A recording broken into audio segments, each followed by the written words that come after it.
Right. It has been a while. But we are ready to stream as soon as I take these meds. I probably won't be doing a lot of Legend Anthology. I've heard it's miserable. Red. Hello. Just came out to say hi because I won't be around for the stream tonight. I gotta get to bed early because I got to open for work tomorrow. So. So I'm only gonna be on 2-3 hours anyway. Yeah. So. I'll talk to you later, man. Yeah, yeah. In a bit.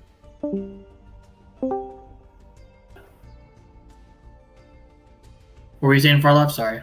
No, it just says in a bit. All right. I can hear it, dude. You sound sick still. I am indeed sick, yes. I love being ill, it's great. Don't die. Don't die. Where else am I going to watch people suffer online? Later, man. Yeah, in a bit, mate, yeah.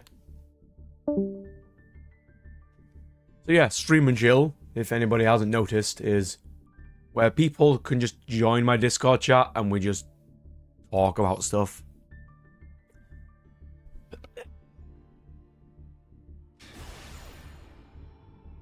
I haven't been on for the last 2 weeks because I've been incredibly ill, which is lovely. There's nothing more fun than being off work for 2 weeks when you can't do anything for those 2 weeks. Absolutely glorious. I did make some new Yu-Gi-Oh decks and things and caught up on TV shows, so, you know, something.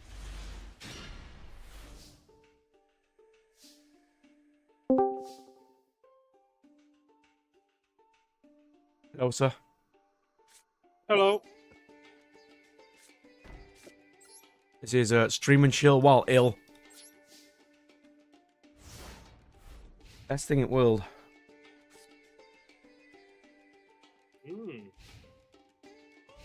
Yep.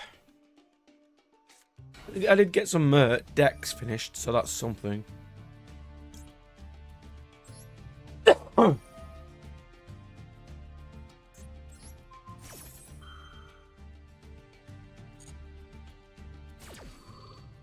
I've got all those stuff to log in for you guys tomorrow. I was going to get the train, but then I thought, you know what? I'm not doing a 20-minute walk to the train station. Like, nah. Are you on the wrong microphone again? Because you're really quiet. Yeah, I'm just having a look at my settings, to be honest.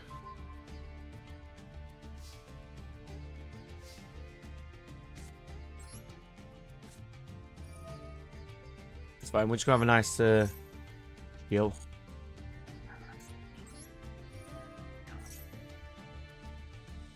Fair enough.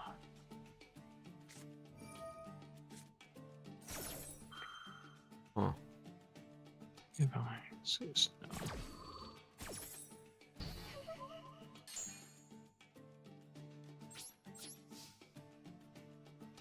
Yeah, it should be on the right mic. I think you're a little bit better now. I think you're a bit closer or something. I probably just had my mic a bit too far away. All good.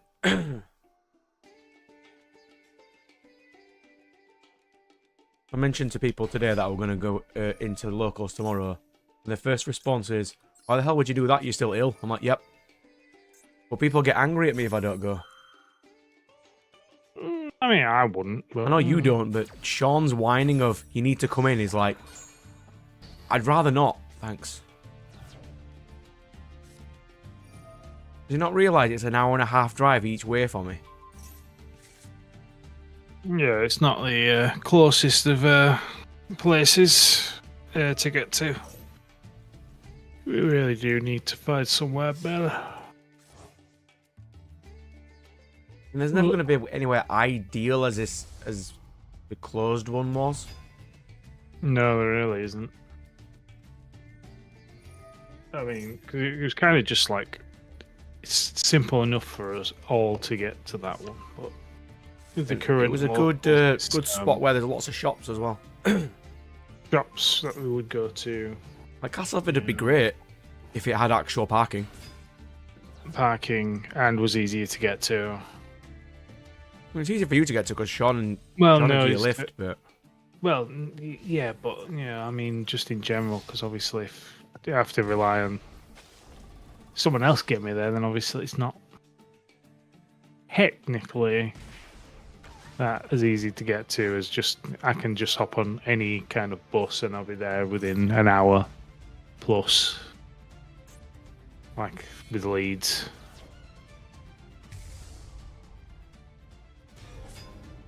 But it's a shame.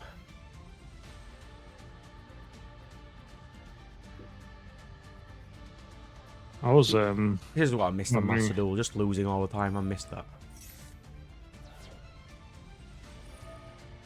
just one of those anyway. Yeah. I'm not doing any of the actual Legend Anthology tournament because it's miserable. But what they did was they Okay. banned like everything before 2005 except certain other decks. It's like 2000 and something. And then the best deck is a loner deck with a 10,000 beta that's indestructible and cannot be destroyed by card effects. Mm-hmm.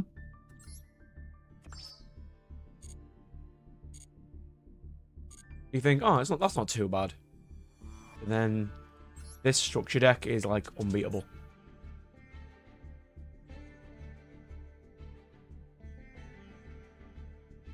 Yeah, the Exodia one is literally unbeatable. Really? Now, turns out if you make this guy 10,000, which nukes your opponent's field and is indestructible by everything. Yeah, how about does it? But is it immune to Battle Fader? Probably not, but I don't think you can even use Battle Fader in this because they've banned everything else. Like, I have all these decks. You know, like all 20 some of them. I can't use a single one.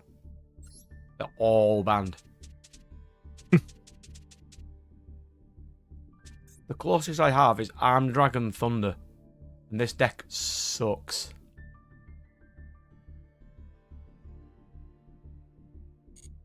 Absolutely horrible. As much as I would like this Blaze Accelerator, mate. No. We're not doing it.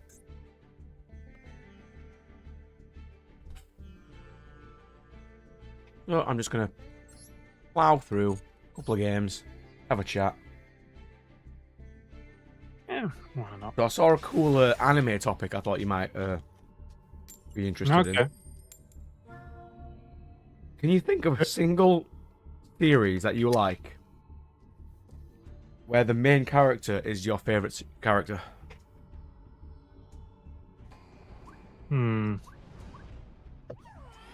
Well, the main bro is the forever. Well, Naruto is not because Sasuke exists. Most people will go for Naruto or Kakashi. Jujutsu Kaisen, no, because Gojo exists. Bleach, maybe. There's not a huge amount of amazing standard Bleach characters. Yeah. Yeah, I get what you mean.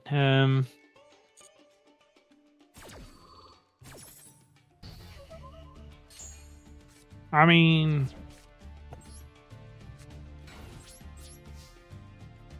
not off the top of my head, which kind of speaks volumes Yeah, it's more. not great, is it? Like, what- more thing, but Like One Piece, Zoro exists. Hitman Reborn has everybody, apart from Suna because he's terrible.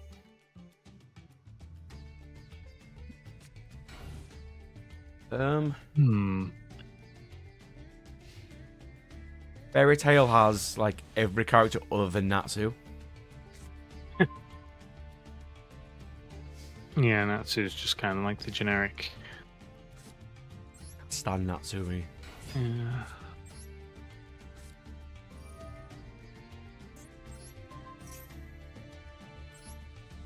But no, you're right. I can't really think of Really hard, right? really hard to think of one. Black Clover maybe. Asta's fine. Yeah, I like Asta, but I definitely like him more than Juno. No offense to Juno, but yeah. Yuna. I don't know why I'm calling him Juno. He's such a terrible character. Yuno's fine. And to be fair, the one thing I do like about Yuno is the fact that he does actually see Asta as a rival and he's fine with it. Then they're actual friends. Yeah. So it's not like other rivalries where it's just like they are actually both pushing themselves forward with this rivalry rather than just like one person getting all the attention. So Yep, and then you've got like Dragon Ball. Vegeta is a better character than Goku. yeah. Like, there's not many people I'd say would say Goku is their favorite character in Dragon Ball. He's the most iconic. See, I'd never really say that I have a favorite character, which is not really a lie. I don't. I haven't watched enough Dragon Ball to make them ingratiate themselves to me. Just in general, really, because it's like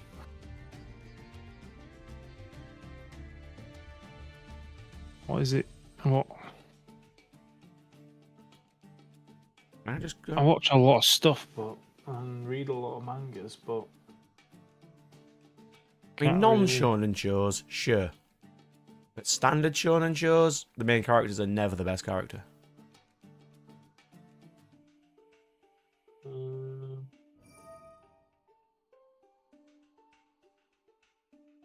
Just having a quick scroll down now.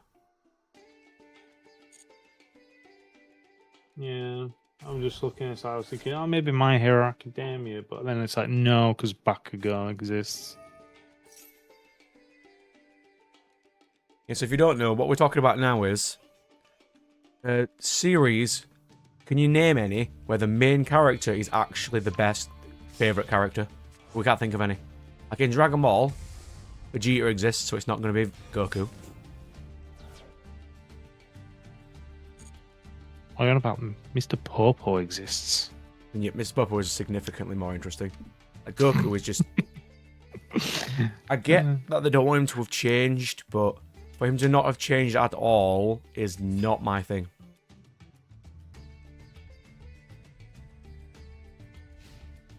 Kind of annoying, actually.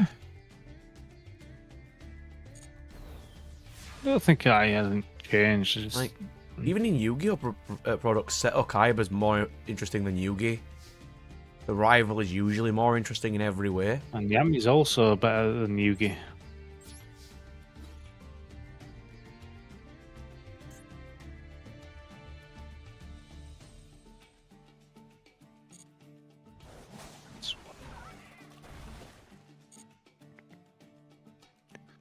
Just can't think of any. It's really hard to think of I particular mean, one. in non-shonen shows, it's really easy. Like Apothecary Diaries, Mao Mao is the best character by far. I can see that. But then you get to stuff like Frieren, which is great. But I would not say Frieren's my favourite character. Yeah.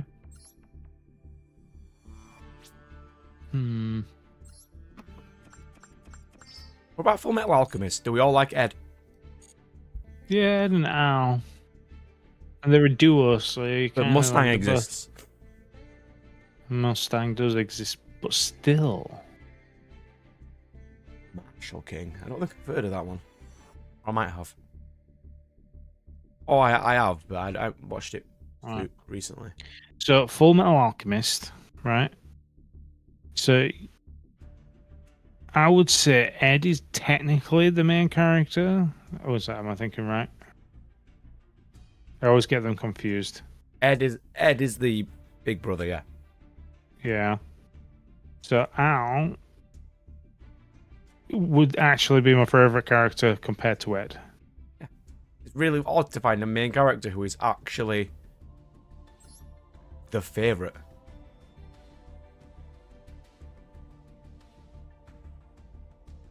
In ones that we've read, like Kenichi Mighty's Disciple, Kenichi is not the best character in that series.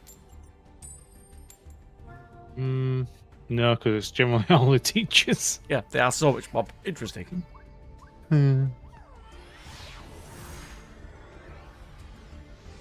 Nah. Like, even in Dave's favourite series, Dan Machi, Bell is a blank piece of toast. He's a terrible protagonist. I've not read anything where the main protagonist is the best character. It's just really hard. I just saw it on a video, and I'm like, you know what? That's interesting. What's that? Is Adam the main character in Needless? Or is it other lad? It's technically Adam, yeah. But it's told from the perspective of Cruz. Because I'd say Adam's pretty cool. Yeah, but his powers are just not as cool as all the others. He might not be as cool, but he's himself a cool character.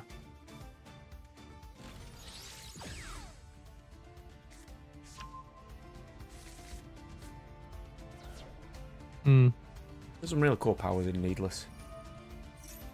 There really is. Some really cool ones. Now I'm just thought of Chrome Shield. Again, main bro's not that good. Okay, Kind of just pulls victory out of in the his piece. Spider Isekai, Kumiko is the best character. Kind of the only character for the majority of it, let's be honest. You see glimpses of others, but that's about it. Shield Bro is not the most interesting character in Shield Bro. Rifaretta, though. Nagamo is probably the best character in Rifaretta.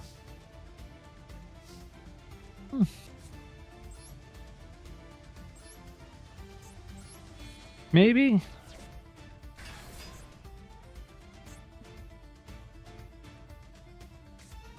I'd say so.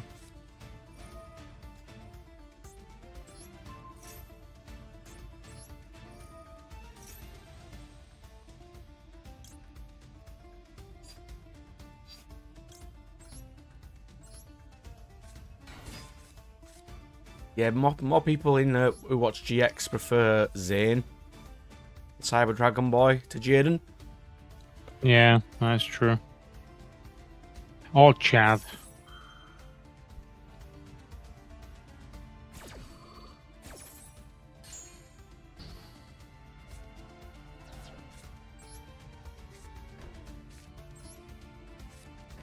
Like, it is That's honestly pretty- a really hard discussion topic because there's just not many. Really, it's like At least not enough that I can remember. I am ill, Firewall, good sir, but apart from that, we're doing okay. We're trying to figure out a discussion topic, but we can't figure it out. well, we've got a discussion topic, we just can't figure out the answer. Yeah.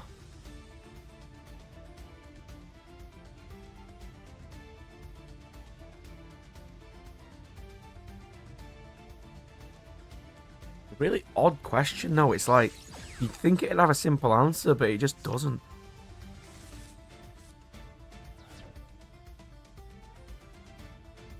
Like, I think all shonen are basically out because it has more main characters, more interesting characters.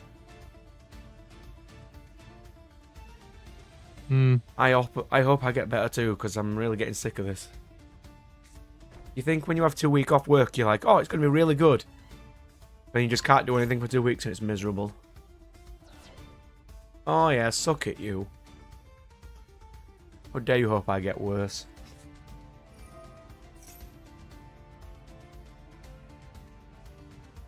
I've got to drive an hour and a half each way tomorrow to locals because one of the crew misses me for some reason. It's like, you need to come, but I'm ill. No, it don't matter. Like, yeah, it does. It does matter.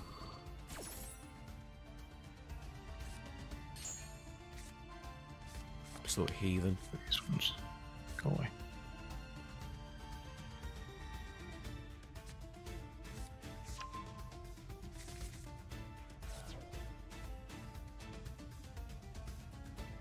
Suppose I could pick up some Blue Eyes structure decks or something while I'm there. Oh, boy, has got a new structure deck out. Yeah, it's out today. Oh, okay.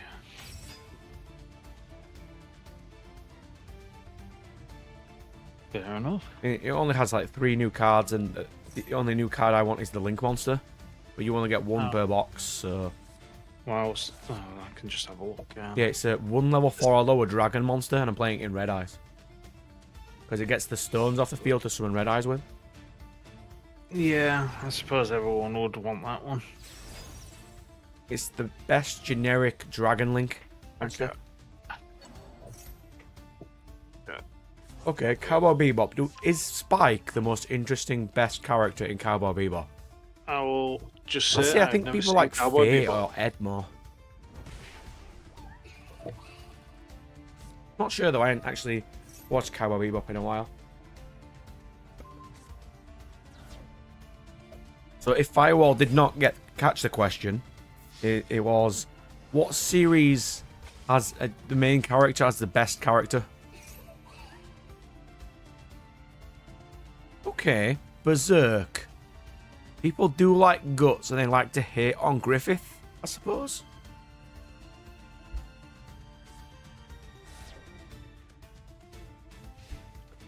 Yeah, Berserk. I could see that one.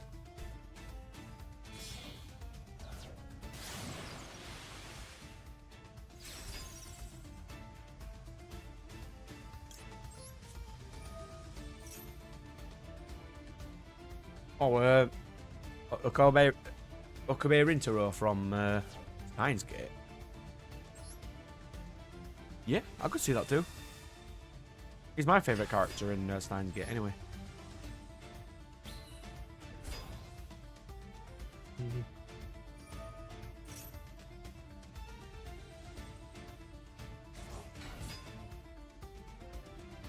Code Geass.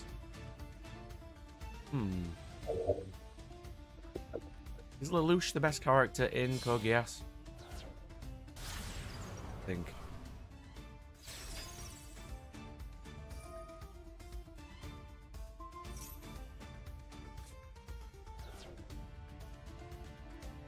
Oh yeah, Firewall. I'm going to be buying 3 structure decks of basically 99% of the cards I already have in higher rarity. Because I cannot be bothered buying 3 copies of the new ones on eBay. Because usually, the new cards added together add up to the structure deck. You might as well just get the structure deck too. Kind of annoying.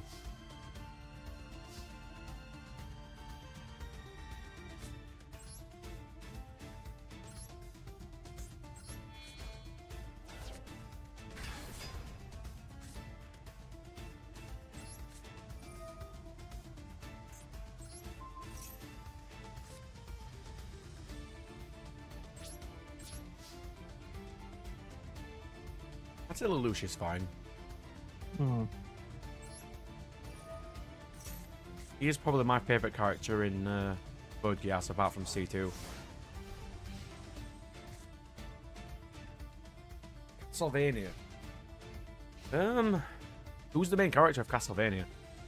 Because if it's Trevor, a lot of people will choose Alucard over Trevor.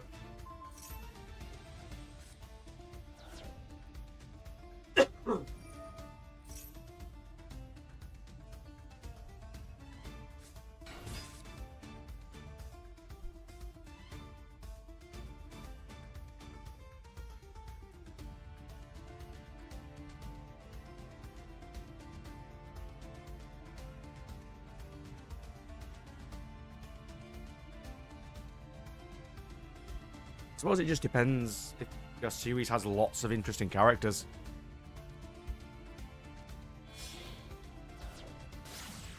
Like, there is no way in hell anyone is choosing Jujutsu Kaisen and saying that Yuji is the best character. Like, nobody.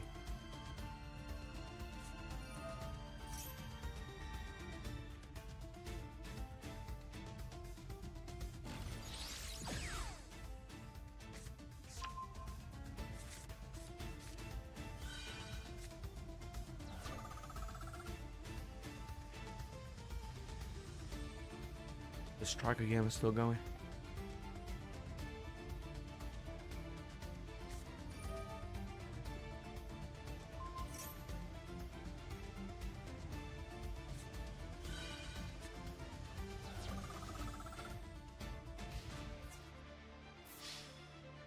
I haven't won a single game so far. Well done, me.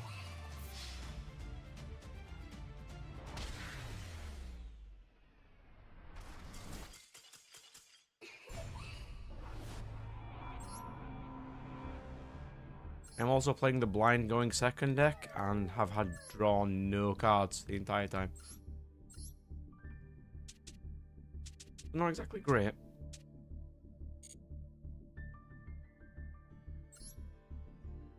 I think we said Ed's probably the best one, but Mustang also exists. Most people would probably choose Ed from Fullmetal Alchemist, yeah. No, Al. At least from Brotherhood. Al. Ed. Don't know, I think Al's better than Ed. I think the most people choose Ed, though. Oh, Winfred. At least from Brotherhood, because some people prefer the original one. I don't know why. It has like 4 good episodes, but yeah, they're allowed to enjoy what they want to enjoy. You're not going to stop them. Does anyone prefer Light over L? No. Which is why when they killed L, spoilers, the show dropped off massively, and even in the manga. It wasn't even close how much it dropped.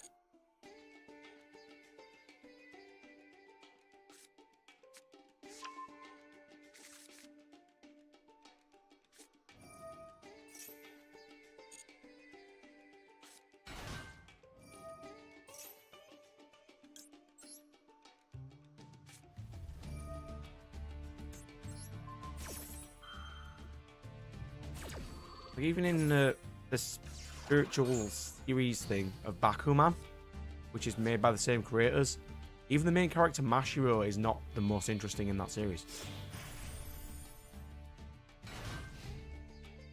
Well,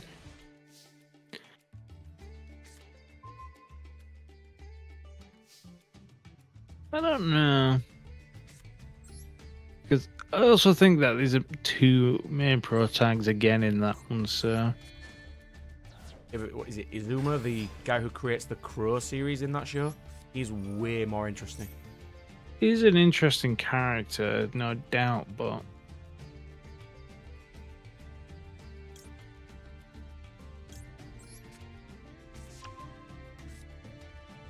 I mean, you kind of, when reading Death Note, you'd assume that the only way for it to go on would be for L to die, because they made L way too powerful.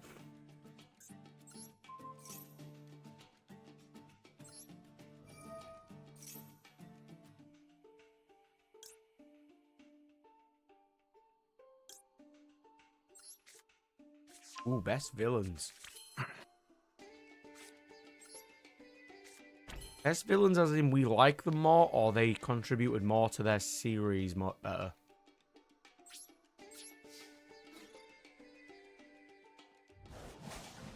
Because I don't have many that I find spectacularly.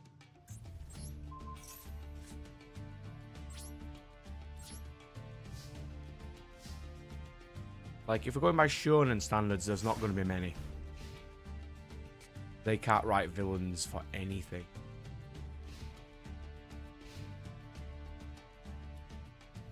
I mean, the One Piece villains are fine.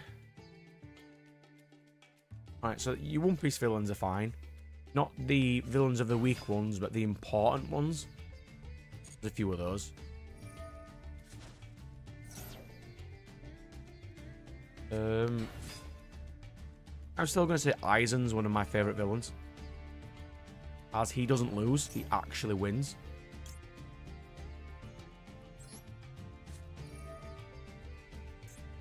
At the end of the series, going for the goal that he wants, Eisen does not lose. Wins.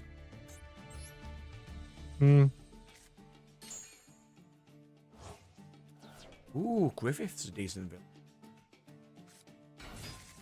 I kind of don't appreciate how he got to the bit that he did, but you can see how he got there, if you know what I mean. Like his inferiority complex to Guts and all the things that he had to try to do. Griffith's a good villain. Griffith is a villain, I don't care what you say. Do not troll me with this shit. To be fair, some of the stuff Griffith got, he did to himself.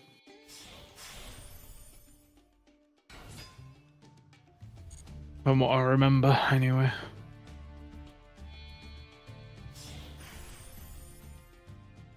No, it is all to himself, that's the problem. If he could only keep it in his pants. Basically. He underestimated the king about what he would have done when he found out. And the only reason that he is still alive is because he had a magical MacGuffin which turned him into a demon. Not even that. Because he lost that for age and it just kind of just went, I'm here, I'm back again. We'll make you a demon now.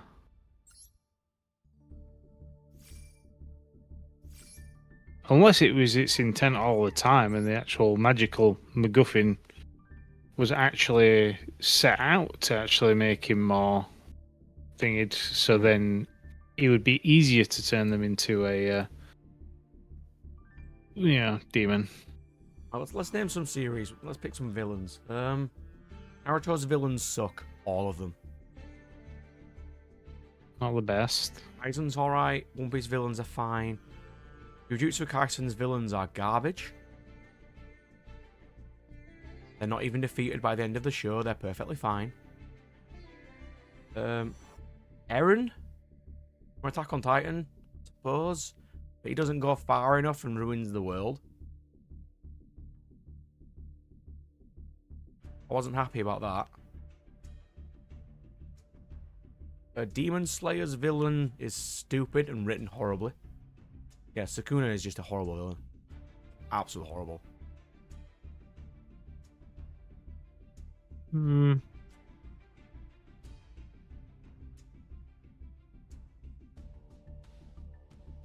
What's good about Sukuna? He has to eat all the parts of himself, and then it turns out he doesn't actually need to do that.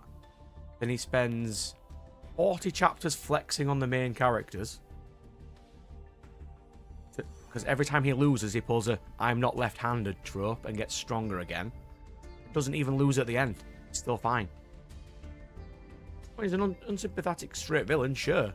He's just terrible at doing what he does. What's he actually trying to do? Nothing. And it succeeds. His goal is to, what was it, just destroy the Jujutsu Kaisen sorcerers? Which he doesn't even do. He has to break the rules to beat Gojo. And even at the end, he doesn't lose. Like Mahito, the guy who can transform people using like soul magic, he is a far more interesting villain. Way more interesting. Mind you, the Jujutsu Kaisen villain, the author just can't write very well towards the end. Chainsaw Man, their villains are fine, I suppose. You can call them villains.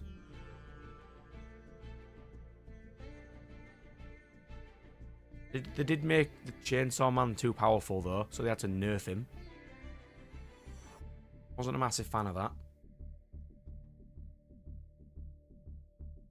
I mean, Kratos kind of was a villain, but you could see why he was a villain, And even upon doing this stuff, he still tries to fix it at the end. And then there's God of War 4, which is like him fixing what he broke. But a lot of people hated God of War 4 for that reason.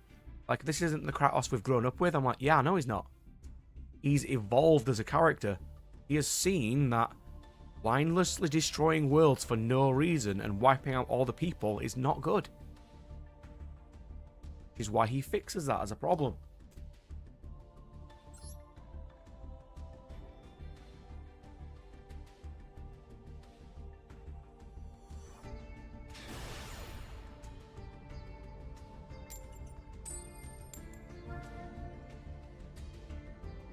Oh Christ, do not get me started on that shit, please. I hated that game so much. Which game? Billy Hatcher. It's all released, and everyone can see how shit the controls of that game are. And they are absolute dog shit.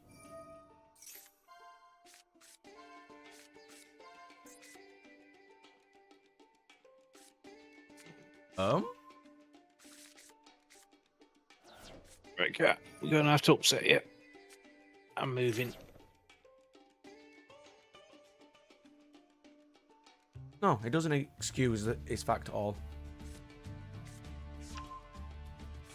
But he does eventually, you know, get over that and contemplate on the bad things that he's done. I mean, he was corrupted by fear for a while from the Pandora's box, which made him a little bit loopy. But at least he evolves from that position. I thought it was Zeus that was consumed by fear from Pandora's box. He was, I think, he was Kratos had consumed by hope. one of them. Rage, maybe. No, he's just an angry boy. It was Kratos. Like, he does nothing good in that game, but towards the end, he does see the issues of what he's done. Well, Oh yeah, the more destruction he causes, the more he thinks, maybe I shouldn't stop doing that, because that's why he releases hope to the world at the end of 3. yeah. Then he's racked with guilt over it so much that he kind of screws his son up when he was a kid. Because he was like scared of his own family, how screwed up he'd make them. And over time, in You're 4 scared of and, him being a god. and Ragnarok, he gets over that. Yeah, he didn't like gods, essentially. Yeah. Which is like the contrast between like how Odin tries to control Thor in that game. He sees a little bit of Odin himself of, yeah, I used to do that shit.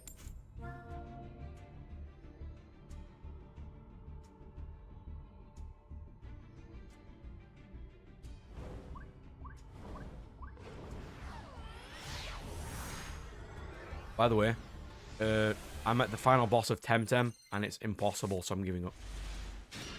Why is it impossible?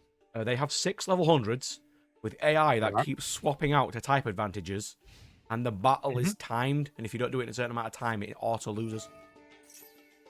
Wow. That's fun. Not cool. It's horrible.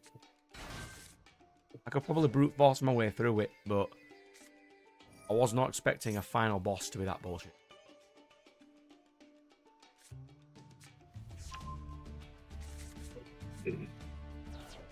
People like a challenge.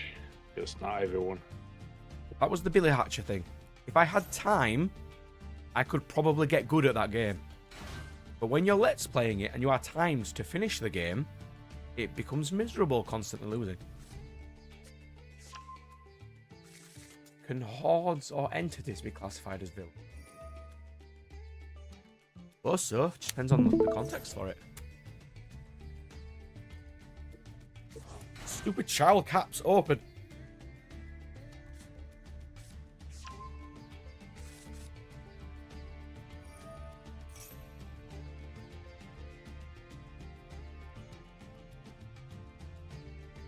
I have no mouth, but I must scream as a villain. The villain for it. I haven't actually seen anything on that.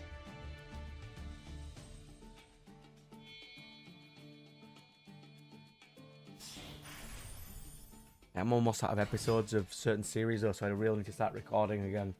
My voice is still dead. Not a good sign.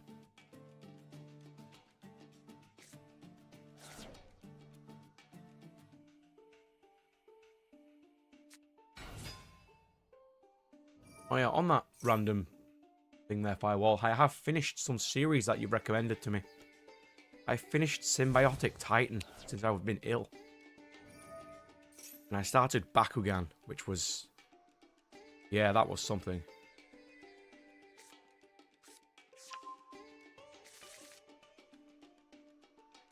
So I've been slowly finishing series. I don't want a kaiju though.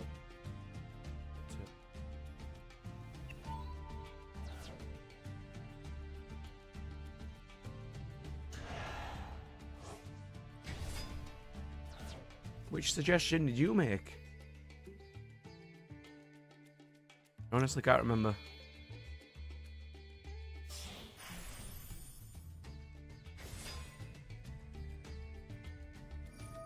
Come on, tell me what it is and I'll see if I've watched it or not. I can't remember everything I've watched.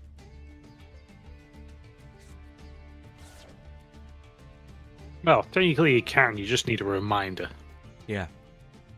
I watched Bungo Stray Dogs. You recommended me that.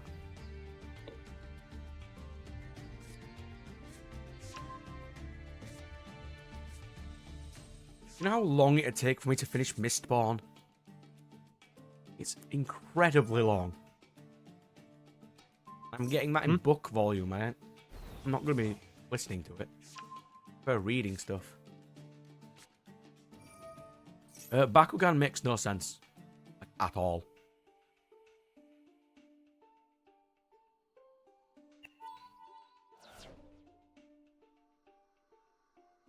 Just don't get Bakugan. All I need is a standard little episode like Vanguard does in episode 1, which explains vague rules. That's all I need. Okay, the 6 main characters were one of the creators of this game. Why are they so sucky at it?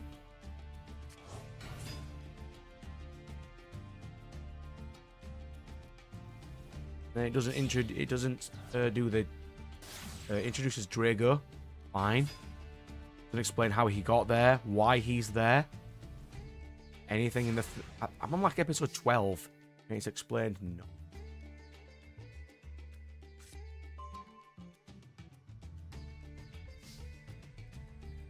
Am I the best deity wars player in the group? Probably not.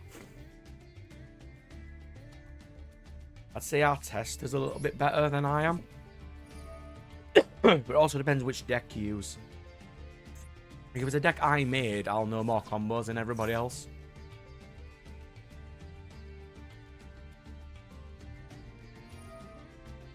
But then there's also, like, if I gave Nat one of my decks, he'd probably break it somehow. Maybe. Don't know how. Well, I'll get there.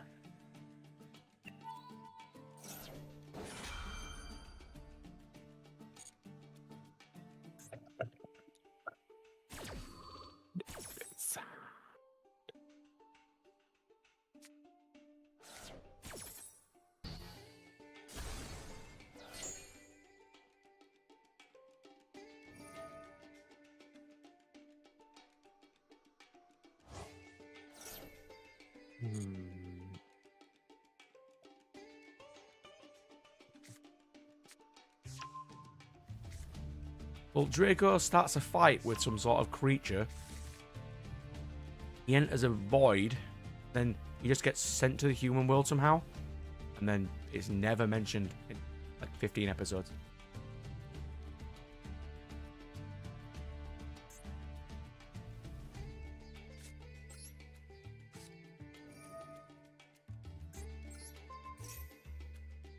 Not seen. I wrong.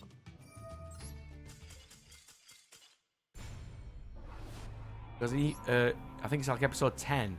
The Light Girl gets the tiger, and that doesn't even know Draco's plan either. But it just appears there somehow. And then there's the villain who goes around destroying and stealing Bakugan? How does one do that and no one else know about it? And wasn't there only a limited number of Bakugan that got summoned in the first place? But eventually there'll be no Bakugan left at all. Makes it a scarce game, which is a Dwarves topic. This is why the villain does the things that he does. It's probably mentioned in like 4 seasons, but I'm only like 12, 15 episodes in.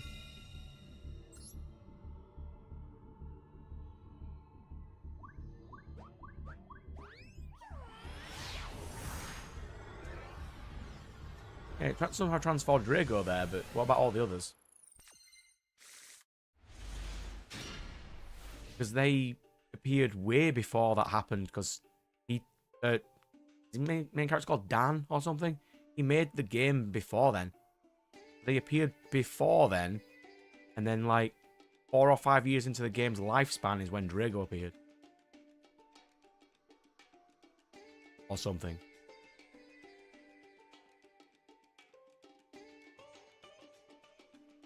I just need little nuggets of them explaining it to me. They don't have to explain it all straight away, but at least leave me some breadcrumbs so I can sort of understand.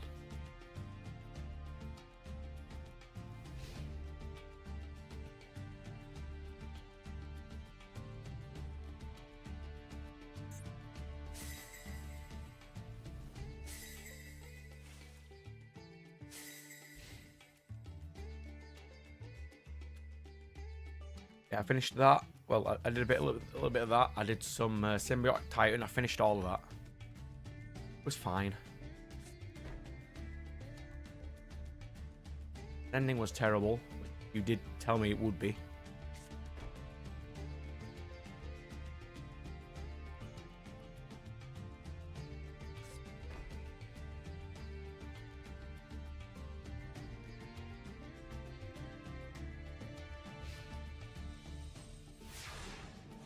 And if Praying's still on our ears, I could listen to it on audiobook. How long is it? I don't have the amount of time most people do. If it's like 60 or 70 hours long, because all audiobooks take longer to read than standard books by far, due to like words per minute.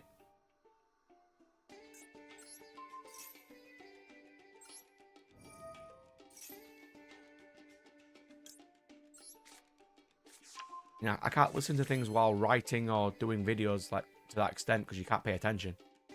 So I'd have to be straight listening to it.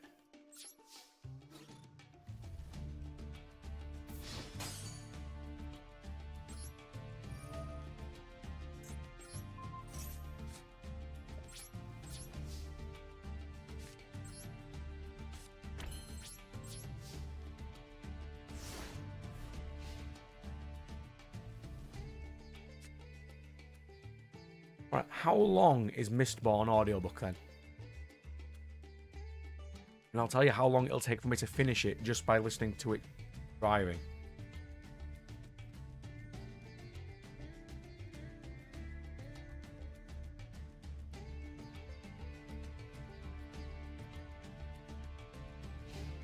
Like, I've heard good things about it. I'll get to it at some point. It's just really long.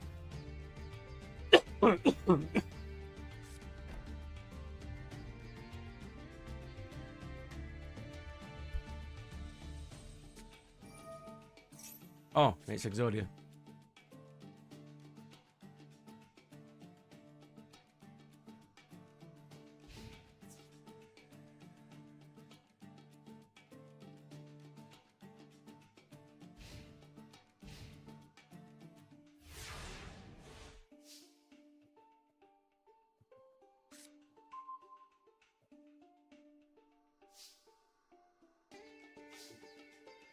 That'd take me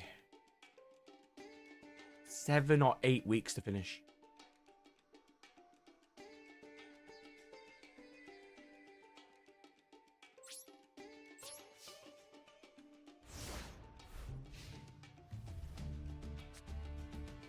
You know, it's like 40 minutes driving a day. 3 days would be 2 hours.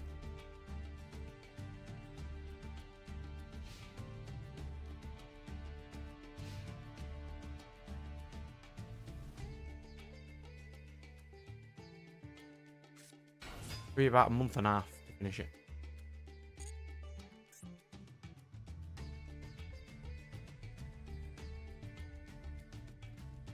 Or I could finish it in like 2 weeks if I actually read it physically.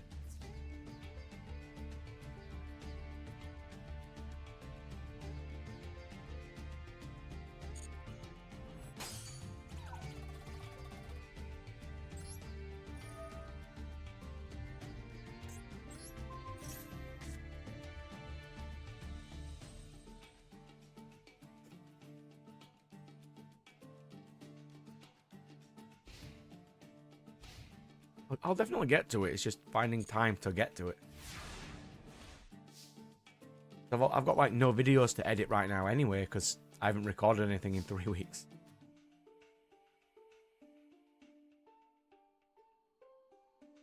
What did I say about the guy who steals Bakugan? I don't get him. What, the 40 minutes of my day driving to and from work is not a lot of time. That's where I do all my like podcasts and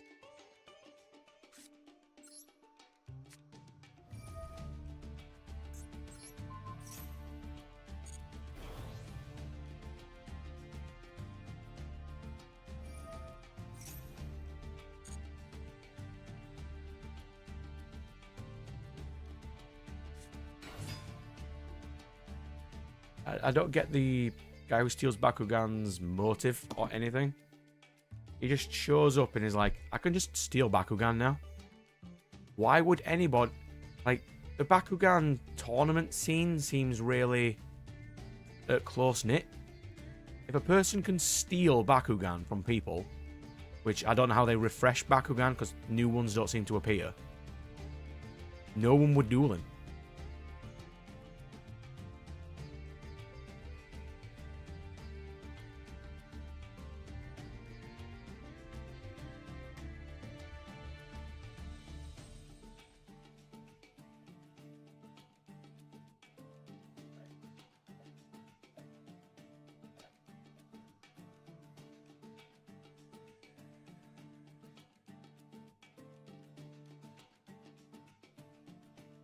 If I'm not reading it, and I have to listen to it, I miss a lot of details. And I already know that I discussed you, it's fine.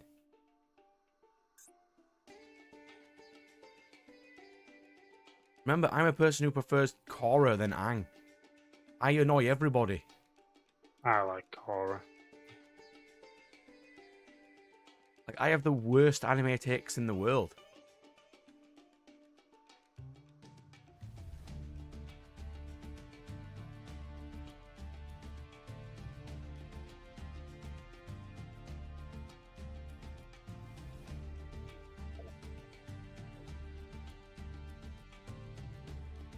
Just remember you saying this, because remember last time, if you'd have said to me before, I'm not going to speak to you again until you finish 3 houses, that would have been 4 years without talking.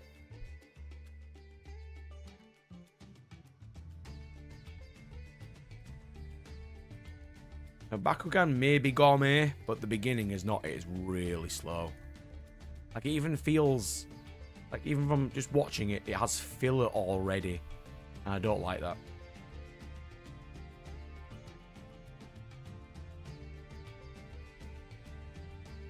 I'll go buy Mistborn now, shall I? Not let me load up an Amazon tab. They can stop whining at me.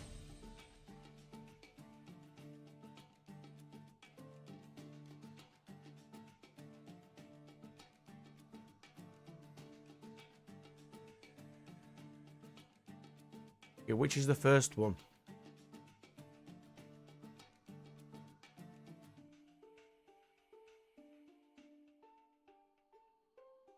Come on, which is the first Mistborn, and I'll go buy it.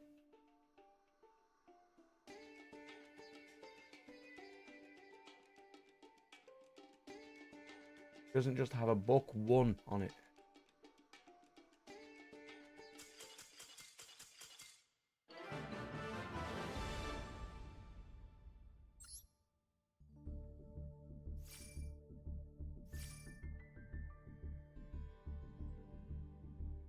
What qualifies a show to be an anime? Okay.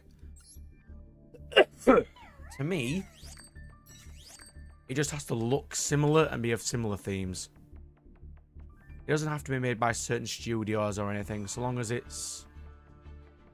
To me, as long as it's similar, it's fine.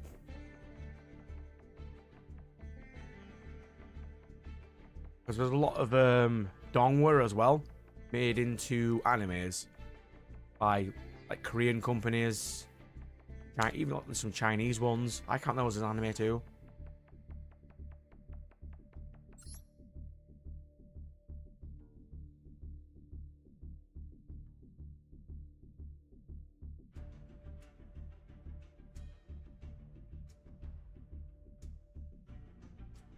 I'd say Avatar and Castlevania. I'm not sure about... I mean, Castlevania, though, it's also based on a game. I'm not sure about that one. Usually, I don't count animes based on games as animes, even if they are.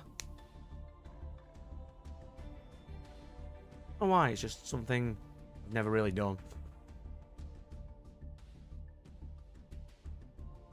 Is he not just going to answer me?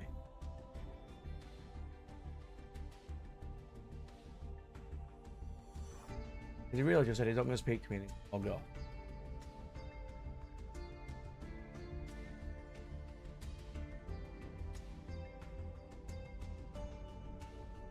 We'll open chat and see what missed on volume.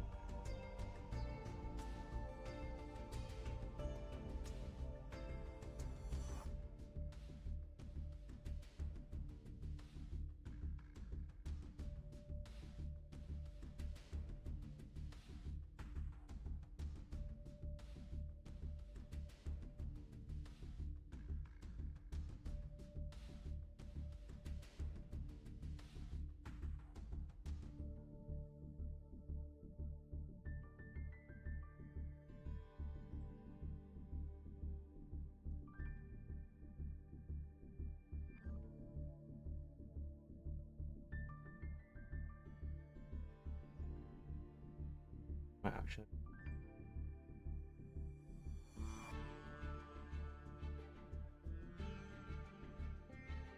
Anyway. Yeah, there's certain stuff like the video game ones. I don't know why I just don't class those. Usually their animes are garbage anyway. Which is a big problem I have with Japan right now, but I don't really need to get into that.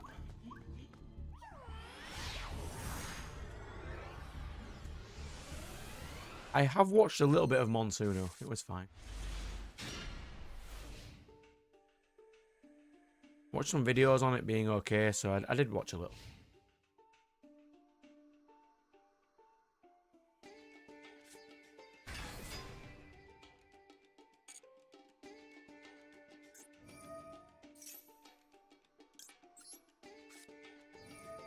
Alright, so what's your guys' opinion on shows that finish and the response is where you can just read the series, you can just read it later on in manga form or in book form? What do you think about those? I hate that so much. Which is why I don't like video game adaptations either.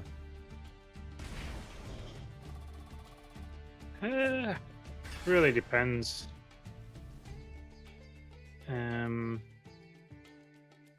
I'm gonna put it this way: you've watched all of the 52 episodes of Kenichi Mighty's Disciple, and you're like, you know what? I enjoy this, and they're basically telling me, go read the manga. But get this, you can't find the manga because it doesn't exist.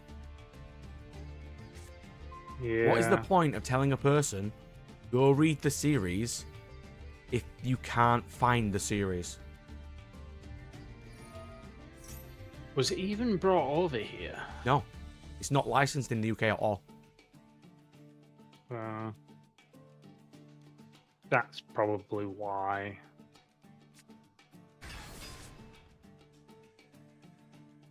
Even stuff like Demon Slayer, it's like, you can't pirate, but you can't find the series that you want. Then what's the point?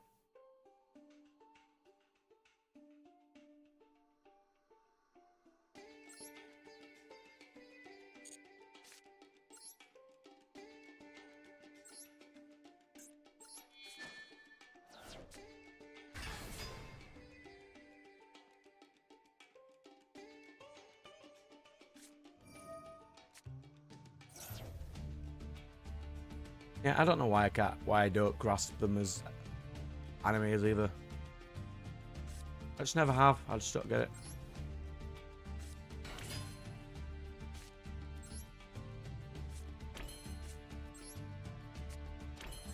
One of those things I literally can't explain. I just don't deem them as animes.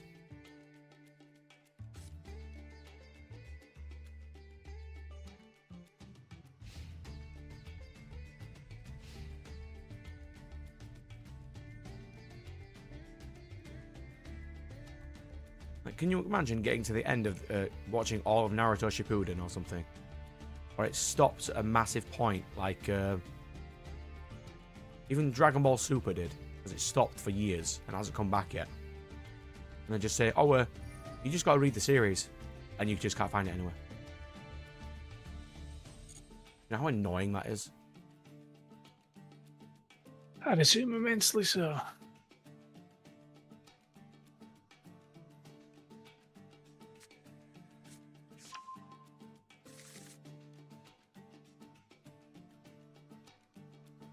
I've also got the preservation thing wrong in Japan, but I'm not going to, you know, go on about that. Preservation? Yeah, if you want to watch or read an older series now, you just can't. Yeah. Not really looked after their old source materials ever. No. There's just no, like, video game preservation's garbage. Manga preservation is even worse.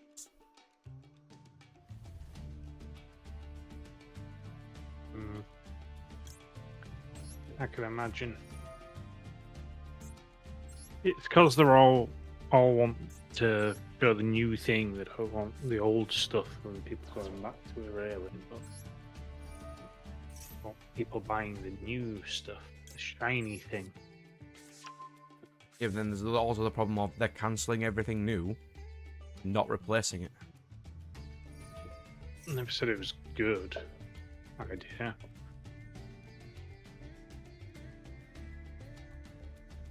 But that is essentially what they're doing. Yeah, it's not great.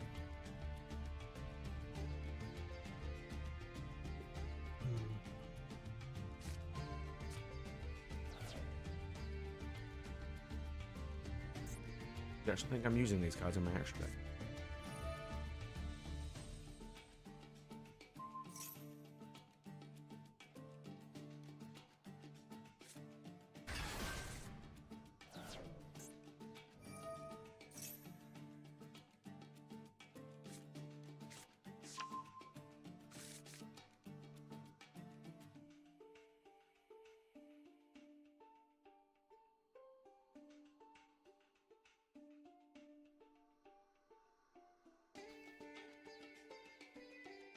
Also watched like every single of this season's Isekai, and God, they are garbage.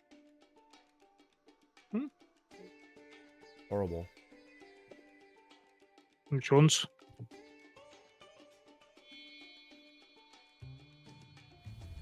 The guild boss one's fine. A magic maker's terrible. Really? The alchemist is terrible. Headhunter to Another World is terrible.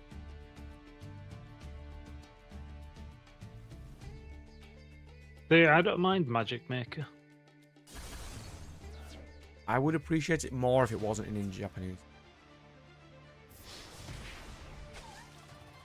In 550 Isekais I actually liked. Oh, I like loads of Isekai. Do you want me to just name them right now? Is Digimon one, yeah? I don't know. Digimon 1 hasn't grown on me well.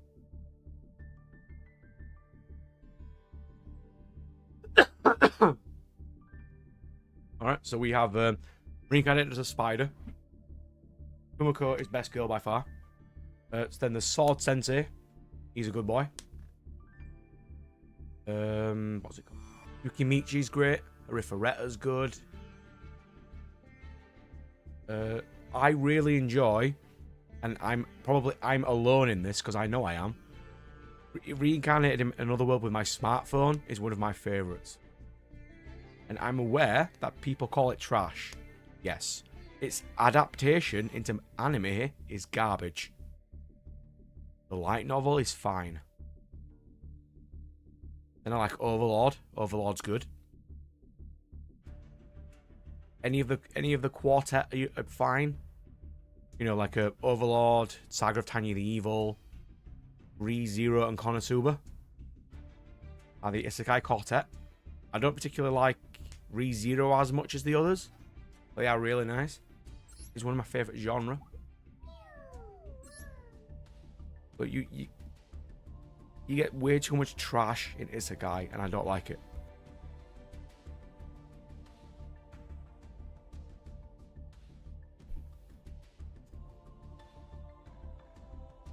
And Digimon Frontier's fine. That is sort of like another world. Take that over the first Digimon season.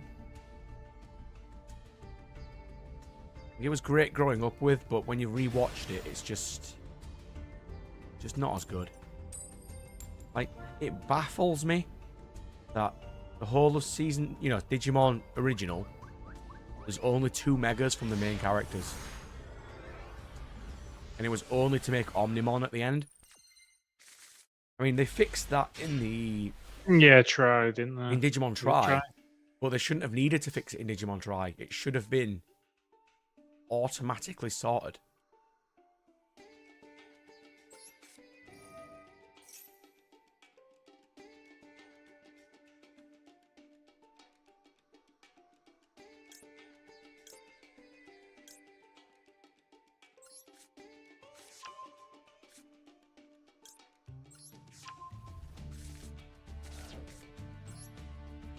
Is a big negative for Digimon Season 1 for me.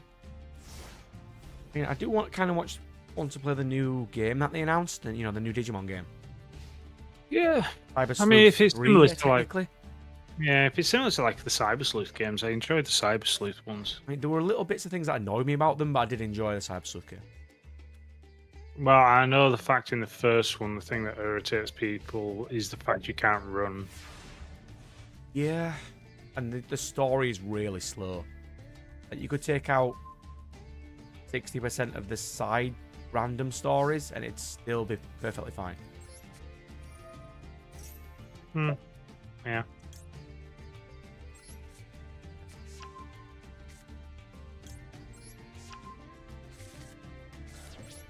All I want is dubbed. Dub my Cyber Sleuth game. That's all I want. They generally don't dub any of the Digimon games, though, so... Really annoying. I did actually buy that Bakugan game. I've got it next to my feet. I haven't played it, but I do have that Bakugan game. It comes with like 8 Bakugan. They were a bit splayed in the box, so I've had to crawl them back into their original ball. It was actually quite interesting. I have no idea how it plays, or if it's even a decent game, but I do now have a Bakugan game.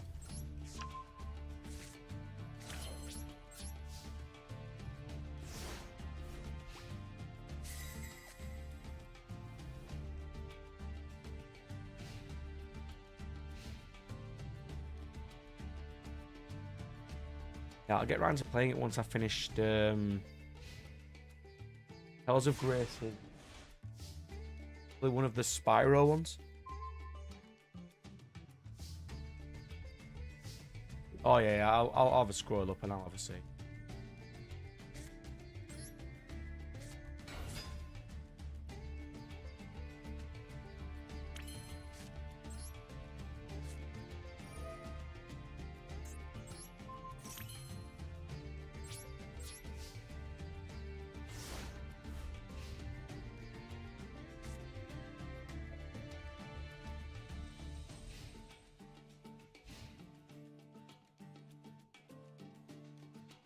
Got the entire Spyro trilogy to play. Not the actual Spyro trilogy, but you know, the RPG trilogy.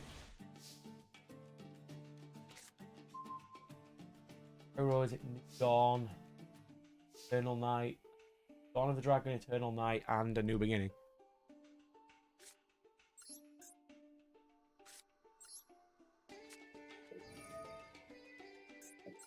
After this long game of Tales of Graces, I'm just going to play nothing but quick games. And just get loads of quick games off. Then Dave's got his quiz videos to record, so he needs 3 people to record those with him. You know the Digimon quiz videos? Got those to do.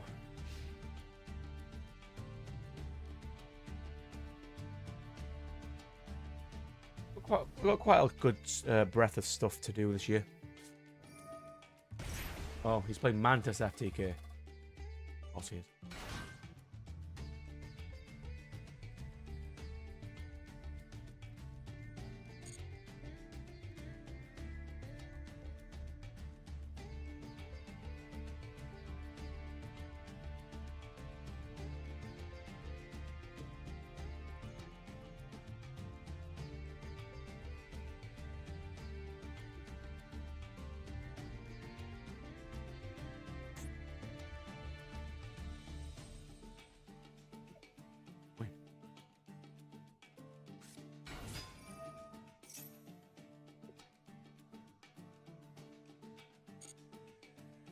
Arcana Force? Why?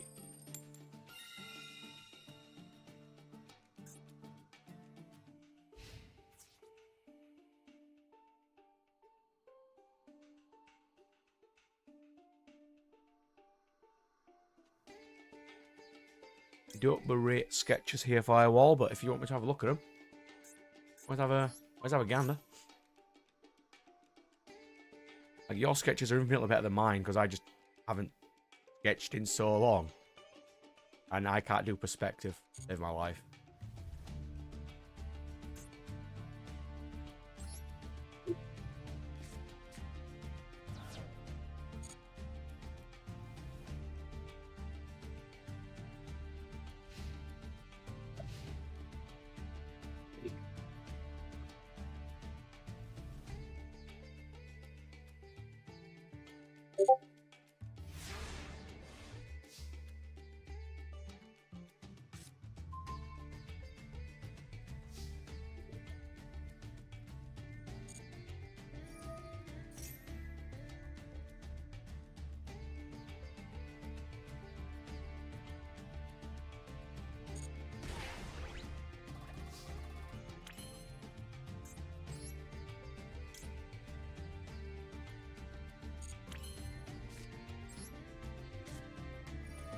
I'll try and win this game, then I'll have a quick cook.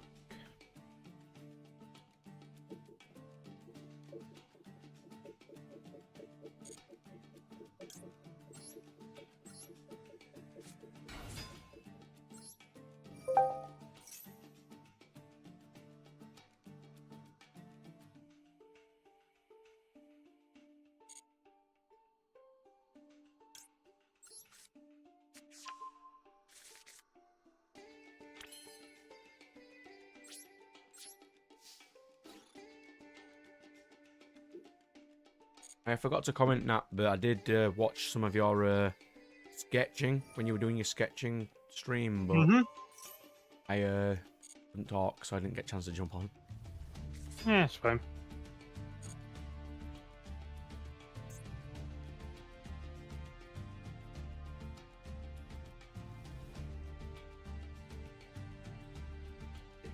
I had Firewall on for a bit.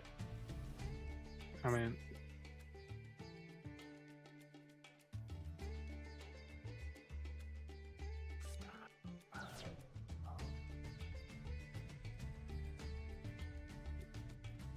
Is this guy even playing? Oh, it's a masochist account.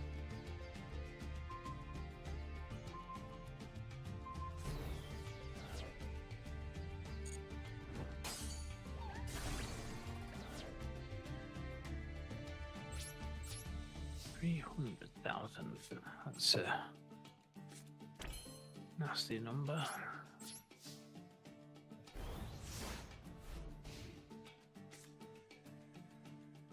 It's like I said before, like if you ever want to just get some tips or out and Nat's on just streaming, doing his drawing stuff, just nip on and have a chat.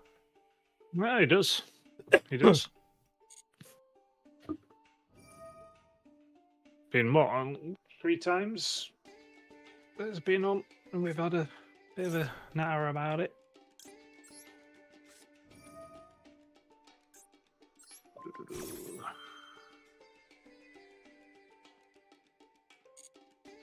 So far from these, you've got better perspective than me. I've sometimes tried to draw the coiled form for some dragons, and I just can't do it.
It was 7, 9.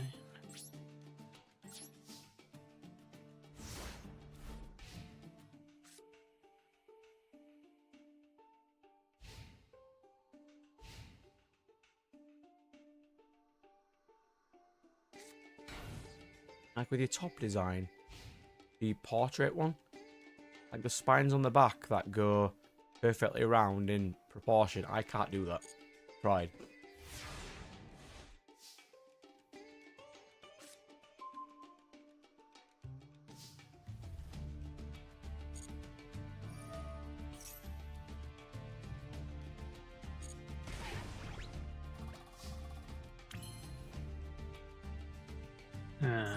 This is a shame.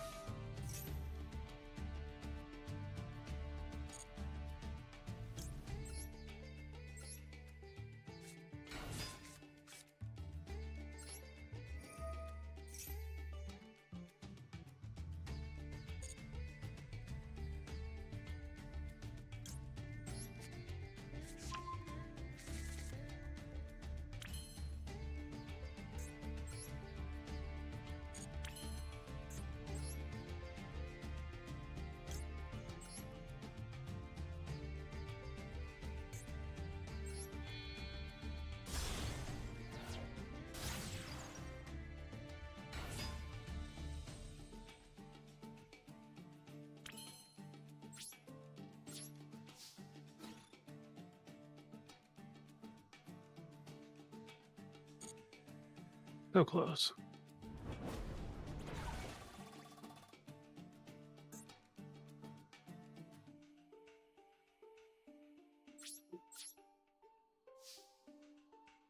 I have one next turn, providing he doesn't just stupid.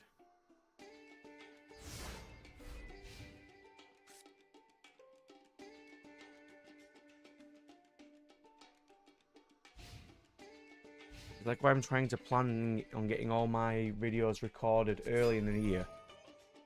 I can spend the next bit of my time just recording cool stuff or doing stuff I want to do later. I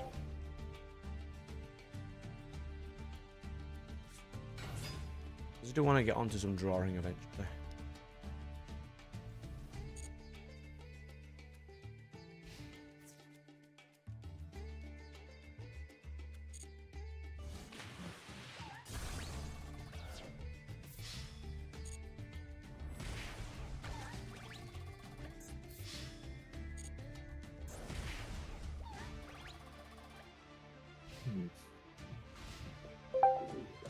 Back in a second.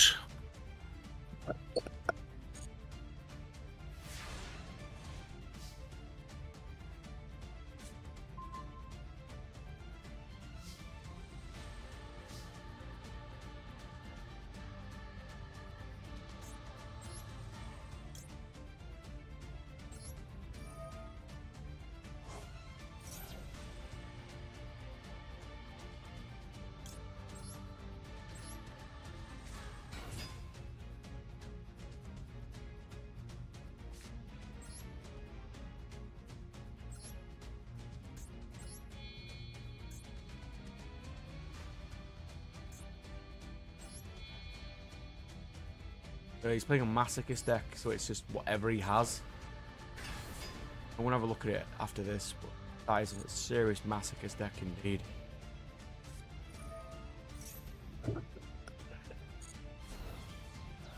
Fusion trap up.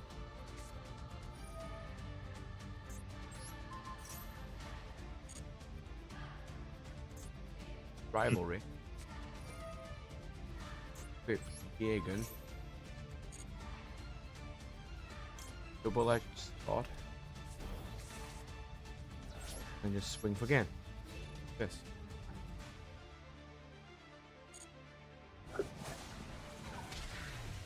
There we go.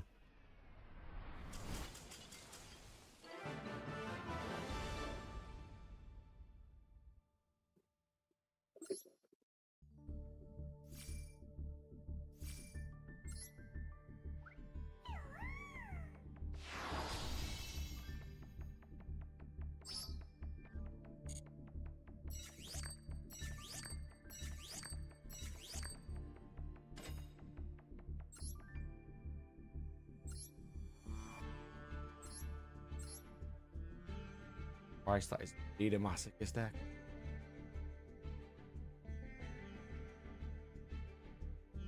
There's that guy. I'll have him.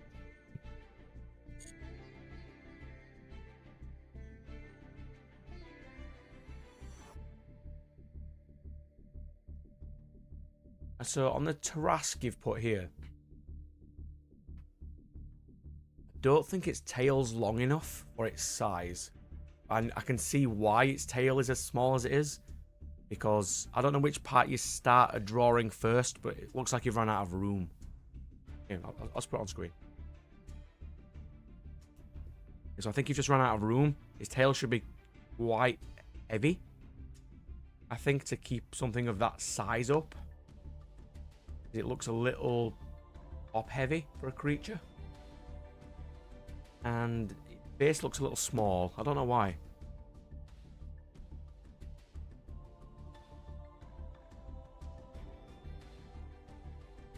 Anything I say, take with a massive pinch of salt, because I can't draw. But I do kind of know little bits about critters. It looks in proportion to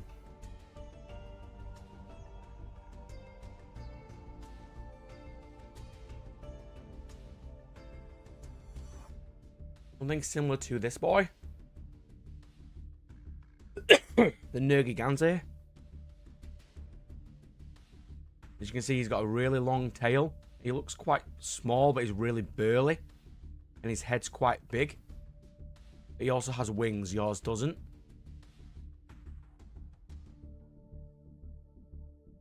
A nice design, though.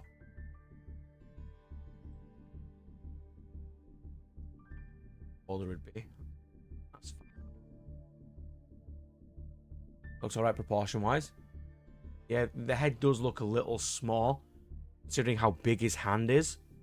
Usually, I mean, in humans, an open palm is as big as a face is. That's quite large. I suppose it depends on how your critter lives. Because also, if these are oars and it's really heavy front end, it will need to be heavier at the back end too. Especially since it doesn't look like it's on all fours all the time. Looks bipedal that is sometimes on 4 legs. Like, what are they called?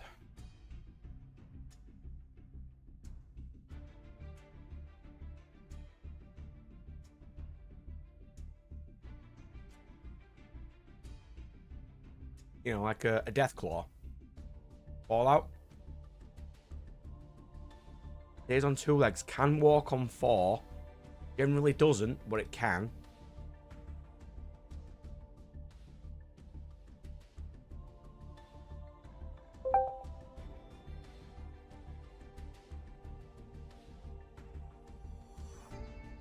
Okay.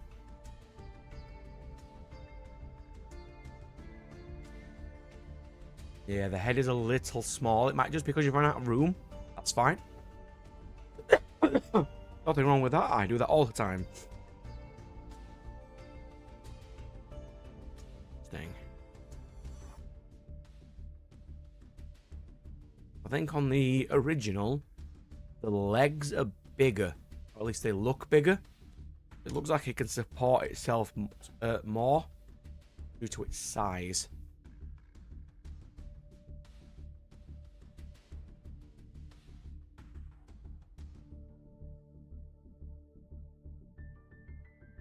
Okay.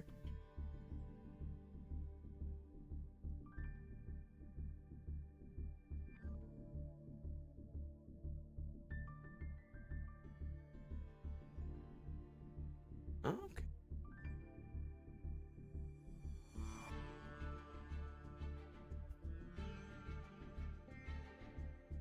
Yeah, drawing creatures is something I'm going to need to do for a couple of the Deep Wars decks.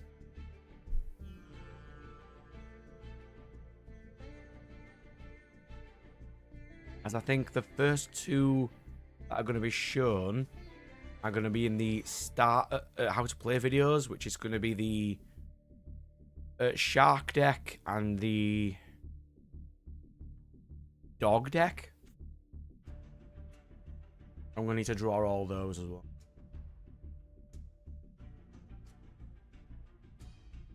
Reference though. I usually just go for like Monster Hunter style ones for my references. Just because I sort of understand how they work. Because they have to live in the world that they're in.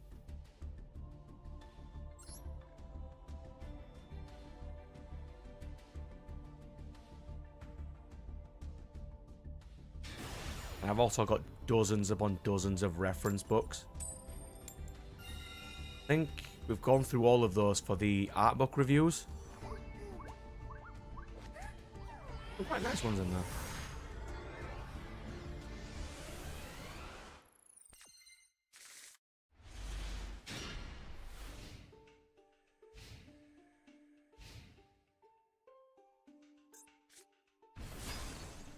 You're always playing self DK. Fine. I'll take a free win, thanks.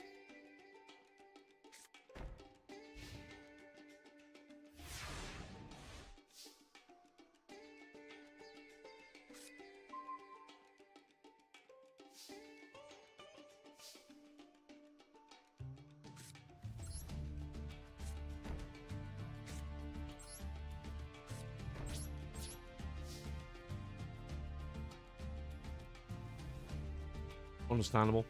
I like lots of things that look. The rule of cool is also always good.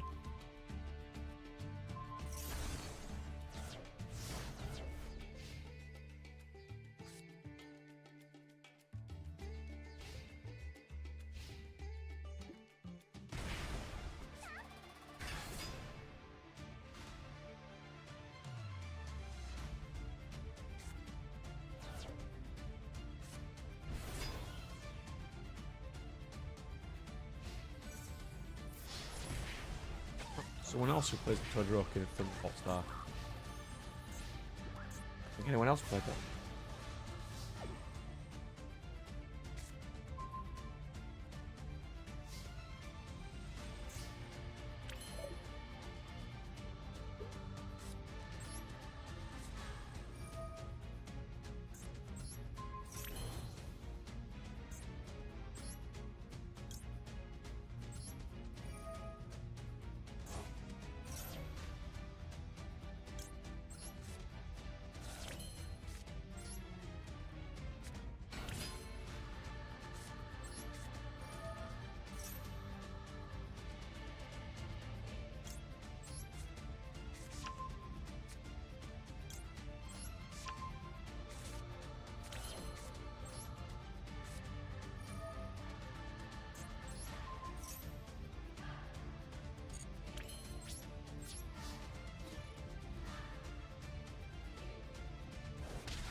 Those are pretty nice sketches, actually.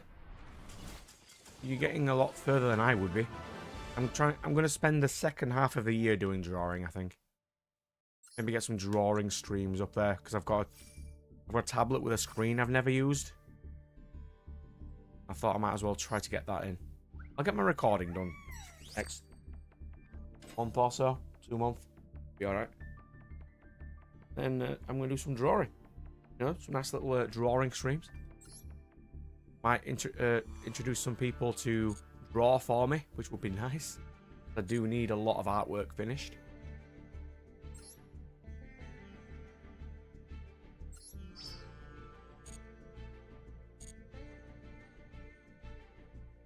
Let's buy the cool shop item while discussing. It is the 3600 gems Sky Striker package. Yeah, so like the first thing you do when you draw is you do a lot of references. I'm trying not to draw people, because I know I suck at that. I'm going to draw something first, like creature references. I'll get out my book camera. You know, the ones that you use for like book reviews. Stay up on one screen. Stay up my Photoshop in like another screen, and just have a go. I've got loads of cool creature ones.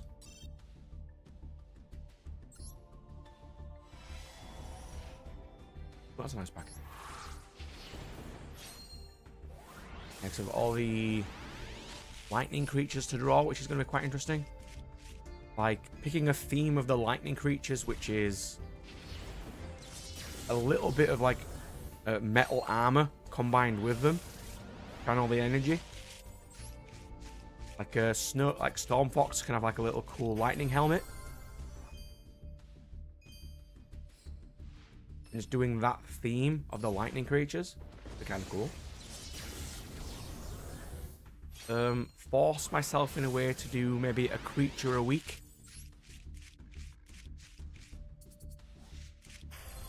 Oh. And Hayate all as well.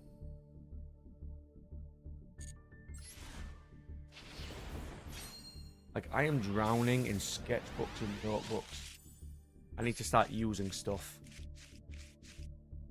Quick glue break while this is doing.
We're back.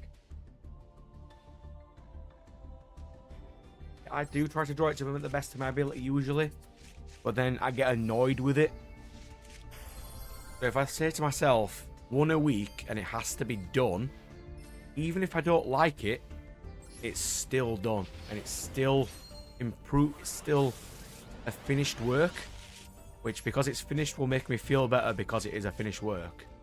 And over time, the more I do, the better I'll get. That's key. Is my thoughts. But it's just practice you need, really.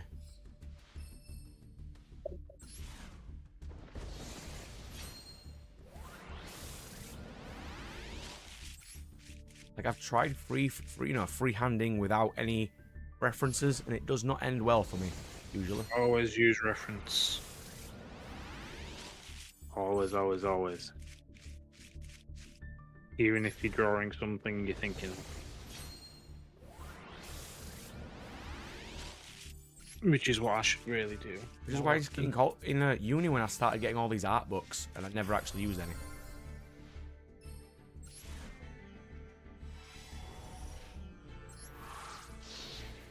Like, 80% of the art books used for the art book reviews have been mine.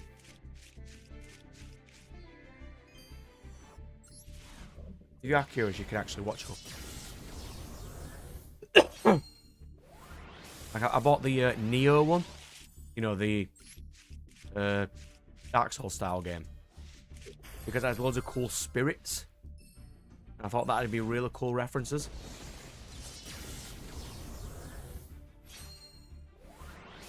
Neo has some really cool creatures.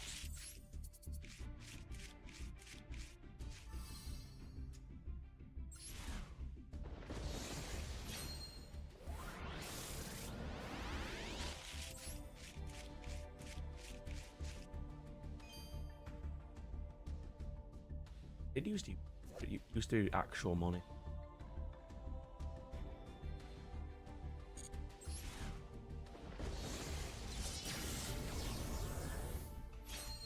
So I think next week the first thing I need to do is just record as much Tales of Graces as I can, as I've only got 6 episodes in backlog, and that's not alternate art rotor. Yes. Use that every opportunity now. Take it.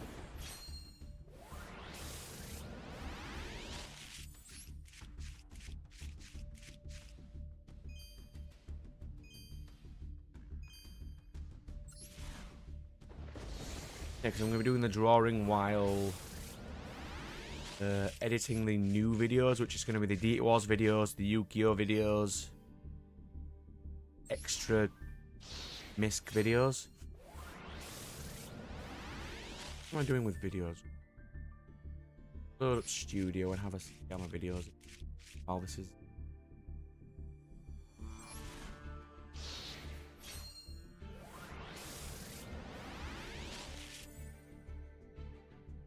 I also might limit my video uploads next year, not to one daily. That might be a bit excessive. Ow. Pokemon Let's Go Eevee has 148 views. Why? Well, because it has the word Pokemon in it.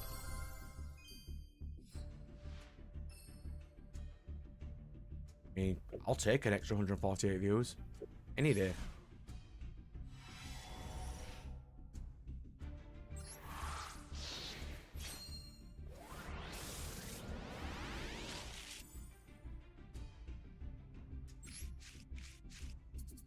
Well, I did a bit of research as well. All the Pokemon games don't seem to do well. Have you noticed? Only usually Scarlet and Violet and Arceus that do well. When am I streaming Pokemon again? As soon as my voice is back to normal. As that's a fairly important series. It's going to be my Nuzlocke. And I just need to be able to talk again. Probably next week.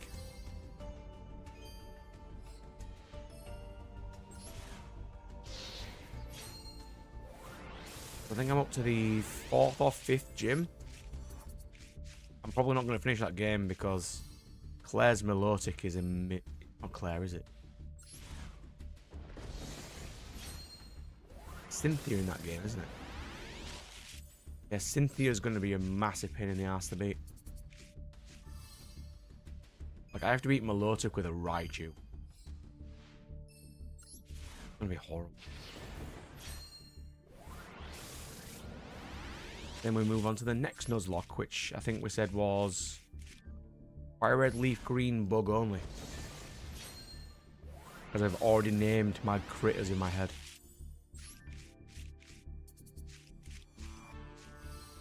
One of them is a British joke, so I think Natland. Oh, maybe.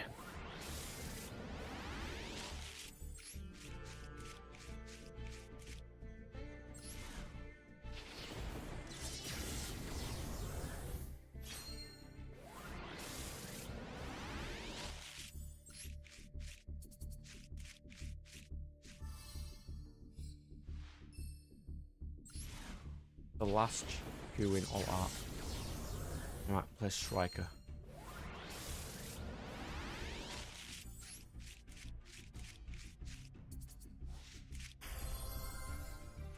Oh look, Harry.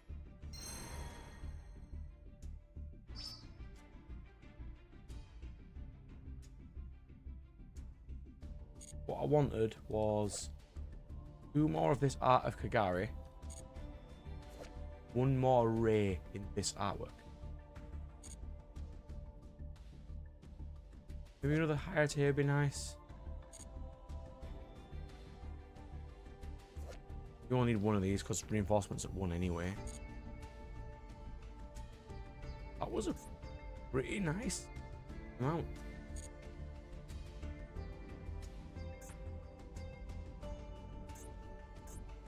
So dual passes, 700. And you get Ruby Carbuncle. Oh, at least get that.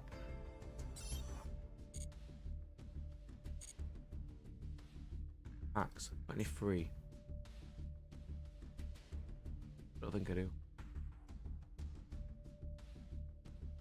Oh yeah, they released this month, this week, last week. The new hero deck. Which a lot of people are annoyed because there's a lot of UR reprints here. So people lost a lot of dust.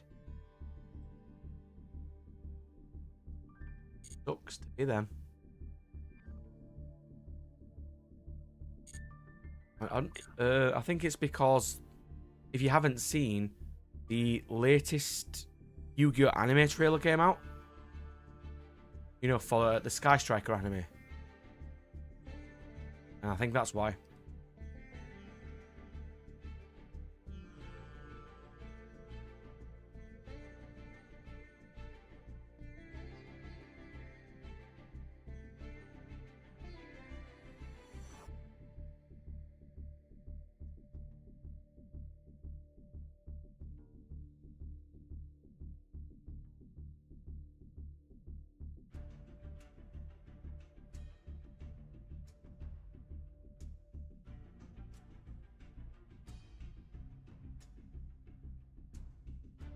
If you haven't seen it, I'll just play a little tiny bits.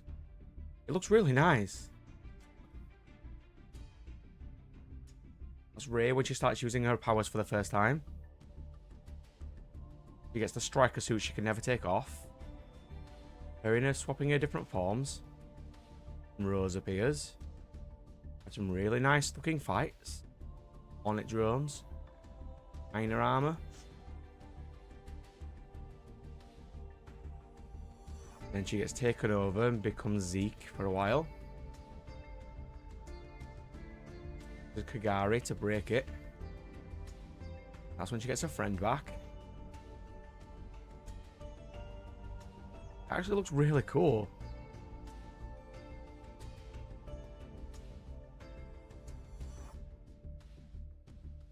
A little bit of a trailer. I think it'll be fine. They should have really done it years before.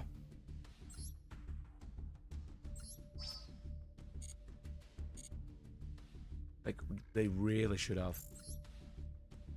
But starting with Sky Striker's probably the best option they had. Striker and Albaz, the best. That.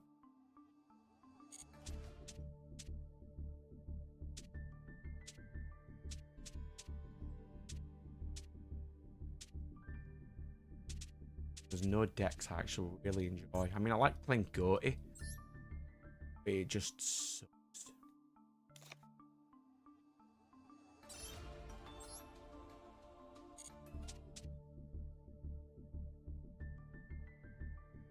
It may do. As long as I give it enough episodes that it plays fine and ends fine, I'll be happy with that. And I think it's Albaz they're doing next. And like, oh, we need to do a Dark Magician one. No, we don't. Dark Magician's Law is garbage. Louisa's Law is garbage. Leave them alone.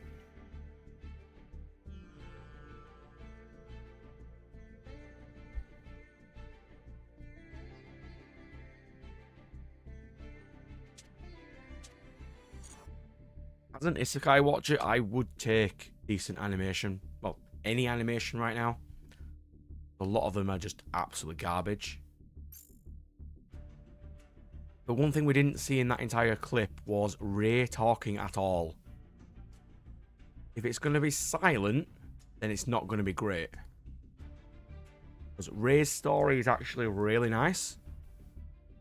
Like, I've read through her story. It's actually pretty decent. If they don't have her talk and then just do it through actions, I don't think it'll do very well.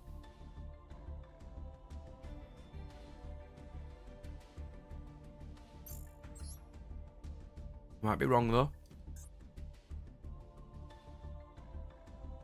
It is quite possible I would be wrong with it.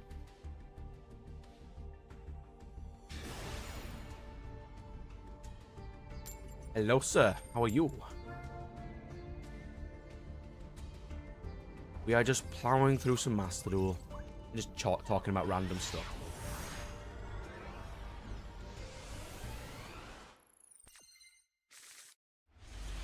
Right now it is the Sky Striker anime we're talking about. As that's probably why they introduced it into Master Duel. Well, at the point that they have right now, I think. You know, with all the new Master Duel content of all the Sky Striker stuff. They introduced the new Sky Striker anime, which I assume is why they introduced that. I think they were saying the 3rd anniversary was Neos, but they just haven't introduced any Neos stuff. For some reason. Just all by. Wow, his hand was worse than mine. I'm not saying something. Huey. Oh yeah, some new animation. I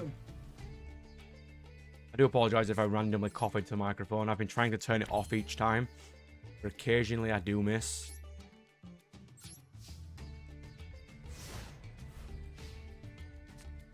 Ooh, Exodus would be a cool one to show as well, yeah. Like, we know Hidden Arsenal's going to be getting some animation.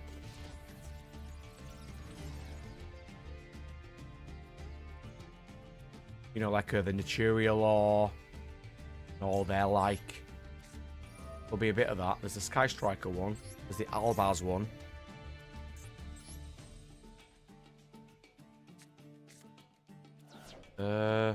Maybe D Bellstar will get some at some point. But even then, her story doesn't seem interesting. Like, it doesn't seem to be as interesting as Albaz's was. Oh, some Boral Sword. That'd be so cool.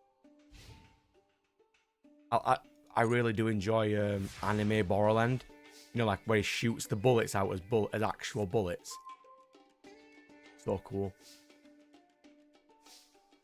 But Konami does not give us nice things. Unfortunately.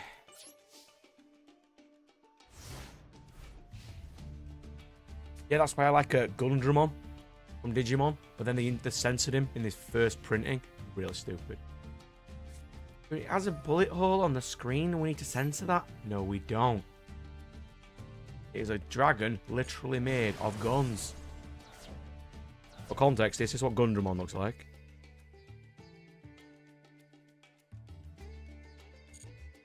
In what universe do you censor this? It is literally made of guns.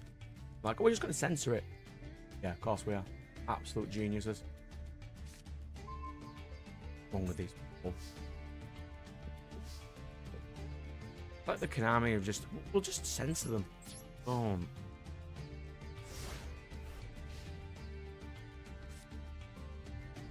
Okay, what would you say your best rival in the show is? Are you a Revolver fan? Is that why you like your rockets? I'm a Galaxy Eyes boy. My favourite rival by far.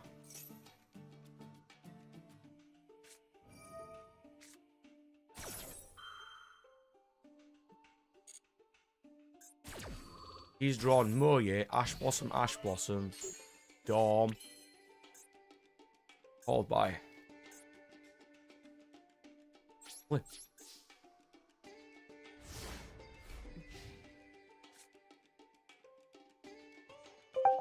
Oh, we're not allowed nice things.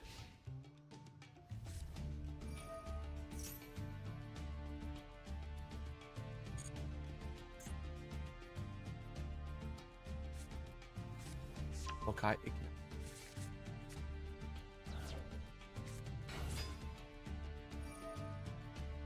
Okay, Blue Eyes does seem cool, yes. My problem is, same with Dark Magician, Konami has given it nothing but support for 10, 15, 25th anniversary, 20 years, and it's still vaguely playable. If people enjoy it as much as Konami think they do, they should have at least made it better. But that's just what I think. Like, the Blue Eyes deck has made Blue Eyes actually really decent because it came out this week in real life. The new Blue Eyes structure. But Dark Magician has just always been terrible. Like, its fusion spell, Eye of Timaeus, isn't even searchable via Dark Magician searchable effects. Because it searches for a Dark Magician monster, not Dark Magician, so it's unsearchable. That is stupid.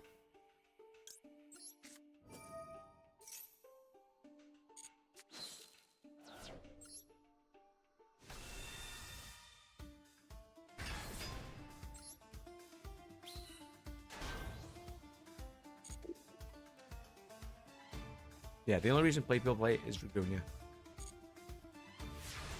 And Floodgates, because it's the only thing that can keep them afloat. Like, the strongest Dark Magician support they've ever made is Magician Souls. And the only reason that that's amazing, because it broke Spiral, because it's Spellcaster support.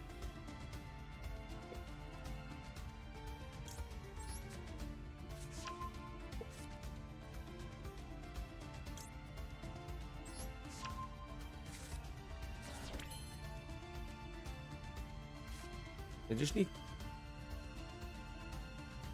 In a way... Excuse me.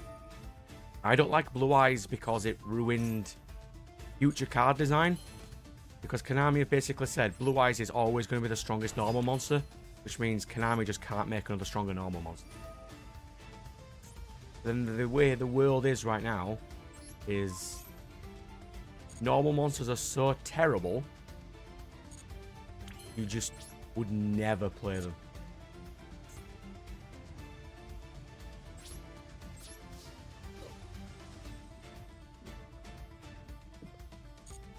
Horus and Lynx.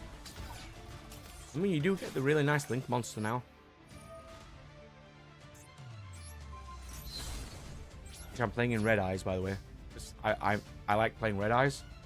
I'm going to be using the Blue Eyes Link in Red Eyes because it's one level 4 or lower dragon. It's the best Link monster for dragons.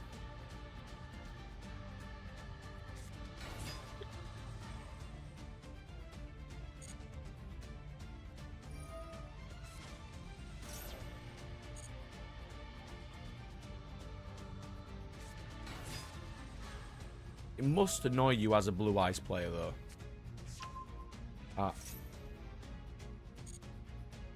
though. Dragon Master Magia was printed in the rarity it was.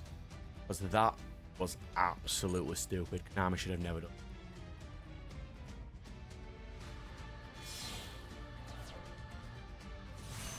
Like, I'm not playing the Rip Into Konami game today, but that was one of the stupidest things that they've ever done.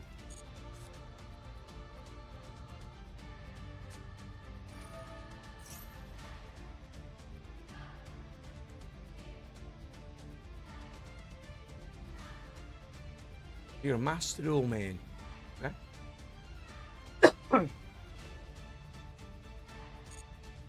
Just making sure because Baron's definitely banned in real life.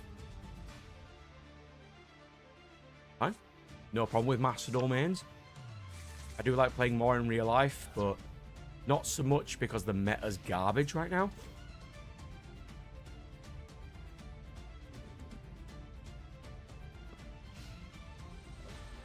If we had a 5,000 attack vanilla, it would make vanillas more playable. Vanillas don't have an end point. Like, they made Primite basically for Blue Eyes, which made them incredibly consistent. But then short printed them and made them really hard to get.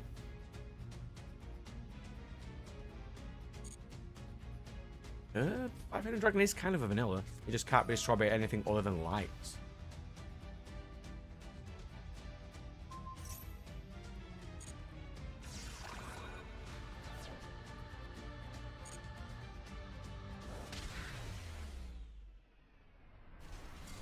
Yeah, if you had a 5,000 attack point main card vanilla, even if it was level 12, it would make vanillas worth playing.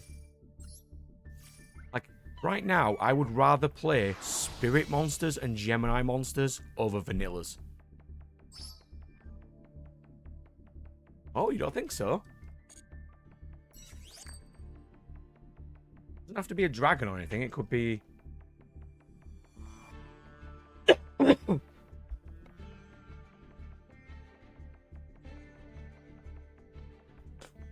Because right now with the Primite stuff, you'd be able to summon your 5,000 point vanilla for half your life. Definitely playable. Yeah, vanillas have lost a spark. I totally agree. They have to make a lot of support to make vanillas good. But then they keep... I use vanillas. I mean, we do, but it's like... Only because the decks have to have them. Like, if Blue Eyes was a non-effect monster with just a basic, you know, just like a basic ass effect, just as it is, there's no reason to not play anything else. Like, I would rather play the 2950 Rabby Dragon over Blue Eyes because I just don't like Blue Eyes. I use Phantasmal Spiral Dragon. Phantasmal Spiral Dragon, which he's more used than Blue Eyes, even though Blue Eyes is the most supported archetype in the game, basically, at this point. Apart from Heroes.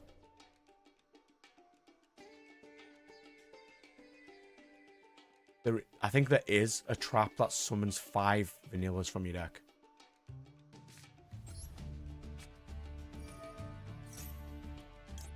The summon 5 level... It's, Gold Servant support or a Way of the Normal card?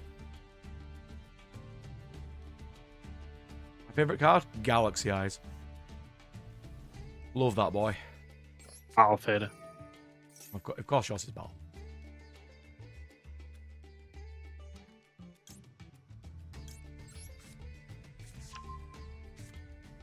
Bangan's a close second. Sucks. I'll say it. Galaxy Eyes is terrible. Moral Savage. I think Moral Savage would be significantly fairer if it wasn't generic. I hate that the best cards that I like keep getting banned because other decks like to bring. Like, I used to play Heroic Champions. Love that deck. And then they banned Rongo because it's not generic. No, because it is generic. Just stop that. And it's fine. Baron would be fine if it was played in the deck it was supposed to be in.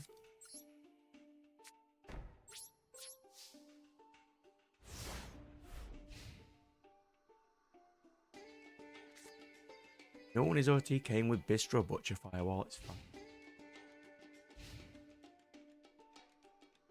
I mean, they have gotten better at not making as many generics now.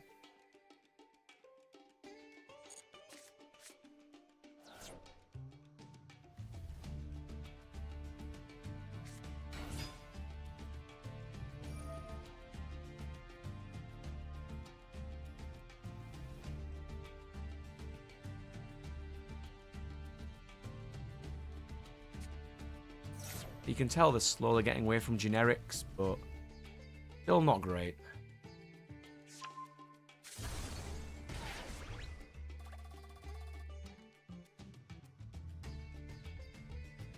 No, Wind one's not.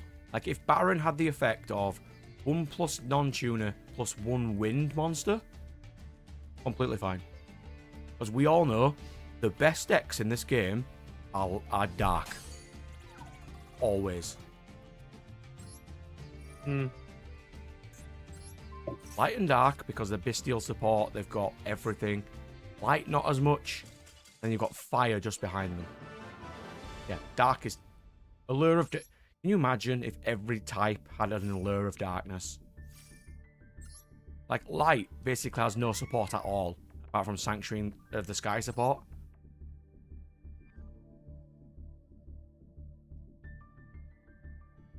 One person would have played it, Nat would have played it, because he has a Fleur deck. But yes, if Baron was just 1 level 8 plus 1 level 2 Wind Tuner, fine. Fair, I could have also got away with it in Wind Witches. Yeah. Like Boral Savage, all it needed was 1 Rocket Monster. Fine. No issue with that then. Like, Appo's the ultimate, you know, generic. I don't have a massive problem with Appo. I can see why it is a problem. Yeah, I don't know why they didn't just require it to have the Defleur tuner. Because they even made the Defleur tuner, and the one that counted as a Defleur tuner. All it needs... But there was no need for it whatsoever. Or if I had an additional effect of, if you use Chevalier de Fleur as well, summon this card, it also gains this. It's fine. That is what Axel Synchro is supposed to be. Angel of Chaos is pretty nice. Like, all the Chaos support's really nice. Branded. Versus Lava Golem, and no equip. Lava Golem. Chaos Angel's Can't be a fine. good Lava Golem. It's a lot better than the Dragon Boy. Chaos Ruler.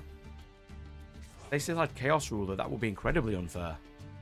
I think Angel of Chaos is fine. Light needs some support. They barely have any. Like, all the best support is Sanctuary in the Sky and Counter Traps. Like, Earth have Burner Sylphs, so you can get any Earth at any point you ever want them. Water now has Atlanteans. They're really good. Fire's got your Volcanics and your Snake Eye. Wind has nothing.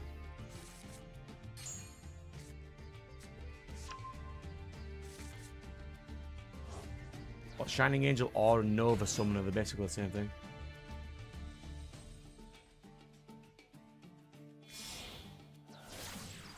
And yeah, you can also play level 2 tuner and hope you get it. That does work.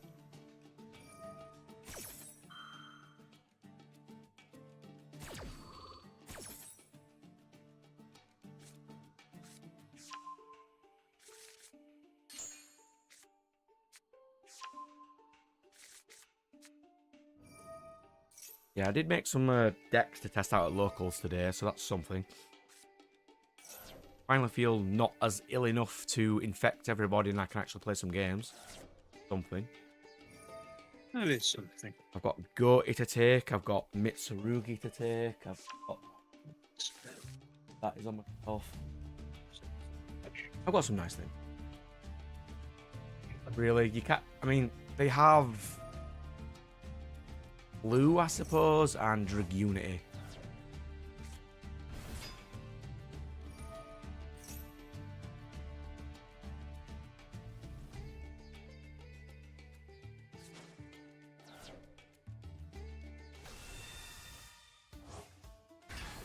Oh, Plague Spreader. What are you talking about?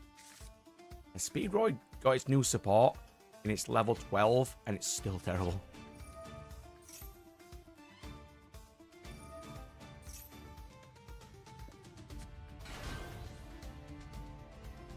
If you summon Boral Savage, I am going to Lava Golem it. I don't care what you do. What are you doing? You could... Someone's Hornet Drone, that's quite cool. Ritual Beasts. I suppose they are wind. I don't remember how they all wind. I have those. I just can't remember if they're all wind or not. Wind witches. Like, last time I was at Locals, by the way, I broke the game with Angel's Ring. That was miserable. Might use my wind witches today, actually. I just bet.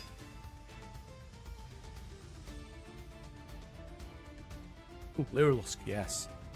I mean, Lyrilusk's boss monster is still Zeus, though. Nah.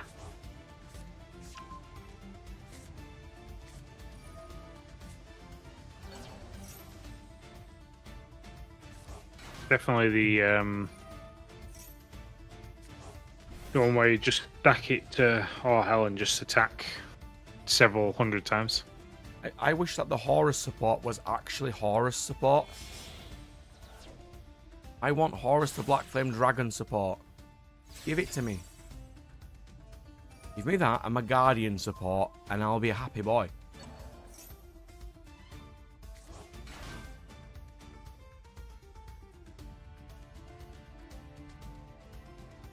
Lava Golem once per turn.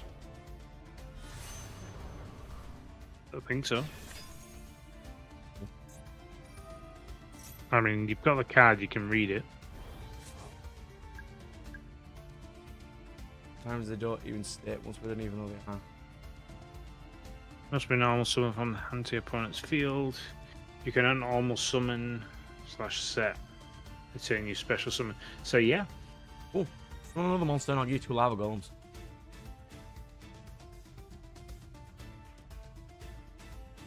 I'm going to his entire Dragon Link combo. Yeah, bro. Use your Monster Reborn. Uh-huh. Yep. Use some Magnum up, that's fine. Uh-huh. Yep. Come forth, lava golem, lava golem. Yep, you do that, sir. Because if he IPs away with my Lava Golem, I will just Lava Golem him again.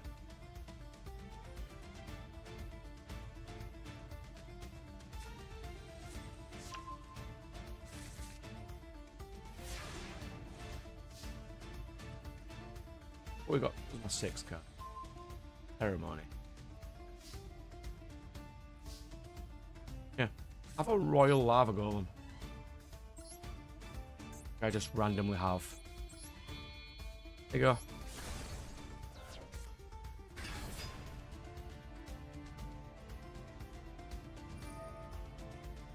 Yep, you special summon that and I will Lava Golem it again.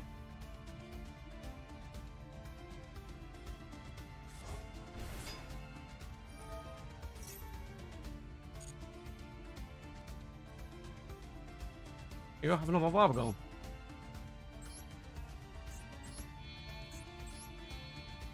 There you go.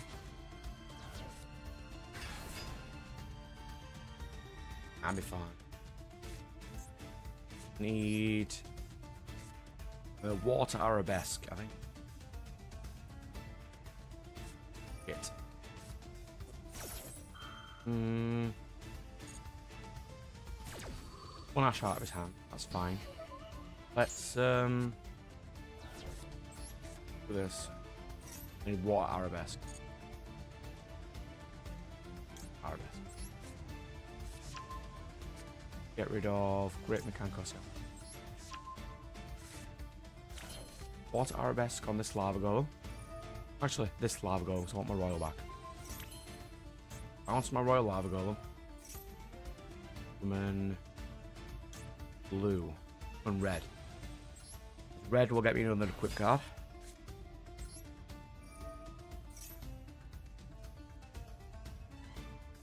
You got Druid's Worm.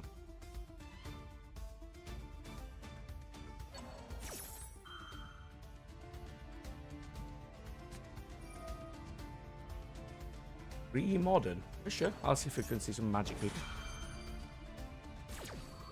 We've been kicked out of a spot at Locals tomorrow by the D&D crew.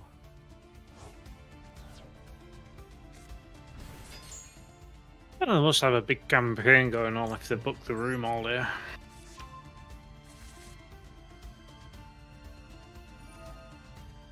Who knows? Assume, wouldn't you?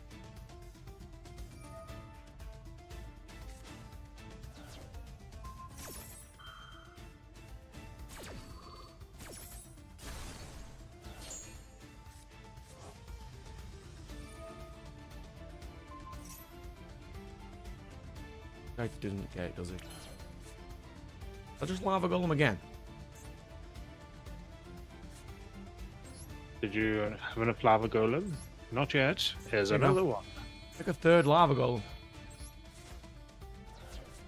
Oh yeah, I hit a lot of Maslow right now, which is why I'm in the lower tiers.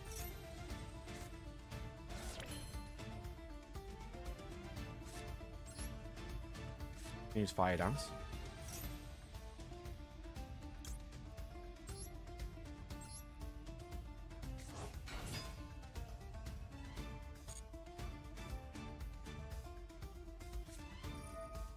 Fire hand was big. I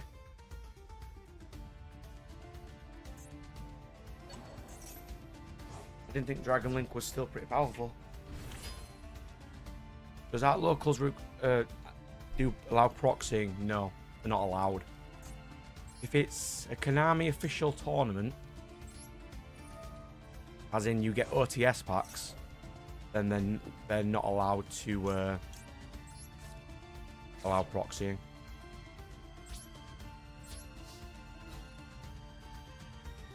There's loads of other stupid rules, but I don't think they do those.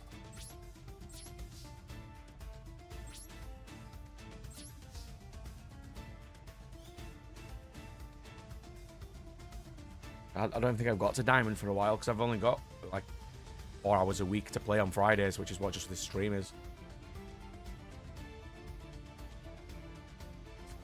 I probably could get that further if I had more time to play. I'm also very indecisive, and I can't pick a favourite deck to play. I've got like 24 decks of stuff. I don't think they really do any local or casual matches, do they? I think it's just play amongst yourselves, really. They do at that one on Saturdays, but there's very few of them. And they sit downstairs and every Thursday. There's just not many. More than likely, they probably won't allow the proxies. Goose would be very useful right now. Like, what can he punish me with? He doesn't have any tuners. We can't get his synchros. Got rid of his Boral End. His IP. He'd probably only play one Boral Savage. Sorry in here. That would work because of Beast. Buzz. Yeah.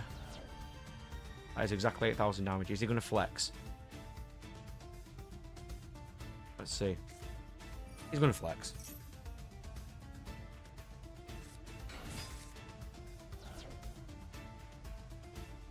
I think I did okay there. Dragon Link is significantly more powerful than Mekanko anyway, so I don't regret that game. He doesn't need to flex like this though. He was already at 8,000 damage. Oh, he's going to negate a card I don't have. Well done. Come on. Back for game. You are literally insulated from anything I would ever play. Back for game. Oh.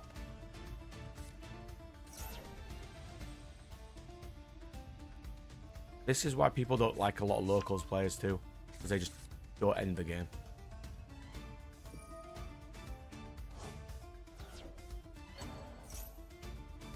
Like, what's your opinion on, like, the locals people who don't go easy on new players? I'm not a fan of those people.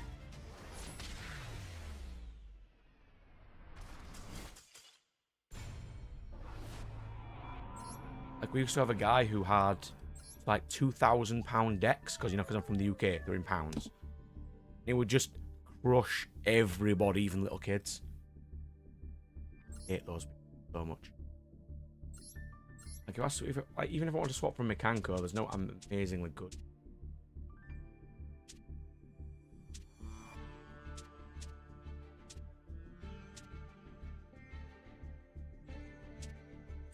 I'll just do Mekanko to get to goal.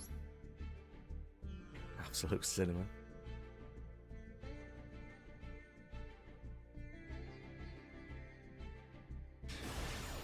Just stop flexing like idiots. All I need to do. Yeah, I get why they do it a lot. I mean, if it's for, just like a between people, boxing's probably fine. Like, I'm boxing tomorrow.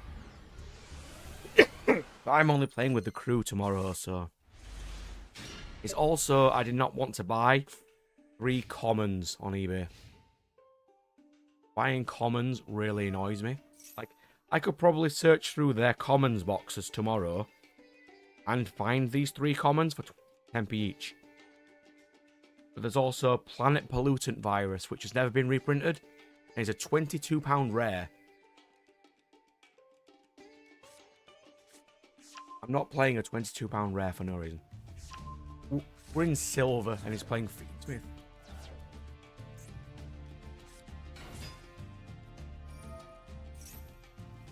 Oh yeah, Zeus and Typhon's just really good. I'm going to be playing Reptiles tomorrow. I'm playing Mitsurugi. But the best card, Planet Pollutant Virus, I can't play. It's too expensive. I mean, okay, I'll put it into perspective. I can buy it. I'm just not going to buy it.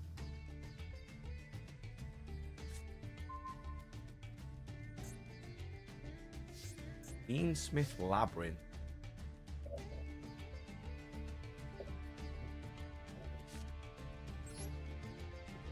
Yeah, have a...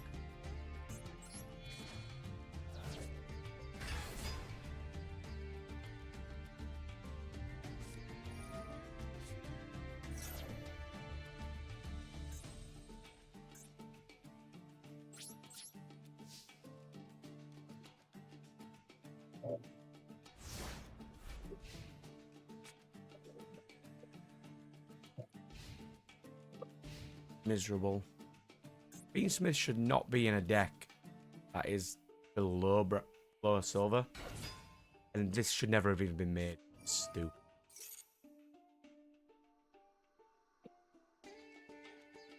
Put up an eBay.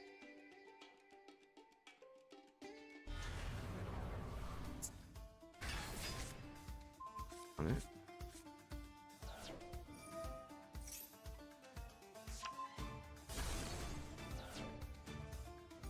In this thing, disgusting. Because it hasn't been reprinted, people are just charging absolutely stupid prices. I have proxied that for tomorrow.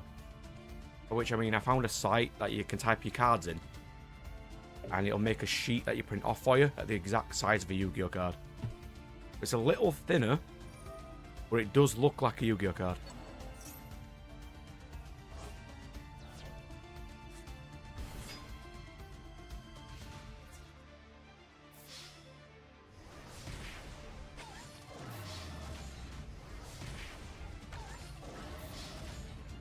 Yeah, this is also annoying. Like, they brought Fiendsmith in now.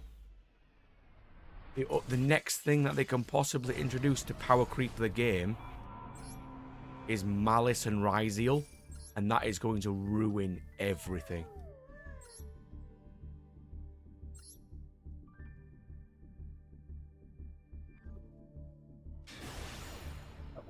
I get why they don't allow proxies, because they want people to buy their stuff.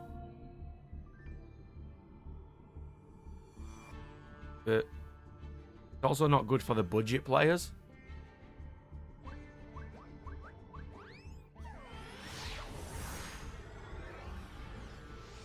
Mox Diamond. Okay. I think I'm going second, so I've got time.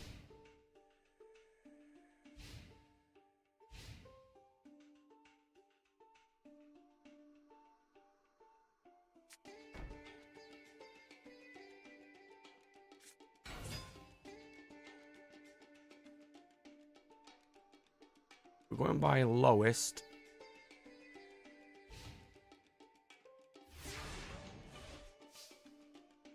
£374.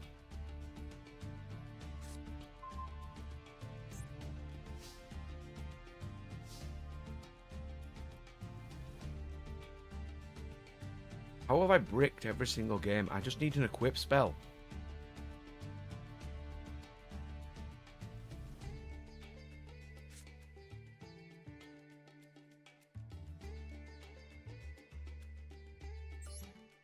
Try this. Ceremony for summon green. Banish this. The Mekanko card. That sent Mekanko card will be Arahime. Currently won't work because I don't have a Mekanko in my grave. But normal. If I do, I can this one with Almirage. Now I have a Mekanko in the grave. Now I can use Arahime, whip to green, thus activating green, a trap card.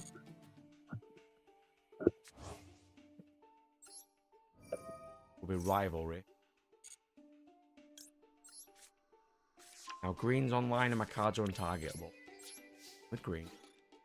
I really should have given him a Kaiju instead. Into. Set Rivalry, set Spirit Walk, pass.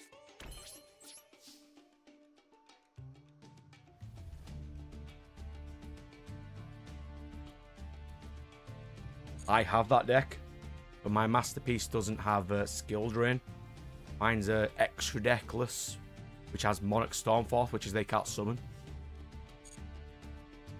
No, it's Monarch's Erupt. While you control a tribute summon monster, your opponent can't special summon. Beautiful. And I'll show you after this game. It's really tedious to play, but it does win. If it's like a casual one, I don't mind procs. So long as the proxy looks real enough that you can read it. If it's a dice and they're just like, well, this dice is the card. I'm like, no. How about a phone? Do not get me started on that garbage again. Oh. Oh my God, I hated that so much. So for context about what we were annoyed about there, we used to play Force of Will, where you need a ruler card, which is one per deck, which you build your deck around. Our friend decided he didn't want to buy the ruler because it was slightly expensive, and he just used his phone instead. No, that is not right. I bought mine. I bought mine. It was pricey at the time. Probably not so much anymore. Who knows? I spent vast amounts on that Atom deck.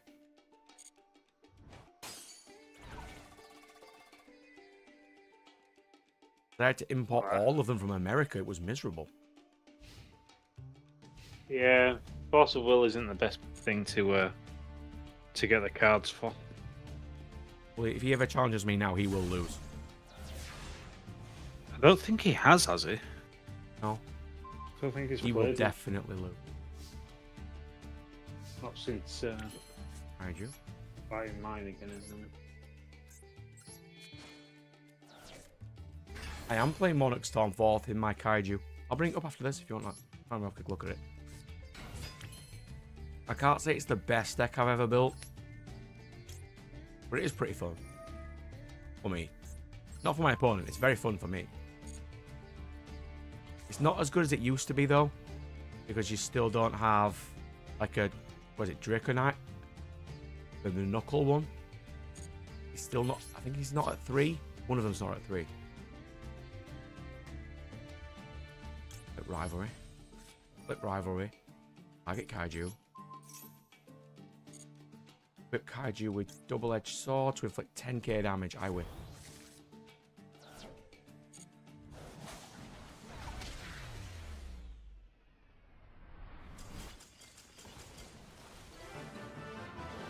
The Yu-Gi-Oh community determine fun for both players as where they can actually interact with each other. You know, because then it means that floodgates are fun. I think it's fine. What are we looking at? Draco. Where is it? That's what I'm playing currently.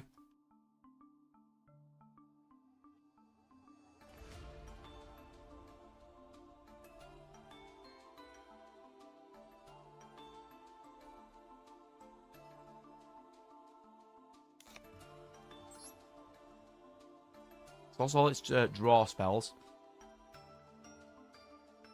We're playing Apophis because it negates effects up to the number of continuous traps you have, which you'll usually have a few of them. Lose 1 turn, so the monsters that they do summon can't do anything for a turn. I put in an unending excuse me, an unending nightmare, so you can just pop their spells and traps. And it is a continuous trap, so you can use it to tribute fodder for all your big boys. Got this for the extra draws. If anything, I should also add Time Terry Morganite to this instead of this guy, because I'm not playing any hand traps really, apart from the Max C, but you don't really need to because it's a stun deck. Yeah, I probably should be playing Time Terry. I don't think I have any though.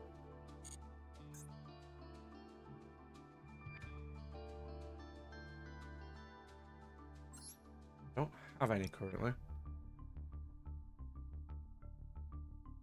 I don't play these in real life, by the way, because I don't understand when they activate. It's a massive pain in the ass for me, which is why Masada was good for it, as it is an inherent summon negate. It's really annoying, because inherent summons shouldn't be a thing. Then we go for Erupt, which is just your opponent's cards don't do things.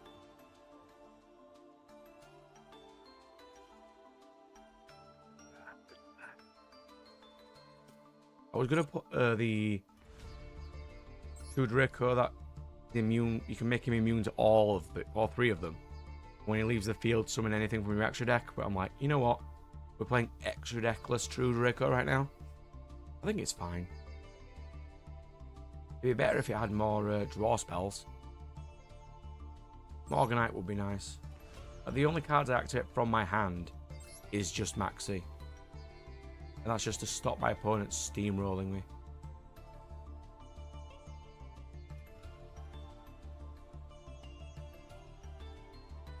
It's a shame that they haven't made more of these, because only having like 9 monsters is not great. You just need to draw power to get them. It's fine. It's not the best deck I've ever made. Like this one. I would really like to play this, but it'll take me a while to finish. That's Melodious. It's almost done.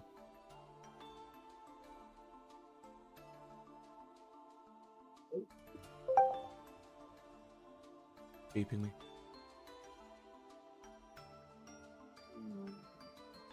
But I think a lot of people did do that when Ash Blossom first came out, and they were vast money for no reason.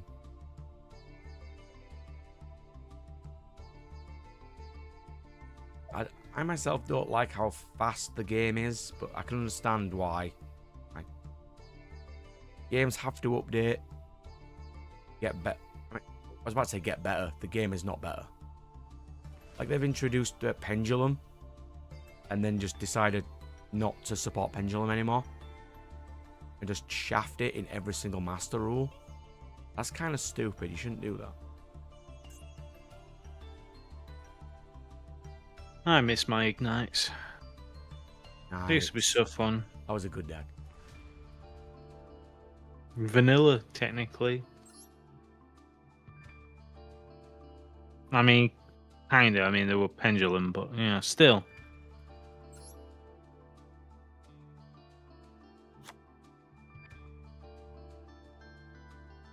I've got a couple of URs to make for this deck, but I think it will be a nice deck when it's finished.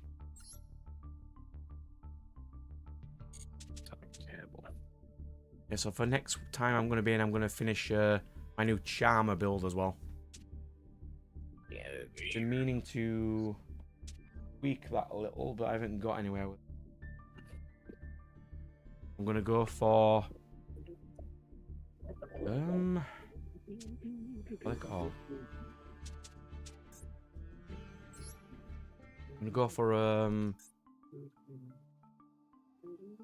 I'm going to go for a Magistus Charmer deck. Last time I focused more on the Charmers than anything else, but I think I'll add more these ones. Because really owner can add Trimagistus, which gives you an extra normal summon of any spellcaster. I think that might be nice to add. Take advantage that Zorrower is a tuner. Because you can go Zorrower, equip it with a card, destroy that card, special summon a spellcaster from a hand or grave. Then you can go into Rulliona to go into Big Zorrower. Equip him with something and then your opponent can't activate the effects of the things you equip with him. That'd be kind of nice.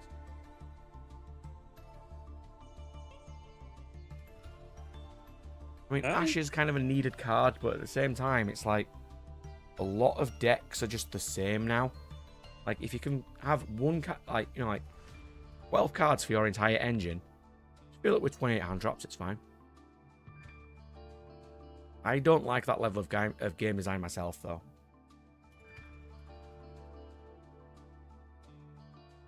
Yeah, but Pendulum doesn't have to fail. They can evolve it. Like, let's pick a Pendulum monster. I will say this. I still think they missed out a big thing with the fact that they didn't put 2 numbers at either side. That's what I was just about to say. This should not have 8 on each side. Yeah, no, they should have 1 at each side, and then depending on which side you play it at, it is that number. And I think that would have been a great idea for a card. But they just never did it. And then you can have support of, like, pick 2 in your zones, swap them around. Yeah. Like, you have the Yosenju card. That would have also helped it in the way of that a single card isn't just stuck Like, you to being one number. Yosenju L, which you don't even have to play it in L. If you have the effect of, while this card is in L, its pendulum scale changes, sure.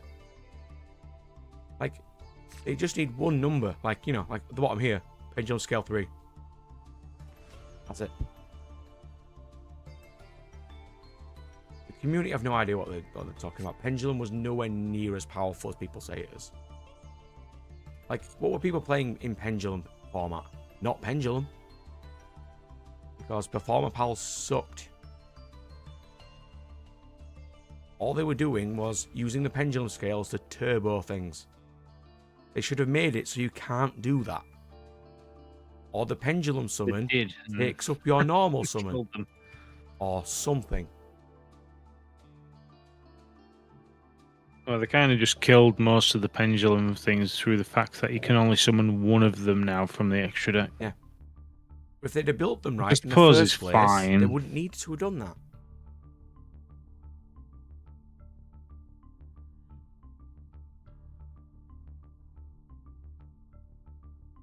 It just annoys me that they've just made an entire mechanic and they're just like, nah.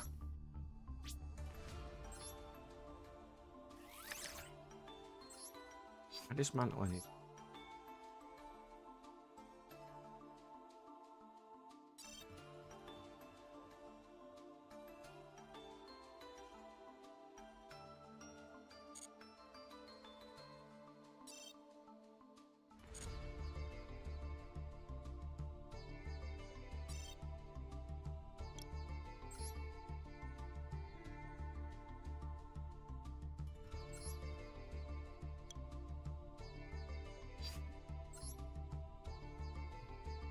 I'm off again.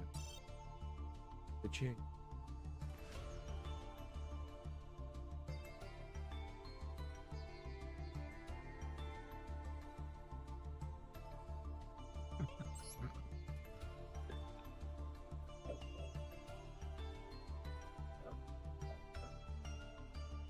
I mean, they did make a lot of tier 0 decks, but not because they were pendulum. It was because other decks were using them to turbo things. Like, the strongest pendulum card was Halka Fibrax, a Link monster. And then they made Electromite, which is still banned and has no reason to be banned. Like, people don't play Pendulum anymore because Konami have just decided to shaft them all the time.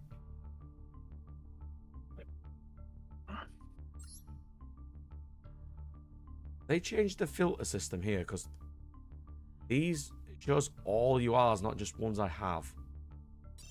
No, you should be able to turn that off, shouldn't you? Yeah, you'd have thought so, but I can't. Is it in the clipboard?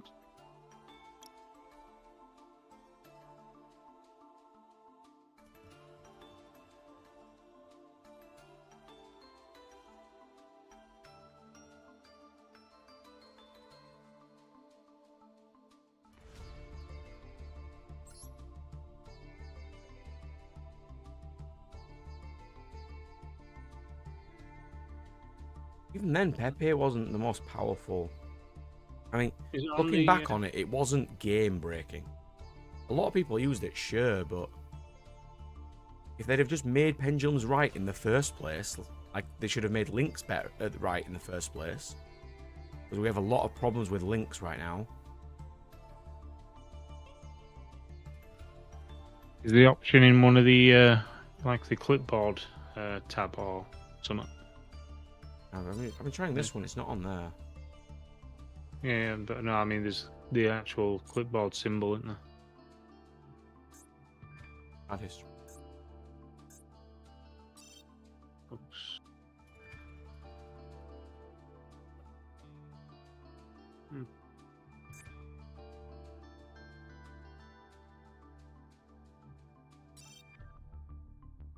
Is it where it says the thing next to cancel? Is that it? What's that saying? The regulations.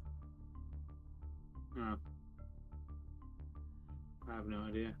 Oh yeah, links have just completely destroyed XZs because I don't think they designed links well. I mean, you could fix it with like one rule change, but they're not going to do it.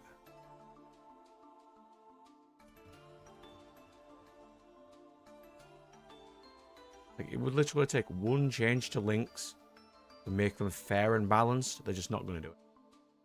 Really annoying. Why we're not allowed nice things. See if I can dismantle any.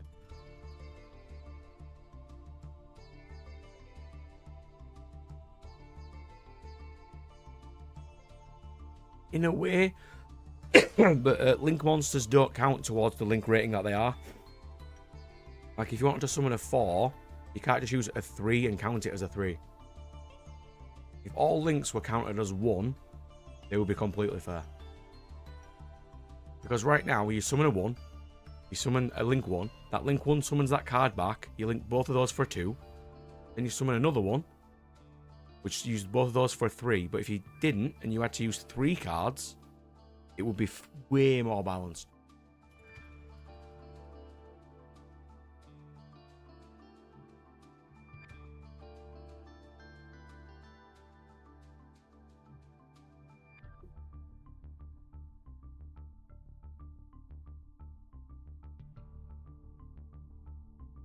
I see, it's showing me all the ones I have, but I can't dismantle. Yeah, are you on the actual deck creation? Yeah. Oh no, you're on the dismantle function. Yeah, I have these. It just won't let me dismantle them. Oh, I own that. Yeah, so the dismantle function, it will disable the cards that are destructible. So basically, it'll show you the ones that you can't actually destroy. You shouldn't. Yeah, You you can't dismantle them. Yeah, there's the new feature they added. So if you do the dismantle selected, it'll bring up the grid, so you add them to obviously the secondary column, and it'll just show you all the ones that you can, the highlighted ones, are all the ones that you can dismantle. Really annoying because before they just showed you only the ones you could dismantle. I appreciated that. No, because the other thing was just we'd actually just go into our normal menu and we'd just dismantle them from there, wouldn't it? So I think. But What's a card engine that we missed but got power crept? Hmm. I mean, it's not even an engine. But Reviewing. the adventure deck, which was made only as an engine, and they just put extra cards in there and went, a full deck. No, it's not. It has never been a full deck. It has never been playable. It only exists as an engine.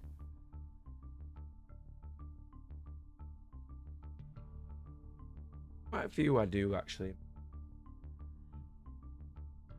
Like, there's loads of decks I really enjoyed playing before, but they've just been hit so hard, which was like one of the topics of some Team APS videos, which is there is nowhere to play low tier. And he's right, there is nowhere to play low tier. If you want to play like a tier 2 or 3 deck, there is nowhere to play it. DDD was nice. I did try playing those when they first came out, but by the time they did and actually came out, they were power crept so high.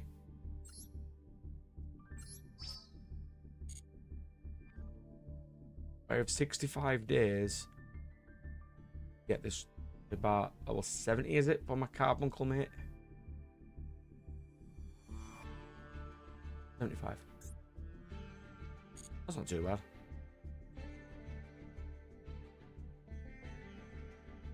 No, I don't think they've ever banned Kalalura. Just that when they first came out, they didn't have Lamia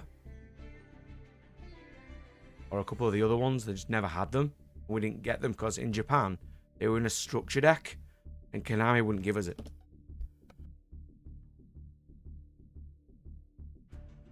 So when we did eventually get them, the decks that came out completely power crept them.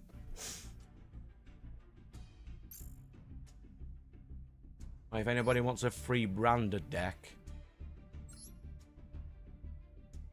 put this in and you can have a free branded deck.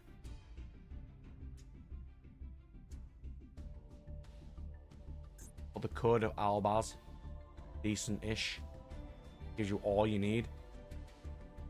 You have your 6 URs for free. Get your branded fusion, get your blazing, and you get your extra deck for free. There's a code if anybody wants it.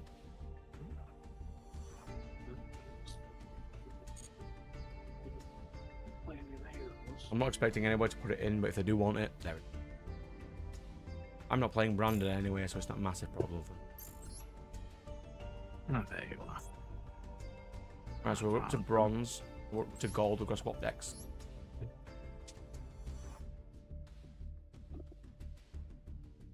I don't think you can get kicked out of gold, can you?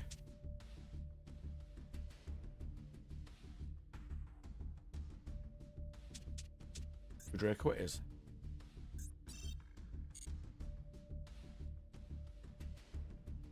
Oh yeah, it's really complicated as DD. He's probably one of my favourite rivals too. Ragey. A really good boy.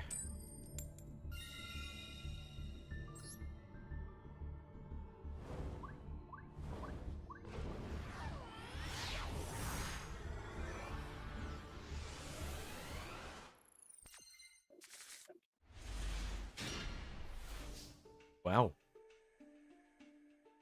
that's certainly a hand of all time.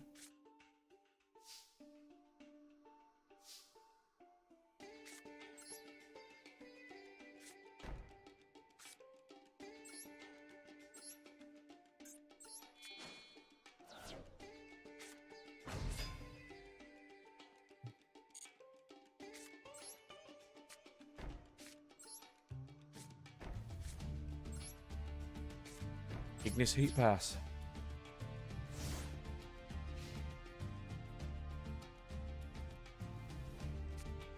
Better than nothing, I suppose.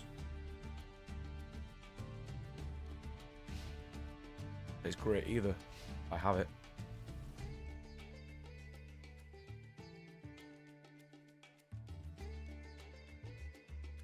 Scrolling down some shit.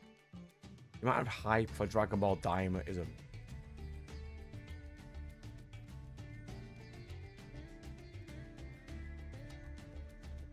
That is mainly because I am not a Dragon Ball fan. Match steal.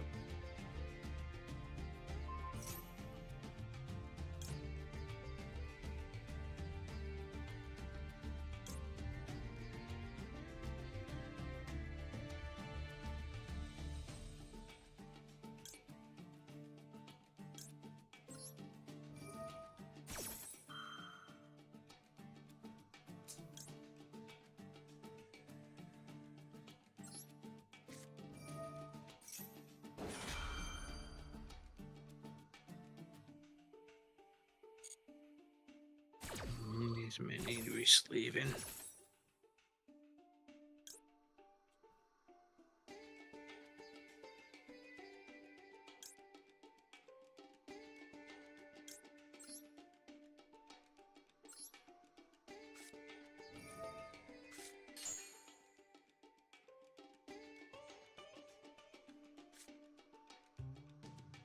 You guys like it when you need exactly like 2 sleeves, but you don't have 2 sleeves that match the previous sleeves, so then you have to just re-sleeve them all? Yep. Great. I try to use my extra deck as any random, because like you get 60.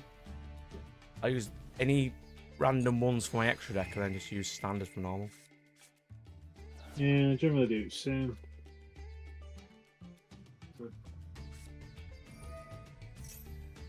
Yeah, magician player. Okay, let's see. There's a copy of blue. Wars field.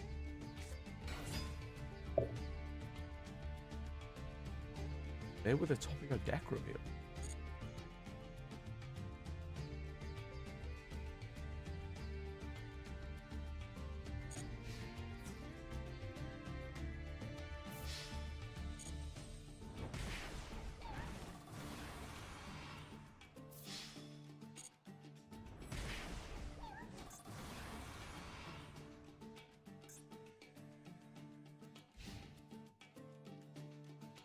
You'd have additional effects of like state what your top card is, and if you do, play that card for cheaper cost, or that's it. It'll be a lot easier to understand when I finish the how to play the game video.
Alright. This card is played via card effect, maybe.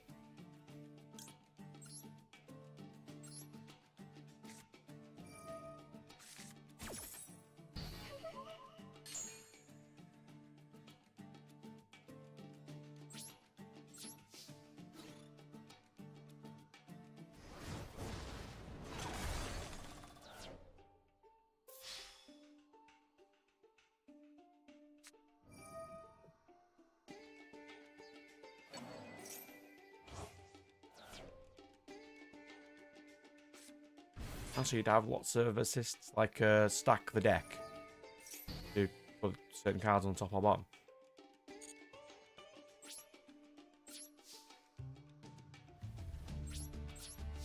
See it? Interesting.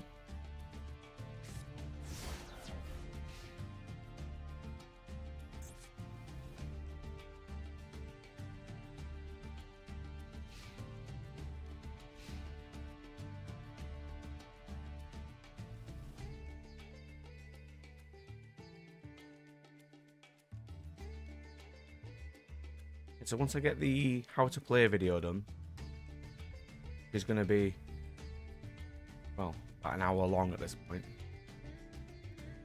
And it's easier to understand how it plays. Gets heads together to think of some cool things. Too many Chaos Maxes. Yes. Don't need to re-sleeve it all. How do I out Chaos Max? I don't think I can. Have a go on. I'll have that in this. Shame. It is a shame. Battle fader. You don't play that in True.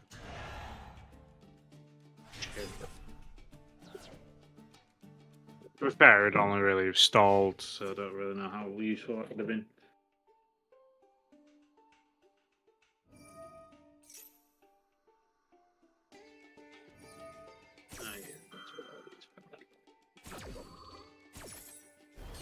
Oh yeah, no, I'm not winning.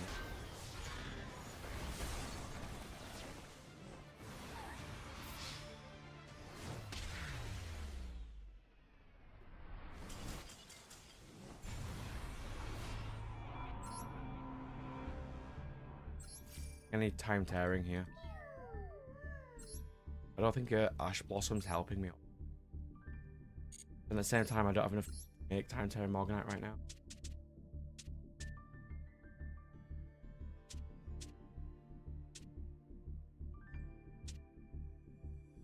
Do some punk pist. Deck I actually thought of know how to. We come up with ones that produce counters. Yes. Just a standard, generic, non-searchable one at the moment called Soul Charge, which is just +2. Then you've also got cards which is like once per turn gain 1, or if you would gain 1 per instance of that gaining 1, gain an additional 1. Which is like if you gain +1 6 times, that's 1 instance in 1 go, so you'd get an extra. You wouldn't get a +1 on each one. Generally, if your deck can use and generate 4 or 5 per turn, it's fine. Anything lower than that, really can't play. We tested that with the Starlight deck. It just didn't generate anything, so we had to fix it.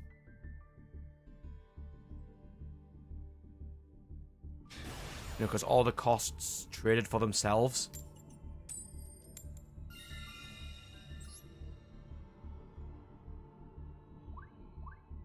We're not a lot of +1s.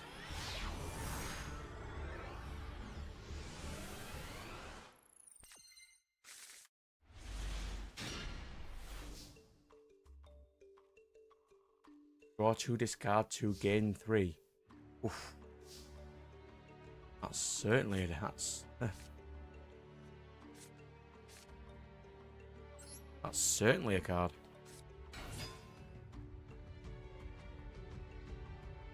The Ashes this I lose. Actually, I don't give a fuck.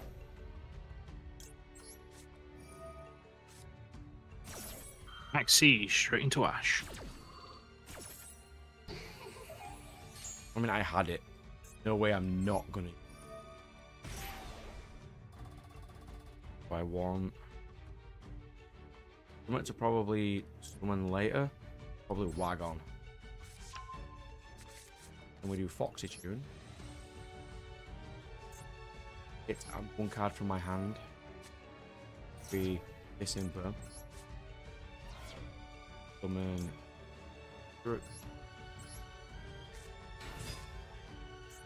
Urikusai will summon Ukiyo-e Amazing Dragon.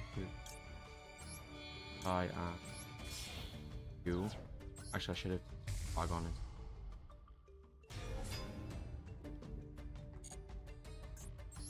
We're learning.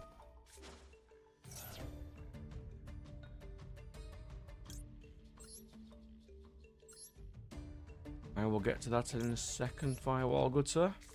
I just don't want to mess this up. I kind of want to win.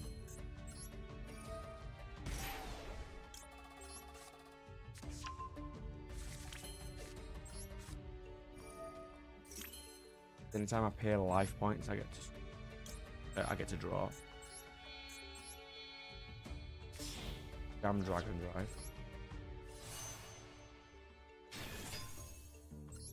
Dragon Drive will spawn one. I want Rikusai back.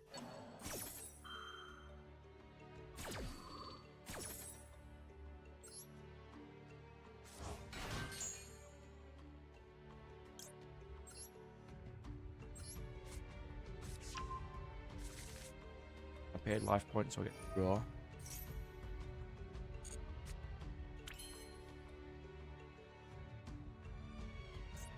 Not the draw I wanted. I don't want a Abyss deal.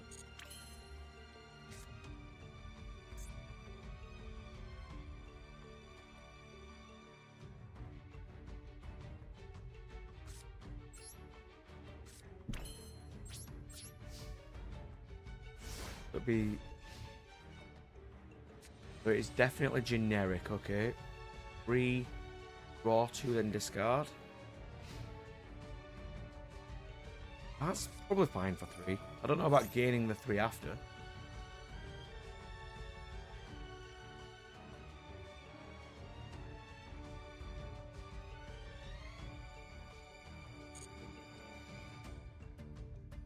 Maybe if it's gain 2. Because then at least it's a sort of neg. But you'd still be up because you would have drawn 2 cards you wanted. Because drawing first and then discarding after is more useful than discard first then draw. Because you're fixing your hand basically.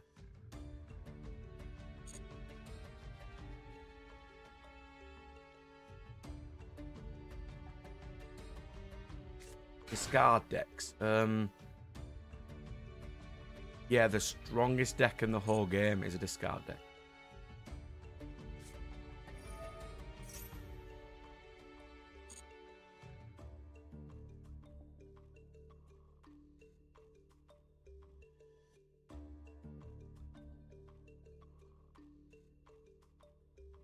Yeah, Irion, the Prime Unity Dragon, is the discard deck.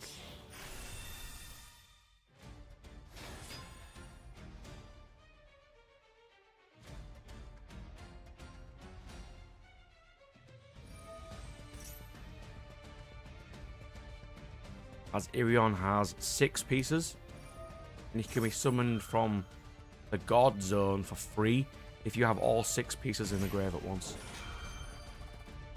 And he is huge. He's an incredibly large boy.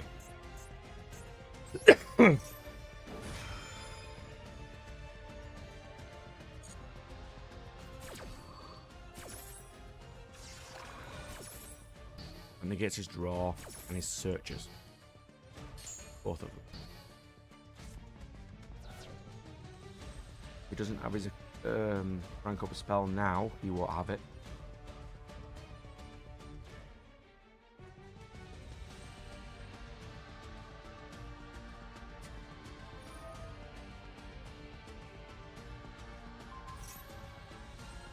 Normally cards to gain stuff back like that are in verse, in deck, so archetype based, like as most fields are. If you activate X card, gain an additional 1 anyway. So usually things that cost 3 cost 2.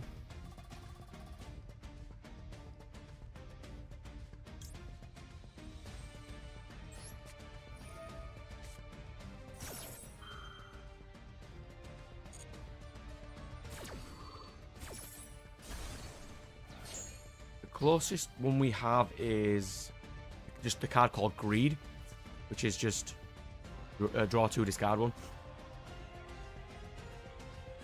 But since it's generic, it's unsearchable.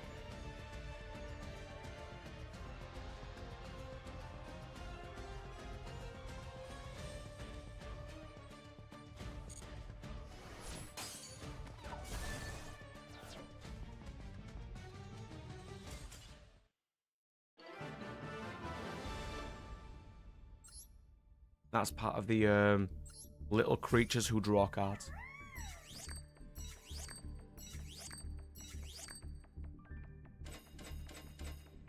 I mean, Deity Wars is a slower game. If you can draw 7, if you've got no resources, unless they're playing 1 or 2 certain decks, you're not going to die that turn.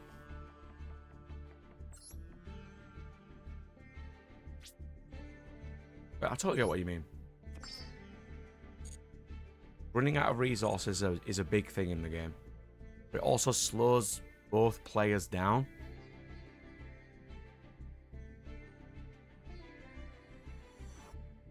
Like, if Nat had his camera right now, I'd show you a quick test game.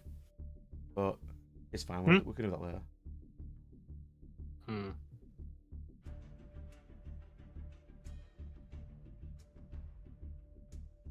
Should probably do that at some point, just do like a quick test game.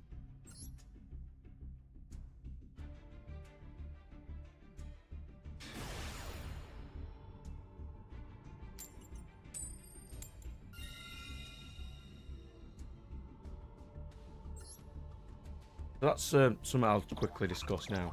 For the video, I thought making up 2 new decks would be easier. Would it be easier just to use 2 we've got? Probably. Which 2 would be the best to use? What demonstrates enough mechanics on their own? I'd say most of the starter decks are pretty much fine to use. They've got majority of the mechanics we use in them. Oh. So, yeah. It would be a lot easier just to use the ones we already have. Yep.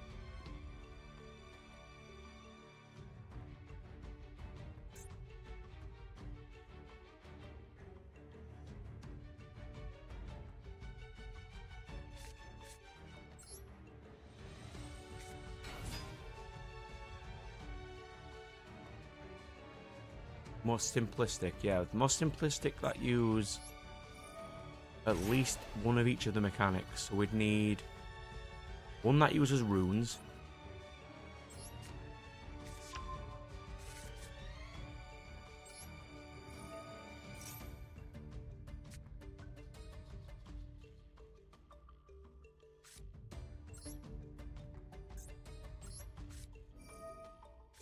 We wouldn't have to use all abilities, I'd just show them on screen.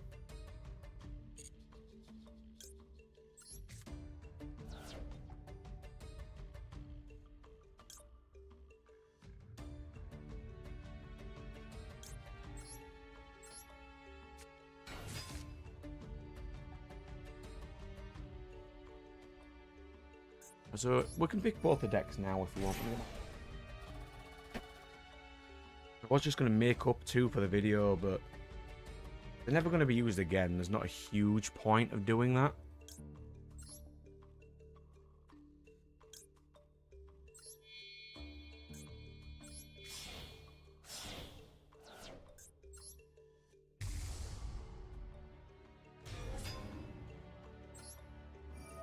I'll load up some decks in a second. Because that's Druma Cannon. I've lost this game regardless.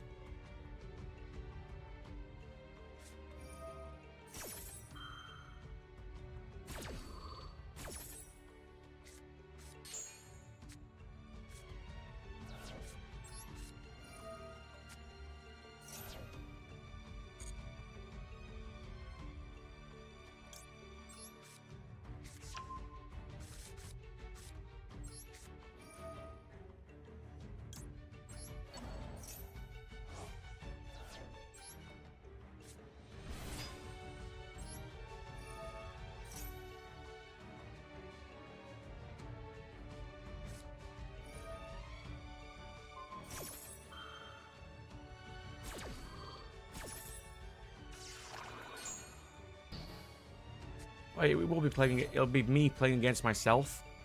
There'll be like 2 different decks being used against each other.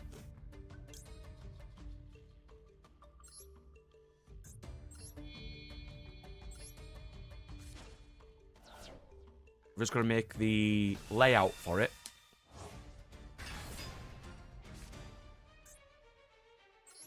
Get all that sorted.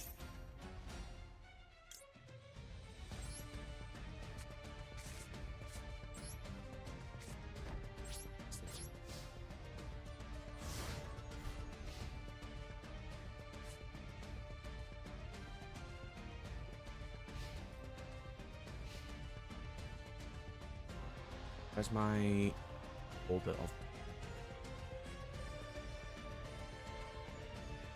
Right, so we have the Valkyrie deck, which is technically finished. We could play that one. That one is based on tributing your things to do things. Then we've got the Ice deck, which is weakening your opponent. We have the Library deck, based around assists, homes. Oh yeah, that's Greed, by the way.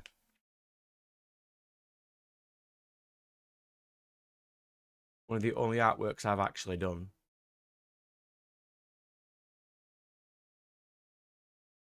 Draw 2, discard 1.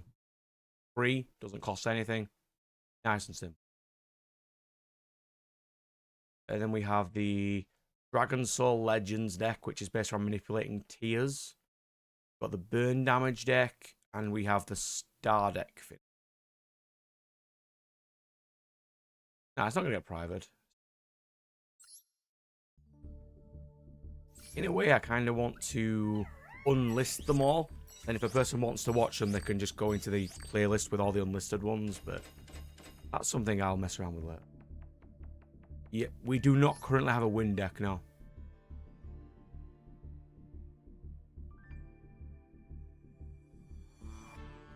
Kind of annoying. We do need one. I was going to make the Sand deck, the Auto Mill deck that summons from the grave. But I haven't finished it yet. We just need to pick 2 that will be decent enough to go against each other for these videos. You got any suggestions, Nat? What? Sorry. 2 decks that we can use for the videos, because you've got a couple that we could use as well. Depends on what you're trying to do. It's just the test videos of how the game plays for the rules. Like, I'd pick Glory, but I don't know, really. I can't really play Glory. Glory is equip-based, so... fine.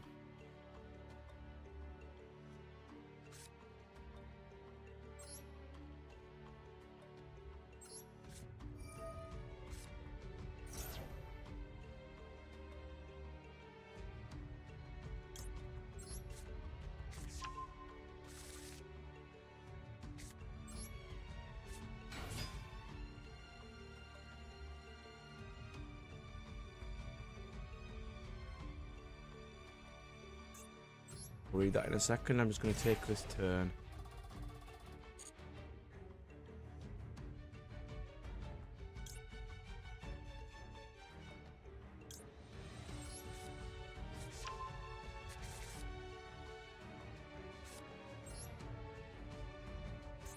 Still spend.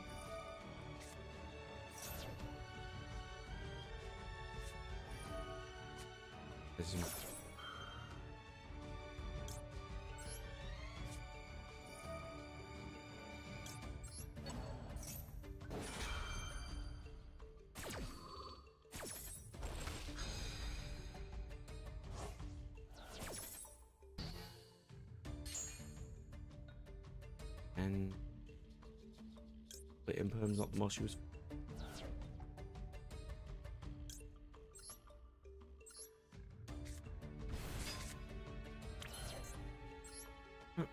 No ideal. I messed that combo up.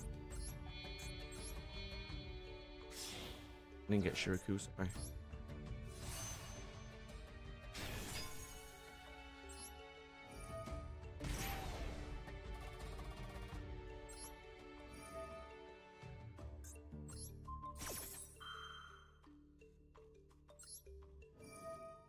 5 lower, which will...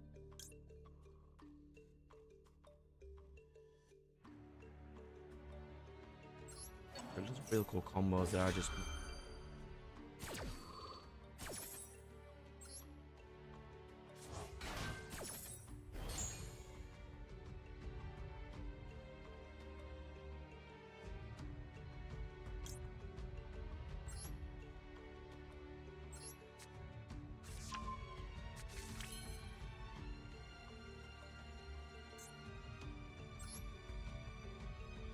Oh, it's gonna have to be pet pass. So it's ideal. There you go, pet pass. Right. You get 3 on them during your first main. Move a counter. When you can't move a counter, they just blow up.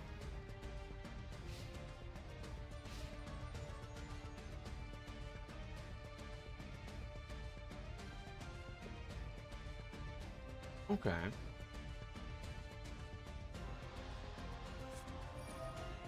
Basement.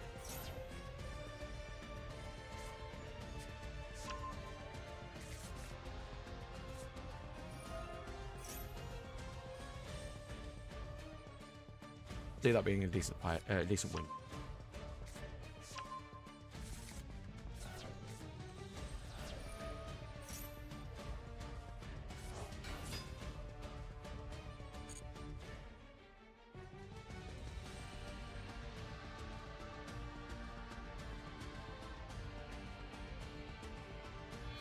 I mean, it's kind of standard Nat, but we could just do Glory versus Star.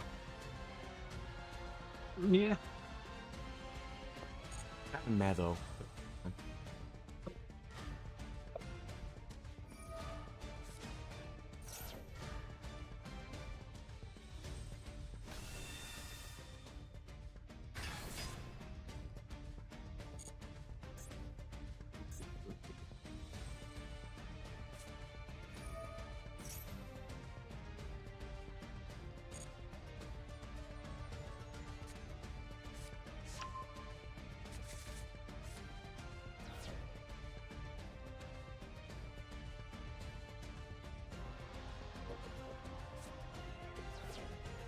Also depends how you, if possible, do you recharge them pads as well?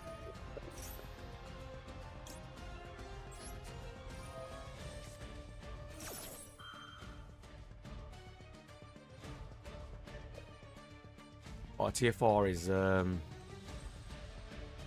25 to 3k.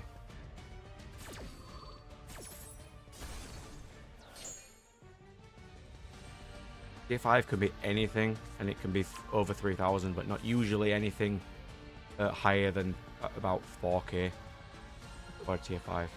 Gods are usually around that.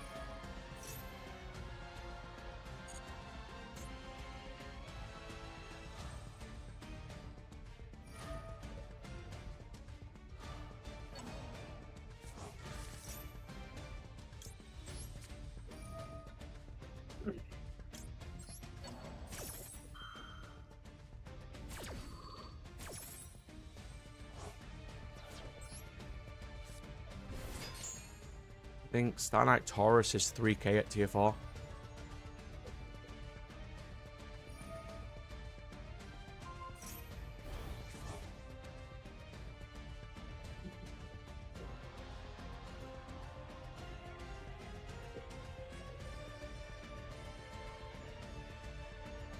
Might just add a random card in that applies runes, so I can explain runes. Yeah, you can do. I mean, just trying to think of it. I know demons technically got. I think Stard has one. I think Star Painter gains rune.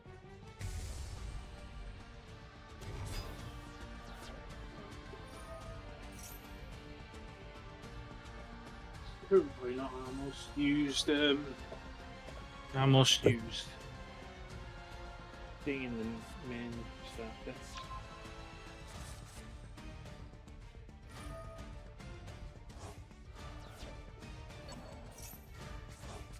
Yeah, makes sense.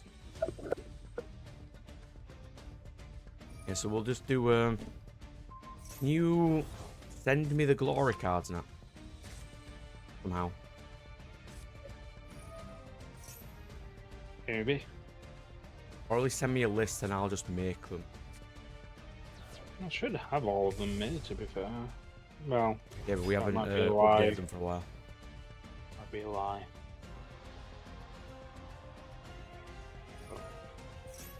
List of all of the cards should actually be already posted on Discord.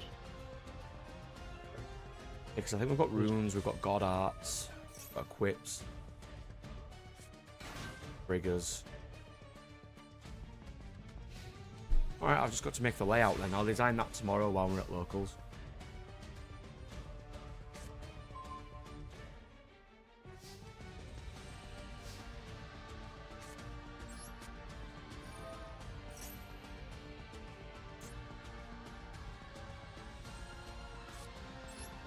Yeah.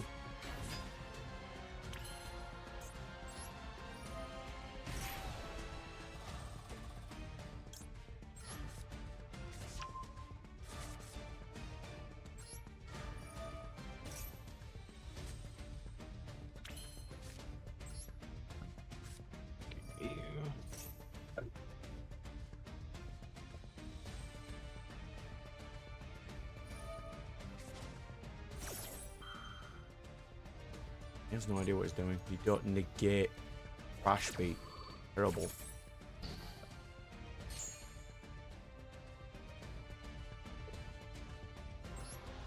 That's why you don't negate crash beat.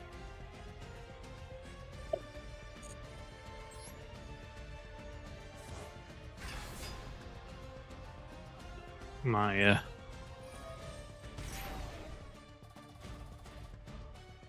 bag appears to be ready now for tomorrow. I've got a couple of my decks ready. I just haven't had a chance to pack it. Make sure I've got all of me. The extra deck. What's that? Did I not? I've got about another half an hour in my firewall, I think. I feel a lot better than I thought. So 4 hours is fine. I want to at least tomorrow finish the design of the video layout I want.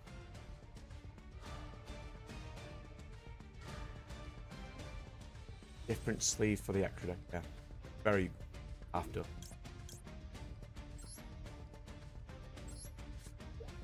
It's like, I mean, you don't massively have to.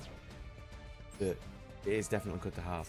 Oh, one thing I did get now is I bought 3 packs of Yu-Gi-Oh! Oversleeves. Oh, nice. Because I think we kind of needed those. Oh, I'm not going to go first anyway. So I can use the Brad sleeves now. You can. The Avatar sleeve.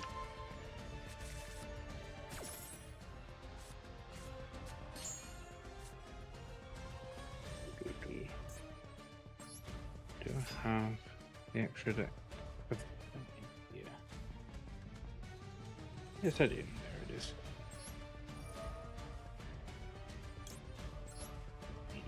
Well, this Azamina deck is still going. Just die.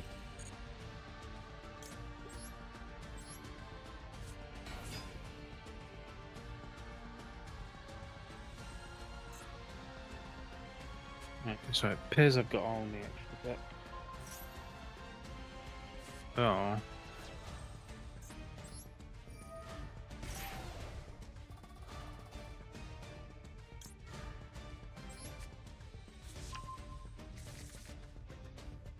What did I do with that card?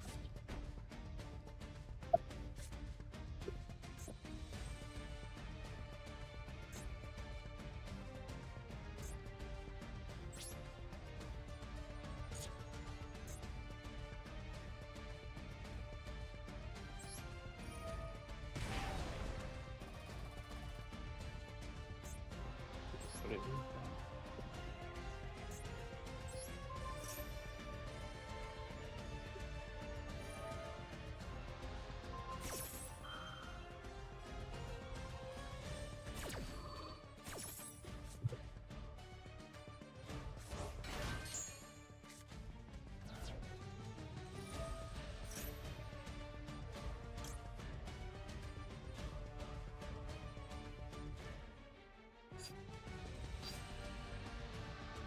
Yeah, I did put it in there.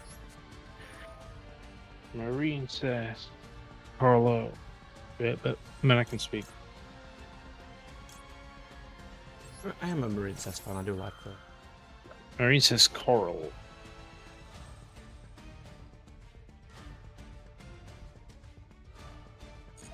The link monster. Coral and Emily, they link 2, which is just generic water support. Pretty much. And gets to be added to my actresses.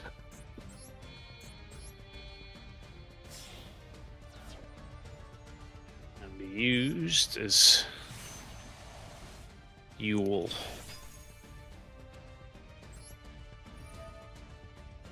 I just have a copy of Zappa Shrimp. I don't know why.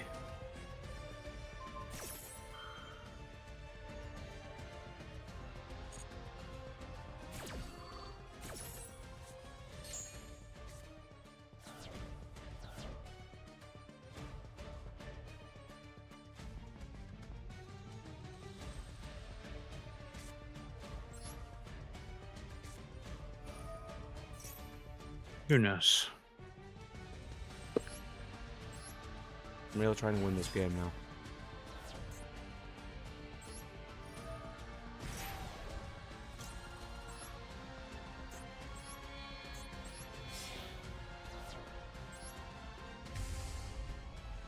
My 2 field centers. Remember to leave enough room for the thing I've got for you.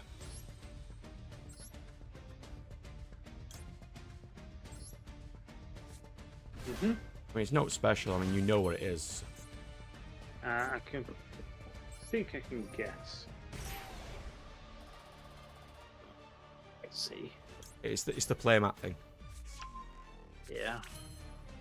As soon as Dave was saying, so, oh yeah, Brad asked me how many mats I've got. It's just like. I mean, I know you definitely have enough, so it's quite nice.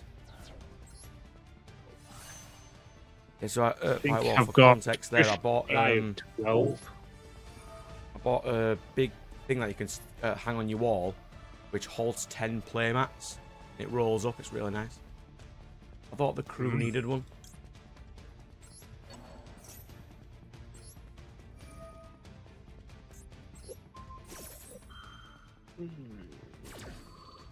There it is. Sketchbook.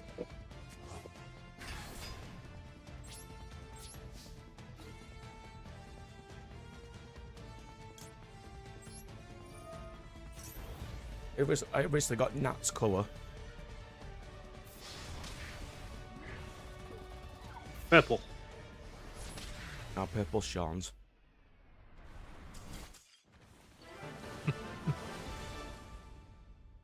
Quite nice. Joke. It saves us a lot of time if we can just hang up as mats. Just means I'll be lugging them through town, that's all. Can't believe I won that game. I didn't win mine. He eventually managed to get the Exodia Fusion to hit me. It's huge, isn't it? Okay, it's not that huge. Yeah, Punk Deck. I actually won that game. I was quite impressed. If you didn't see, I won against this new Azamina pile.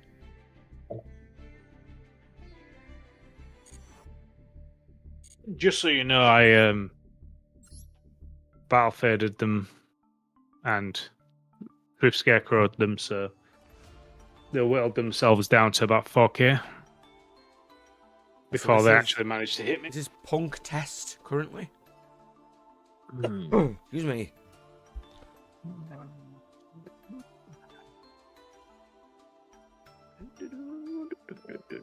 Yeah, we don't really need these.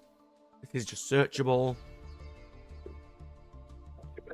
We went with Shen Shen because we're playing Kaiju. We're not playing Kaijus, we're playing Bistials. It's level 9.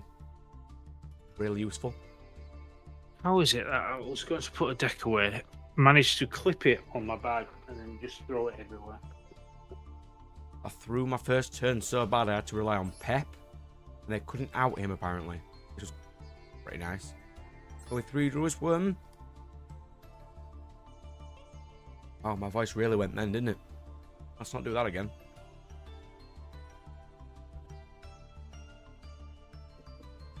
God, I hate being ill, me. But yeah, it's not the best deck in the world, but I've got this punk one, and I've got actual punk. Unless I randomly dismantled it, which was punk Gold Pride. I had to dismantle my Leons, finish some other decks. But it does its job. They're fairly consistent. You get a nice handful of business.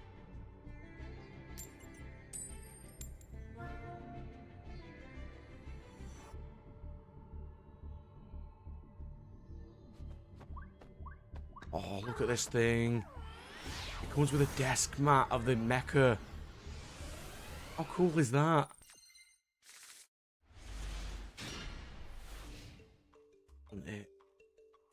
It's only 57 quid. That's cool.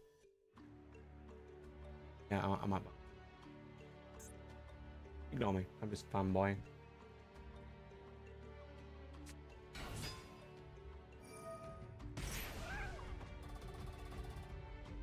Punk versus Punk. Let's go. Punkception. Ogre dance. I would not have gone ogre dance, but okay. Unless you just want to get cards in the graveyard. Oh, you already had Foxy too. Pitch ogre dance with it.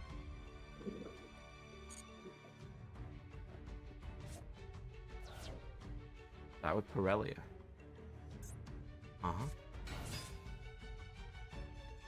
Yep. It's fine.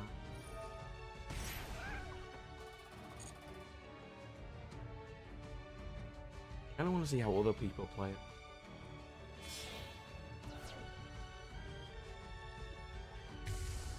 Rising Cap, yep. Immediately tribute Rising Cap.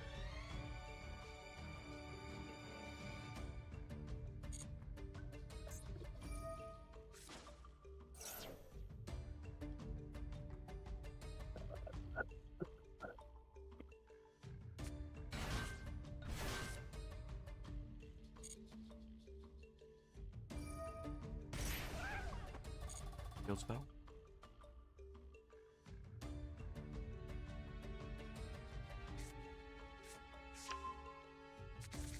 Going to test how can stop his combo. Right. Put 8 into no, dragon drive.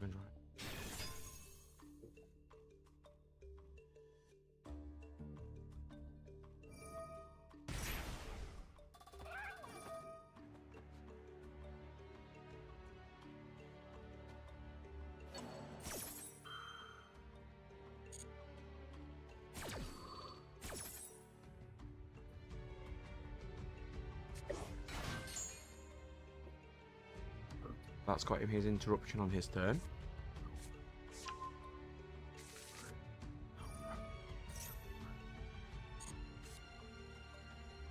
Okay. Yeah, most of the punks are earth type, so you can't actually bestial them.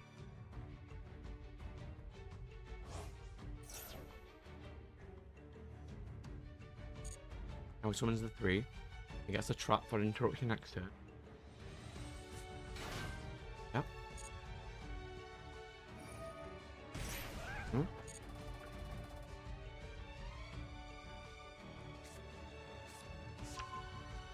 This Nashiwari surprise.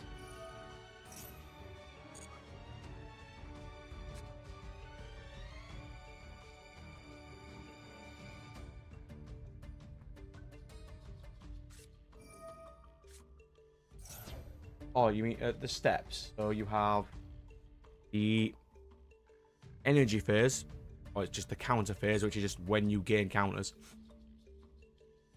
Then it goes into draw, where you just draw your cards. The counter phase is also where upkeeps are paid.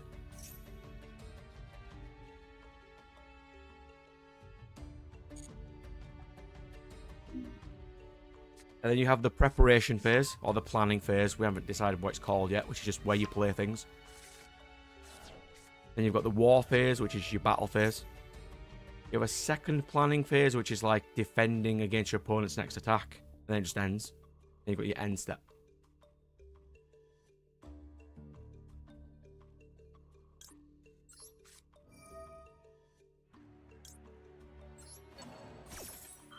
Right, I think I'm going to get off.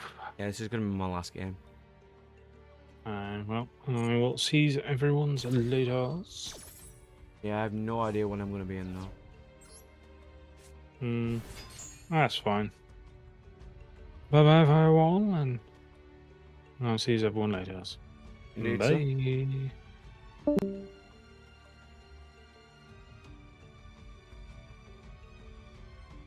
Even do against. Good, good. First turn.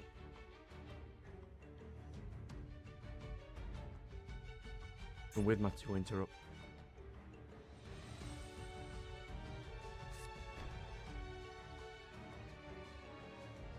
He has a bounce and Nashiwari surprise.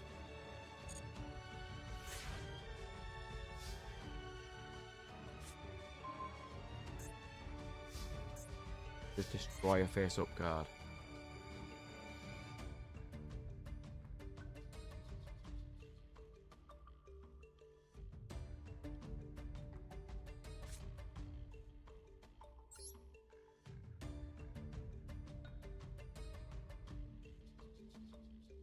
Fine. We basically ripped off 6 card games to make the initial playing of Deity Wars. Got a lot of Vanguard rules. A couple of Force of Will ones.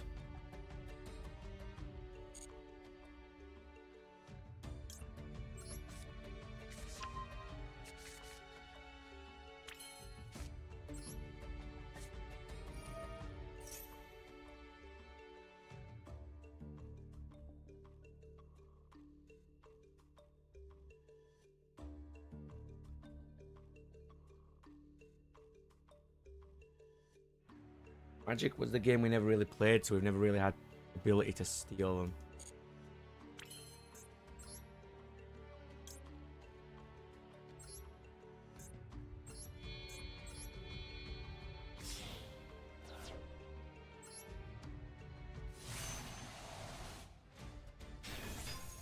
No, you can't activate any effects during the counter phase.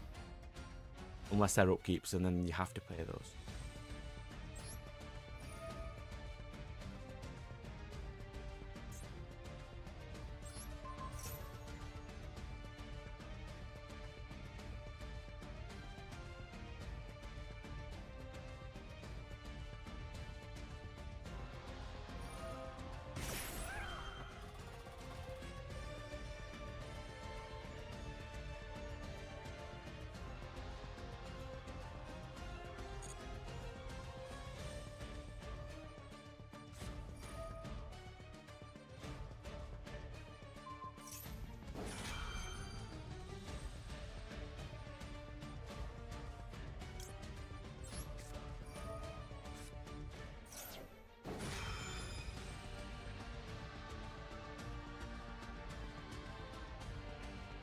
Because during your initial counter phase is where you gain the +1 or +2 per turn. But you can still gain counters throughout the rest of your turn. It's just they can't negate the minimum amount you can get. I think it's fine.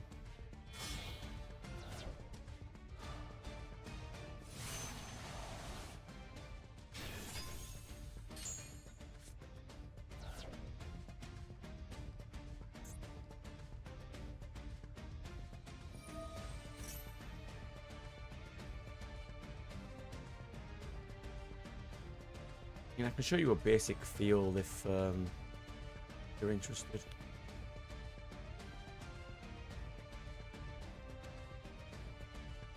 Field.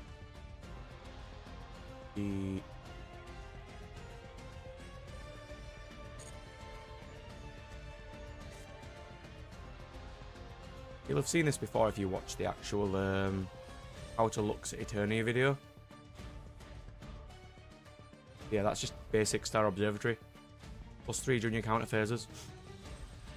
And then whenever you would summon or play Constellation, you gain extra. It's just this top one, they wouldn't be able to negate.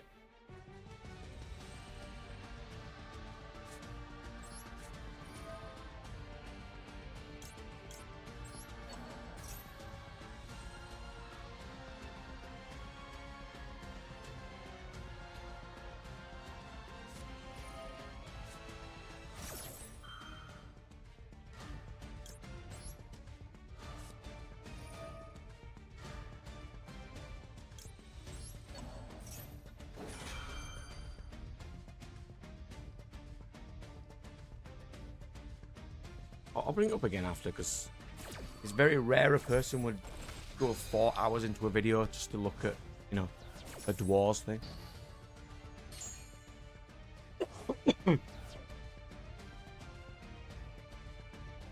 A card has to be successfully summoned for you to gain the resources for it.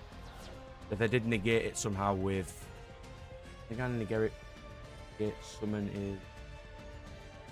Banishment, I think it's called.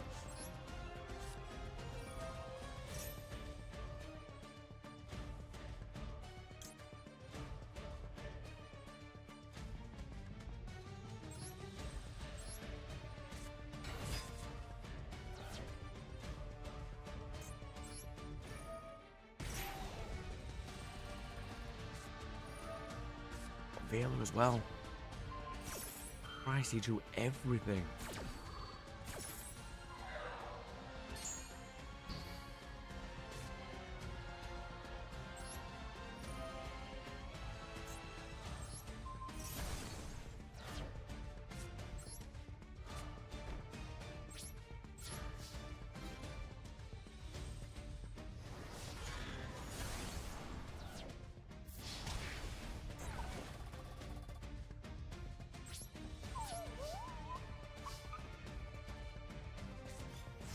Yeah, I could potentially do an extra 30 minutes if I did doing random Dwarves thing. I ain't run out of juice yet, so we're getting there. Normally I'd have gone through 3 of these, but got a bit of throat pain, stuff like that.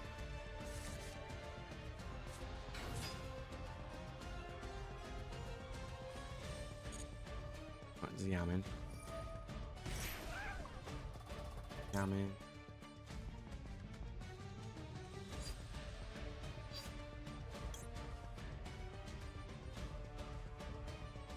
Hit though.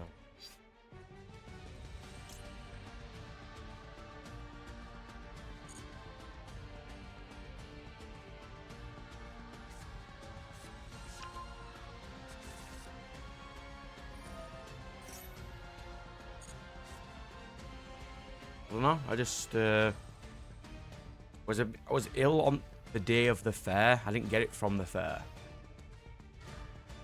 Then I just got home and just felt horrible. Spent 4 days dying.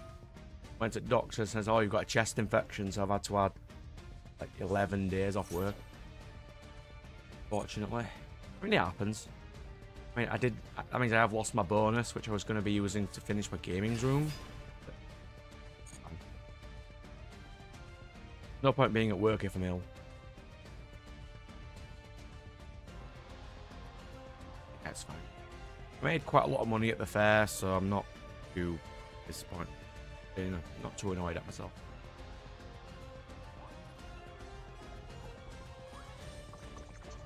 Offloaded some of my special editions, loads of Pokemon cards. Apparently, I was the cheapest, most reasonable player of, you know, seller of Pokemon cards there. Which everybody went because I'm apparently the most reasonable. Fine. People like inflating card prices. I don't. There's no point. Like selling commons for £1, I'm like, no. No, they're not.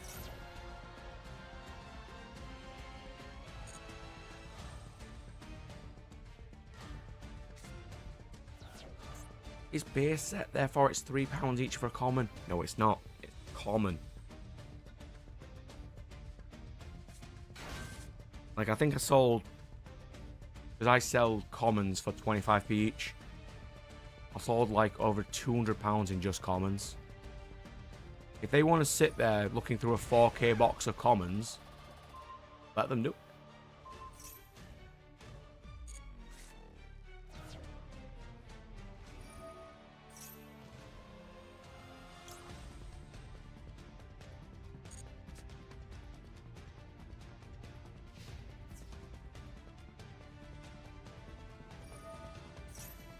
Like, older bulk, sure, they are worth a little bit more than standard bulk, but never to that extent.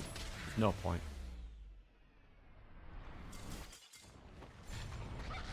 Like, I even do trades with people too. You know, like when little kids can't afford the cards that they want, but they've got a little folder with them.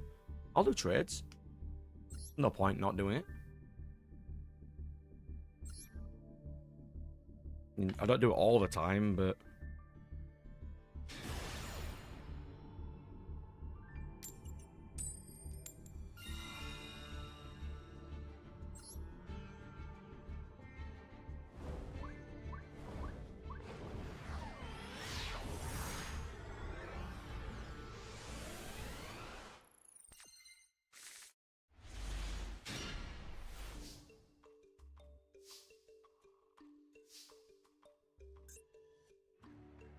I have Bestial first hand. Where I'd say that's ideal.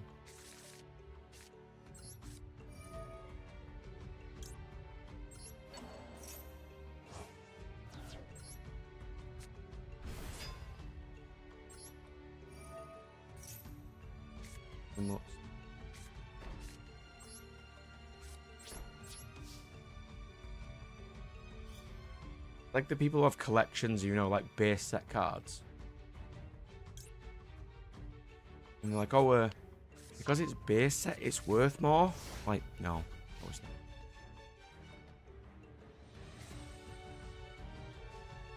I mean, I totally understand why people inflate them. I am always at least 5% cheaper than eBay. Always. There's no point not. Like, people wouldn't come to a stall to buy things if you just buy it cheaper on eBay and get it shipped to yourself. It just means I didn't have much time to do going around, so I only got the Beast Wars game. That's fine. I did get something I'm going to be playing for the channel, so no point to be annoyed at that. Looked interesting. Monster Rancher to play. Other cool thing.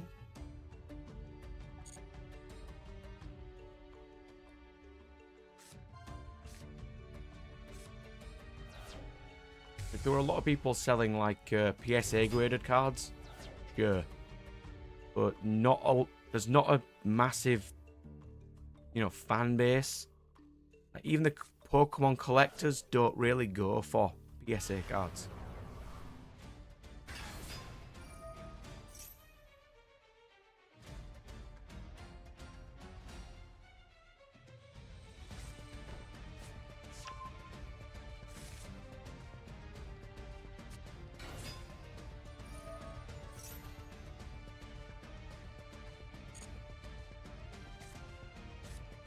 Yeah, it'll be a nice quick game, even if it's terrible. Still a good game to play, I think.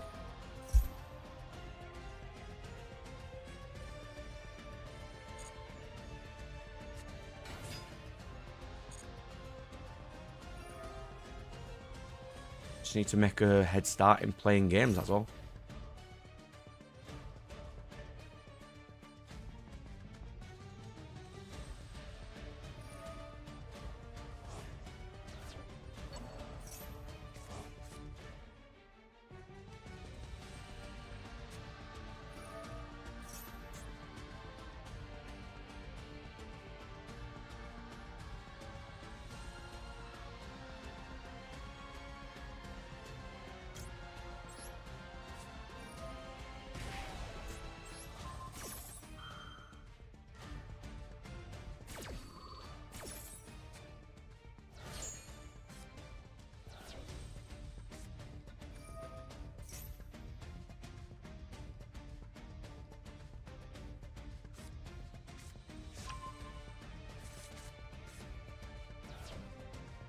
You can, but it's got to be an effect relevant to that activation. If you have a card that specifically states when your opponent gains counters do this, then yes. But you can't destroy a field anyway. If it was negate and destroy, you wouldn't be able to do it, because fields are indestructible. Unless it's the one in your counter zone, which, in your God Art zone, which you summon to the field.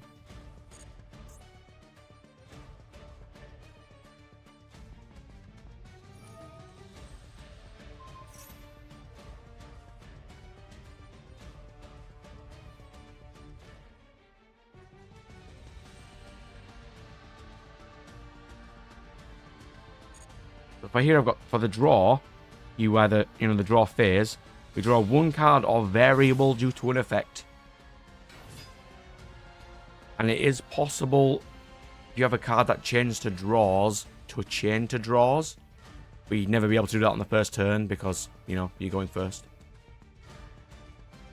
You wouldn't even really be able to do that on your second turn either, it'd be like third turn going on. Your plan phase is summon if you haven't already. Activate effects, tribute. You can tribute and you can use God Arts.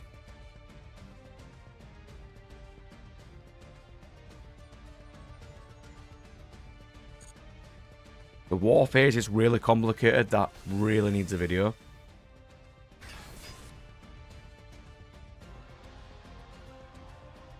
The end of phase is just... that's where cards that last till the end of the turn activate and resolve.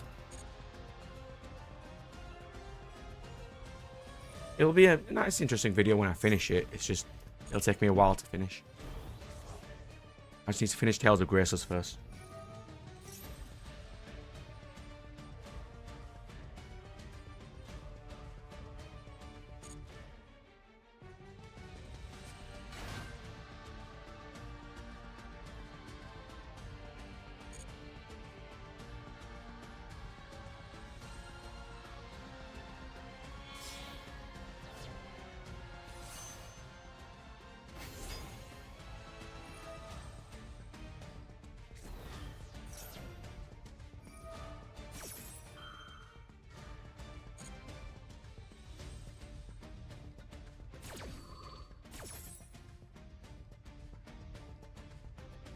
So, for that one, say a person summons card A. You can't respond to the gaining of the resources because it's on the field, but you can chain to that summon, or if that summon has an effect.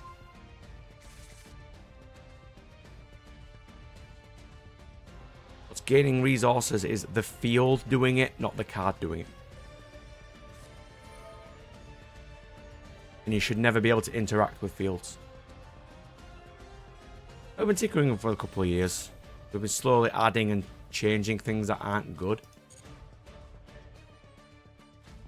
Like, we originally played only mono, which is like if you choose a tribe, you can only play that tribe. I'm like, no, it's not great. We started with that to slow the game down, but we've taken that out recently because it's not great. Why is it still going?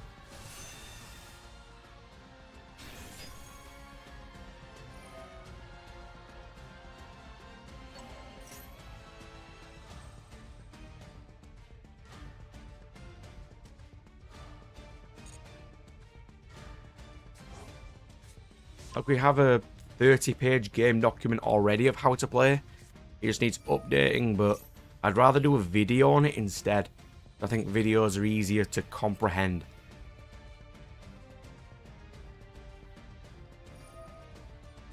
Then I've got like an entire section on abilities, which will always keep being updated because we keep adding new ones. Battle damage or deck out, yeah. As lore-wise, when you start the game, your crystal that you use to play the game, which is stores all your cards and things, creates the field around you. And once you run out of power, your field deactivates and you lose. Nat's got the combo deck, which is Glory.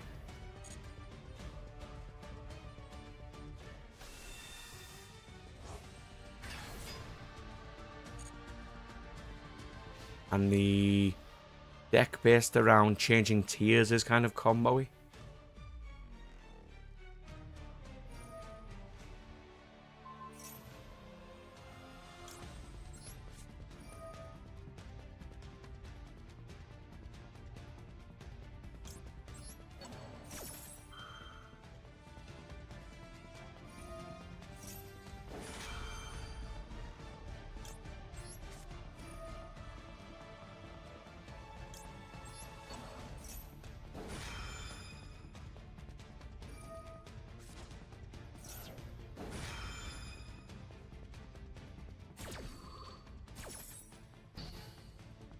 And there's probably going to be loads of combo decks. It's just, if they're not in tribe, you're going to be losing a lot of resources doing it.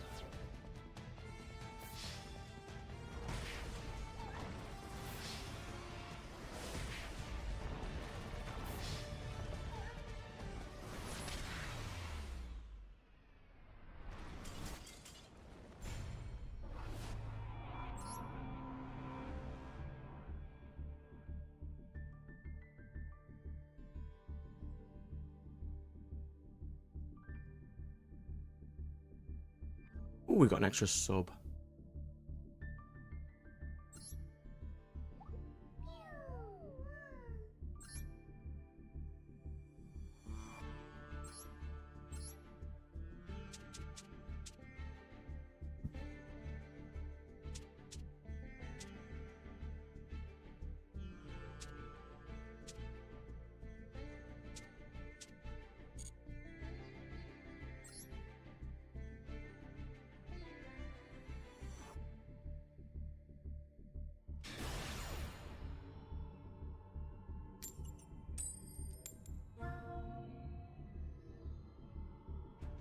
Judge a deck for 5 cards. And banish the rest. They're chosen on top of in any order.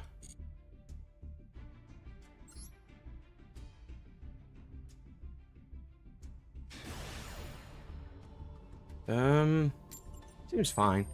We'd have to change the wording of you lose half your life, as cards can chain onto losing life to gain that amount of life instead. So we just have to stay half life, not lose half. The life becomes half or something.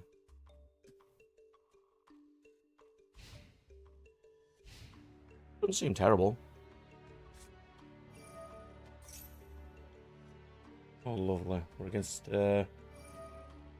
Horus.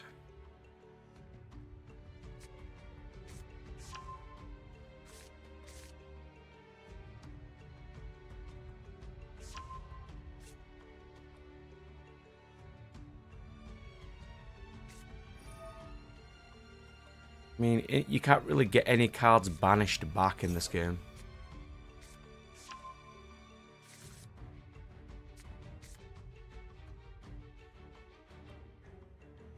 Unless there's some random condition, which is like, if X number of cards are banished, do win things, maybe?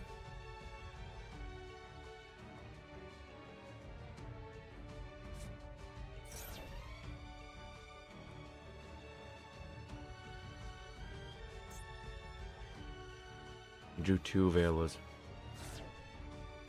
What he did.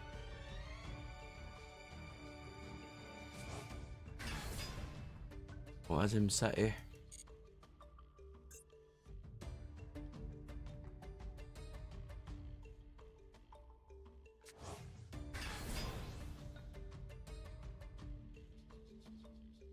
Oh yeah, it's a massive combo enabler. I'm trying to think of potentials that it'd be broken right now.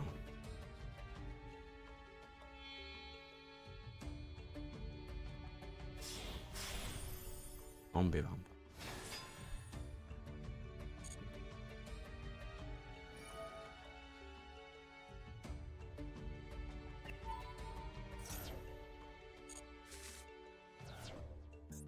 Crap, he got rid of Rukusai. 5, yeah. All players draw on their first turn regardless.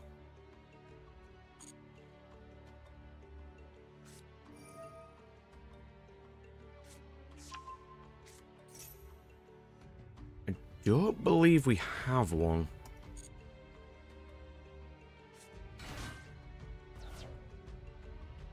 I do have a rules document. I'll have a gander at it later. I don't think we have a max size.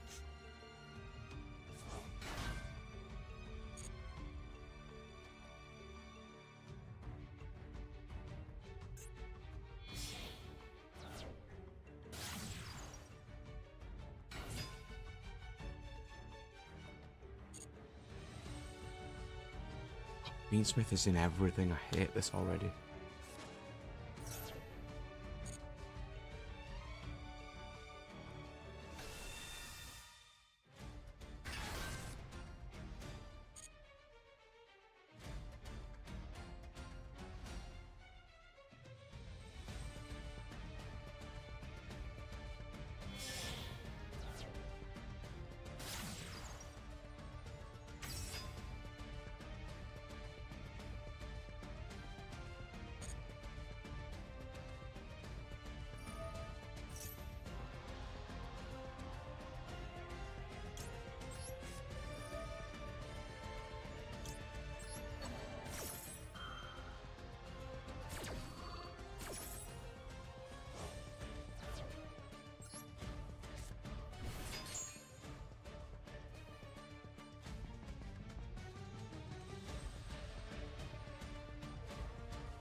I mean, they can't be massively if they don't have any resources left.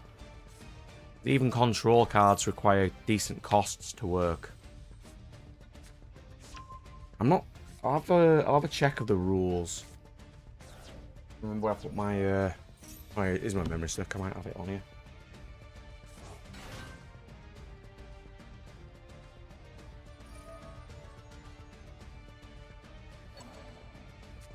While this guy's doing his incredible convoluted combo. What do I do? What do I do? Here it is.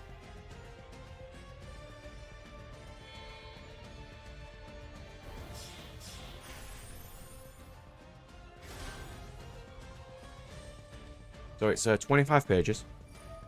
And size is not on there. Interesting. Why is it not?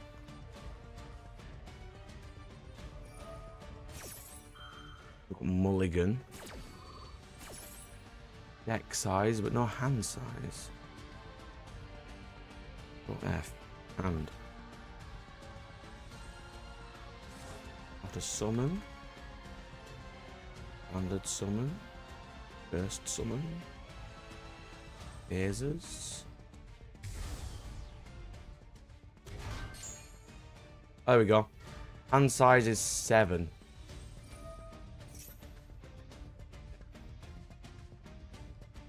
Hand size 7. There we go. We do have mulligan, yes. We've also got rules specifically for multi-games, you know, like alternate styles. It's been a year since I've updated this though. It's way out of date, but it's got most of the things in there.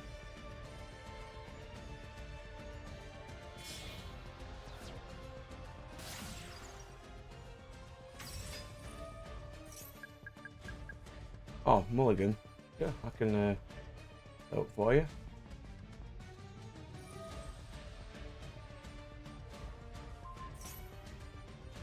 Still going. Right. So we have mulligan here in the beginning of the game section. Before starting the game, each player makes sure they have their fields in play. They must have a counter field. And then they shuffle, draw 5. They're unhappy with that starting hand. They can put any number to the bottom, draw the same number, and then shuffle, and it's once per game. Because usually if you don't have any 1s or 2s, you can't play the game at all. So you'd like to have your opponent to have a good amount of 1s and 2s.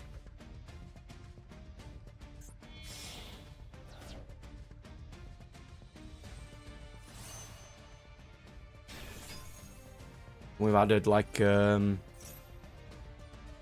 rules versus card book, card rules versus rulebook rules, which is if a card states it works and the rulebook doesn't, the card wins. Winning conditions, deck size. It's like 32 pages long so far. Quite a document. Hello, sir. How are you? Yeah, we've got quite a lot of things on there. I'm just slowly sucking. Got team games. The field layout explained. Do I need to redo that? Card layouts, extra fields.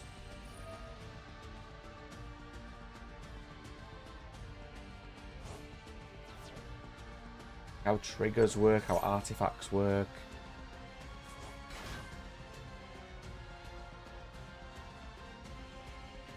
Is he still going?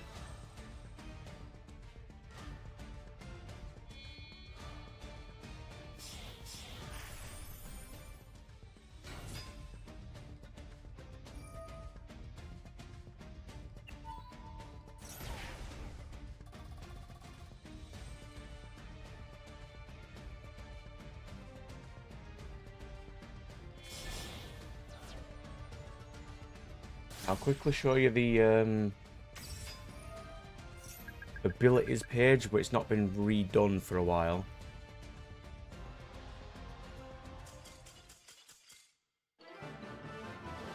So we have Divine Guard, which usually gods sometimes have, which is they can't be destroyed except by other gods. Sentinel, which is your opponent can't attack other cards other than that card. God Slayer, which negates immunities. If you wanted to slap your opponent with one of those. Can't be targeted. Reinforce, which is its own interesting little mechanic. Legendary, which is you can only control one on the field at once.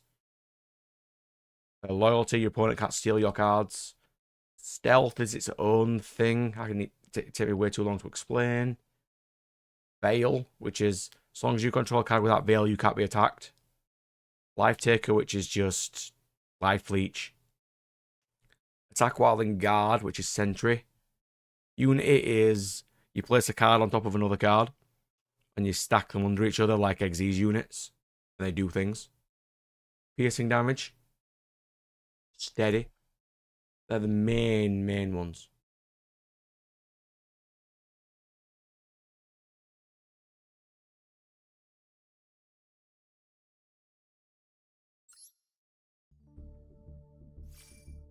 Can't be targeted by card effects is Spell Shield. I believe. Yeah, cannot be targeted by assists controlled by another player.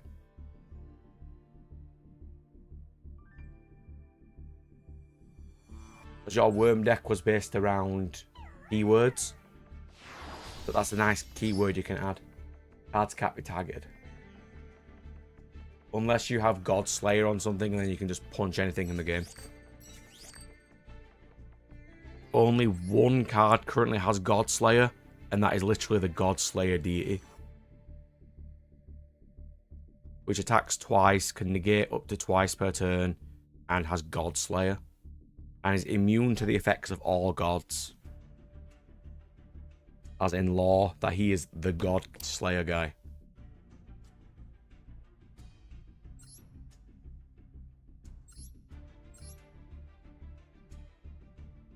Nice look at that mess.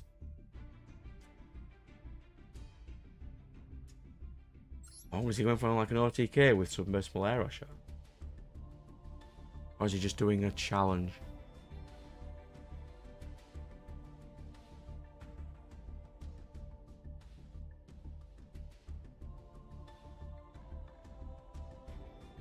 mean, the pace of the game is kind of slow at first, unless you have certain linear combos.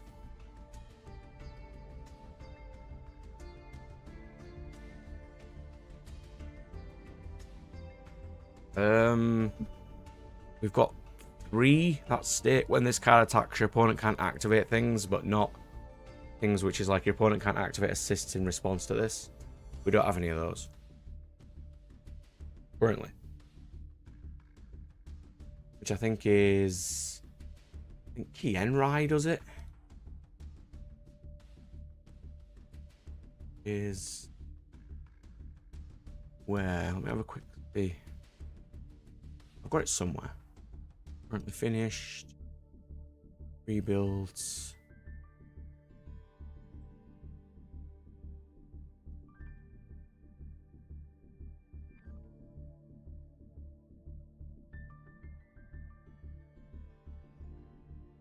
Actually, no, I don't. I would have been the lightning deck, and I don't currently have that to hand.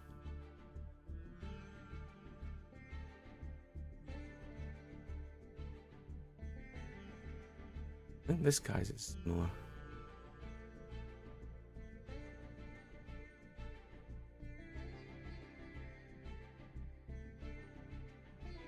Yeah, so you've got speed up cards like Dimension Continue Near.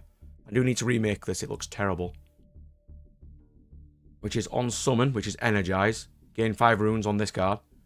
Once per turn, remove 1 to gain a C. And you can remove any number of runes to draw that number of cards. Keep them revealed. And then every time, and say if you revealed 4, in 4 turns you get them all. Stuff like that. It's not a very good card though, Continue Near. I do need to rebuild that deck at some point.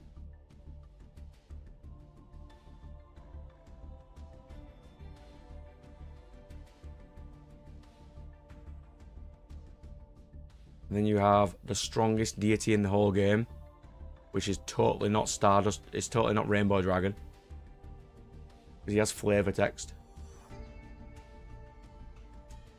which is just when once per instance when you mill, automatically your opponent must mill the same, and you can declare a number between 1 to 5 to mill that number to weaken your opponent's cards.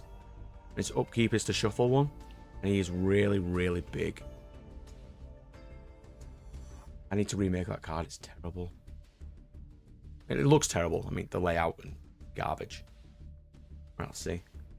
Keyword name split second, meaning your opponent can't activate things to it. Okay.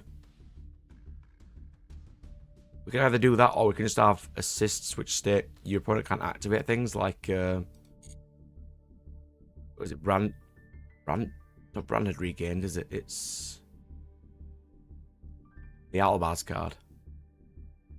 Whatever it is. Stuff like that. Like, I've got entire crap tons of these cards finished, ready to mess around with, but I do need to remake them all. Like, we have a basic card which is Wormhole, which is a basic trigger. Banish a card on both fields for return. That's a really nice disruption. Part of the Dimension deck. Fine. I did make this deck to basically beat everything in the game. Probably shouldn't have done, as it is ridiculously overpowered, but fine.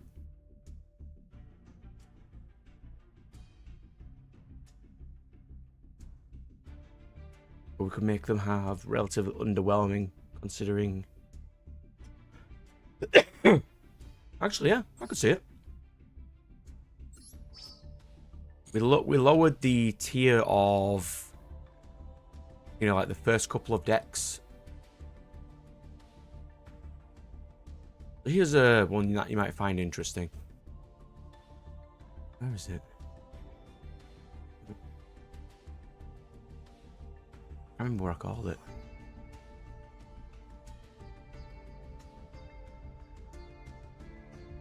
Here we go. This is one of my favourite assists, fields I've made. Which is this one, Sold Out Venue. Whenever you use a skill or effect that counts the number of familiars you control, you can count it as +1, but you must control at least one. Because this entire deck is controlling more cards than your opponent. When you standard summon, you can search for one that's equal or lower. All your cards give it 200 per familiar. And then you have effects like... what's my god called? I think Sarah's fine. I'll just show you this one just so you get the gist of what it does.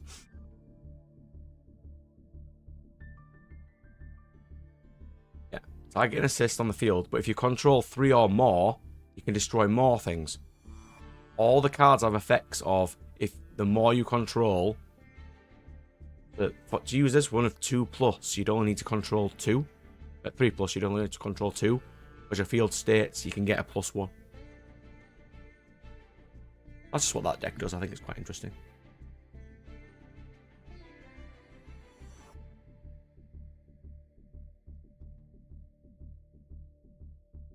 That is something we haven't brought up as well.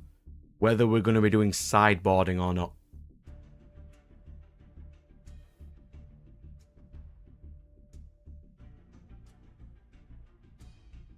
After they resolve, stay on the field. Yes. Only one deck currently has that. And that is the Librarian deck.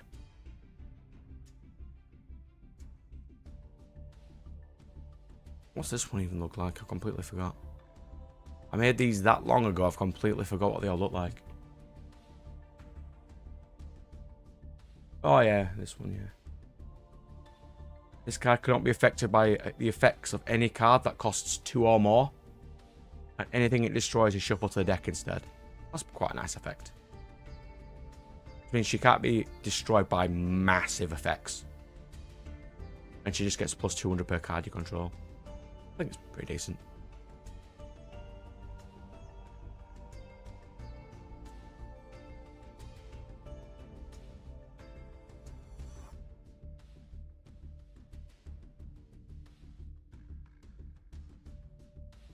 Yeah. In Yu-Gi-Oh! It's not as great, so we've been thinking about potentially tweaking it, but it is something we need to discuss, yeah. But yeah, I have this entire layout. If you have Photoshop, I could just send you it. Like, they're all like little buttons where you can just swap out any of the like elements. If you want it to be Earth, you can do. Change it to Earth. These are the old symbols, so I do need to remake them all.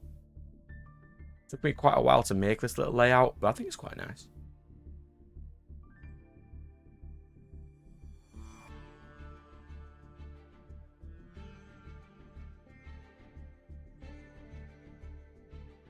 Four, and they're all in one deck. The Dark Magical Girl deck is the only one that nopes your opponent.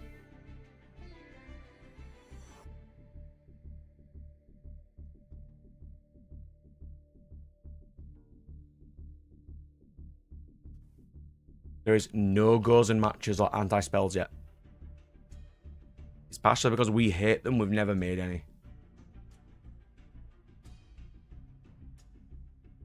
And you've got stuff like Angelica here, which is quite nice. Advanced Summon one. With the amount of counters you currently have. There may eventually be loads of nopes, but currently we don't have any. Yu-Gi-Oh! Is always like, your first duel is the most interesting.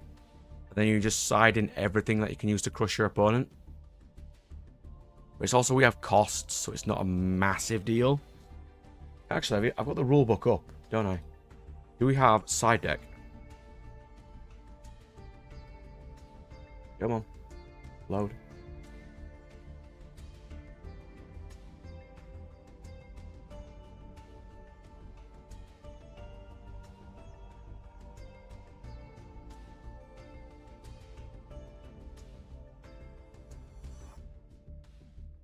No, side deck is not stated in the rules. Alright, let me write that down. I'll bring that up with Nat tomorrow. Or later today. I got my paper. Since I need to do my layout anyway. Side decks. Okay.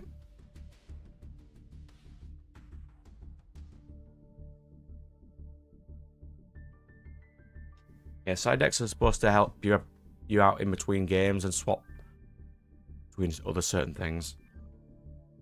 I know Yu-Gi-Oh doesn't do it well, but there's also like Pokemon doesn't have it and it's horrible. But then Pokemon shouldn't have it anyway because of type matchups, which I don't like. I don't know if I think Digimon does.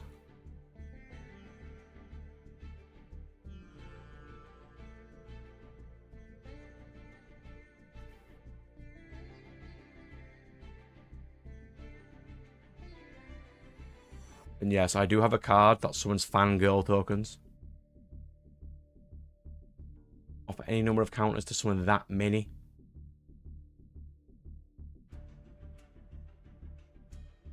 That is quite nice. We had to pick. We made decks basically for each fan base. So we made.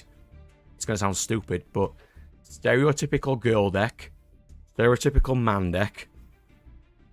In between, we made demons, we made angels, we made dragons.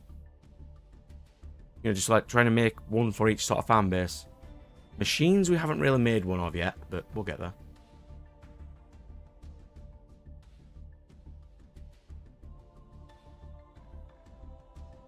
Yeah, I think I'll discuss that with Nat tomorrow.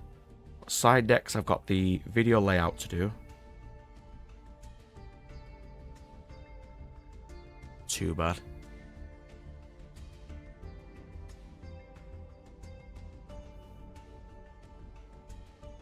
That's like the only deck I currently have to hand. That's why I'm throwing the angel one.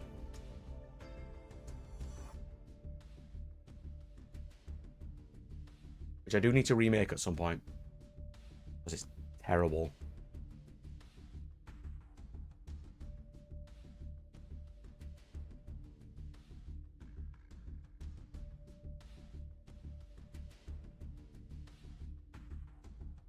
How does that stay on the field?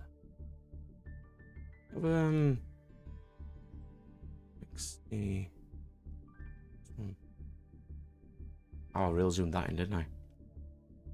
That was horrible. I think I have some that do that. I'm just trying to find one.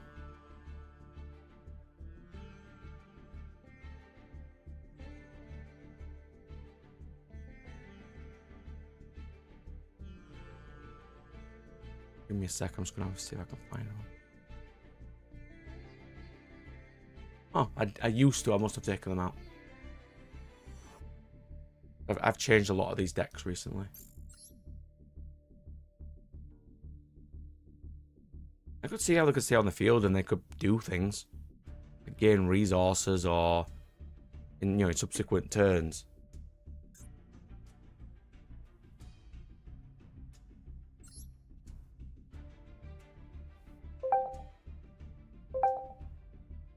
Ooh, got some beeps.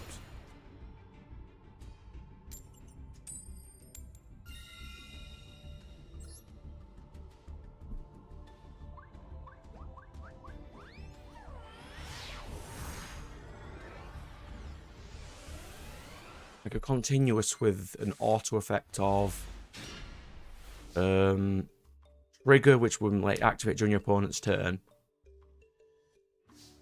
or your own turn, and it just retribute it to do things.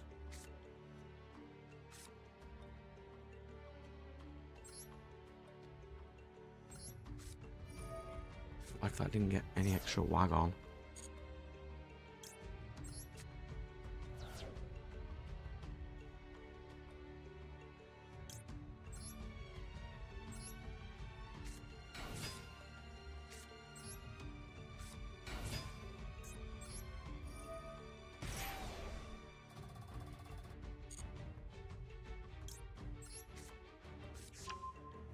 Interesting.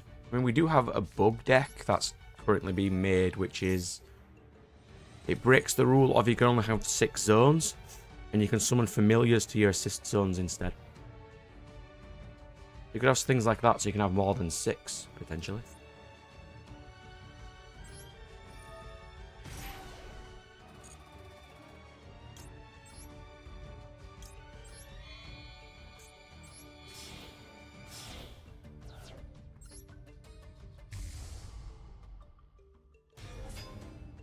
And if they're continuous, you could have effects of just play one continuous, which would mean it'd be cheaper.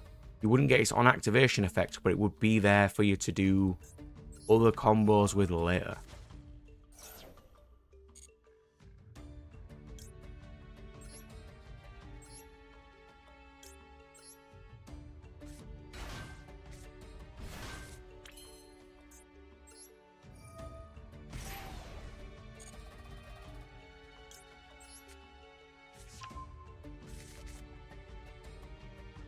Yeah, I totally understand. It's a decent effect.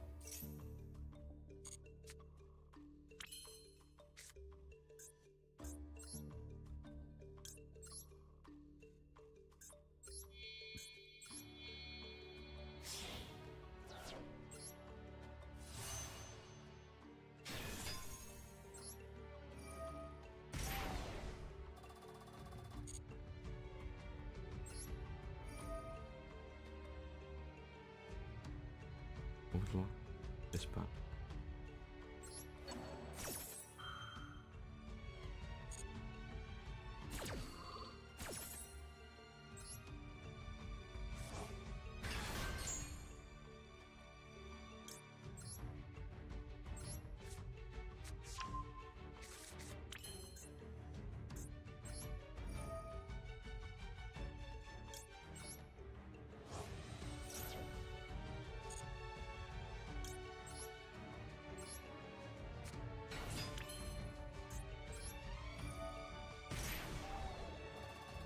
Most effects are once per turns.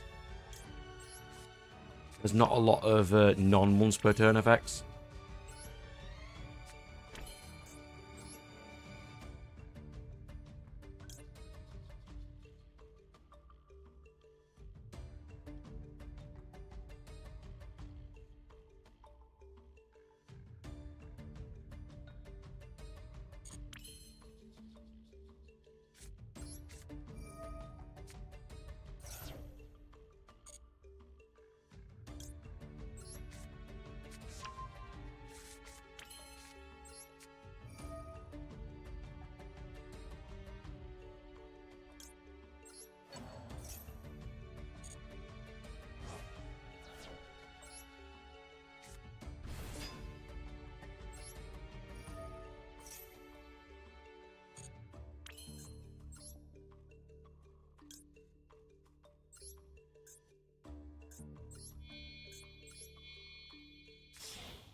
Certain effects are on summon, counteract a lot of the other stuff, but yeah, a lot of them are once per turn.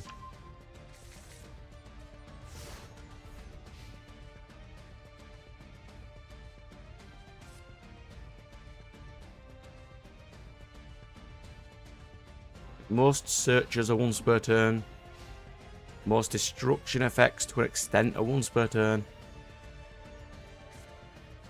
Usually the higher tier a card is, the less once per turns they have.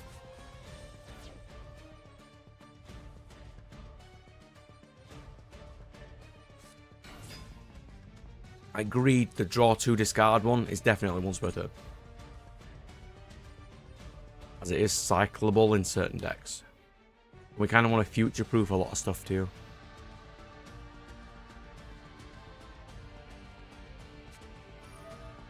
Against Gagaga.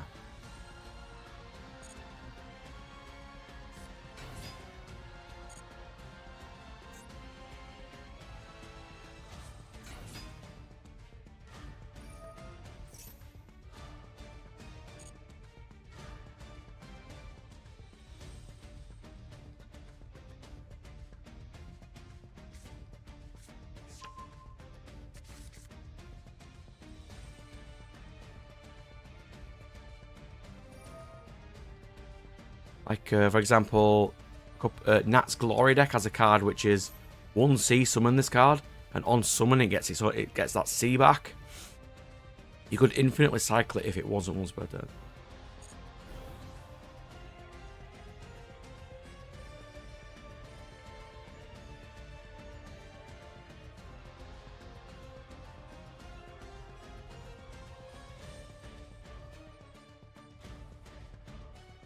I mean, quite a lot of them don't really need them, but to make the game easier and less potentially broken in the future, we decided to add a lot of once per turn effects.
Well, I've super won this game.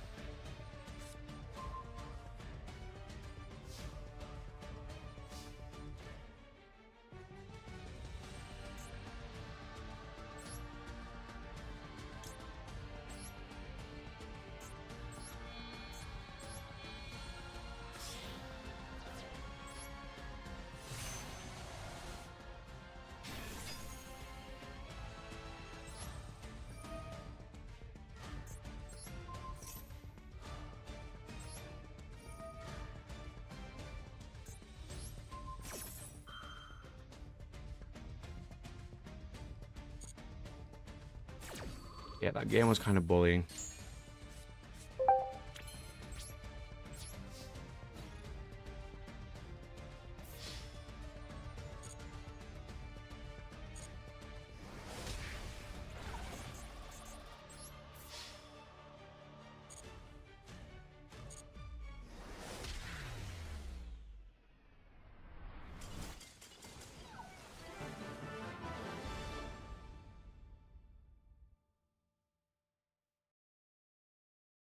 Here's 7.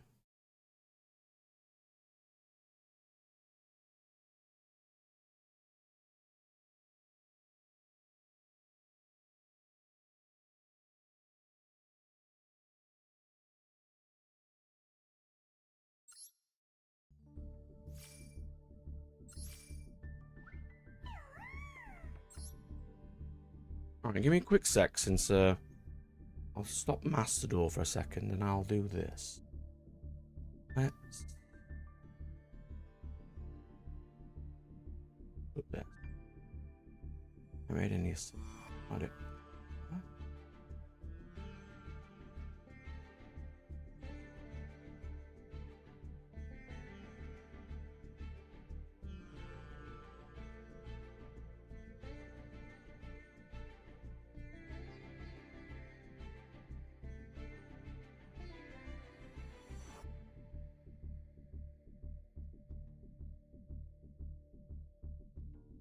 What it look like.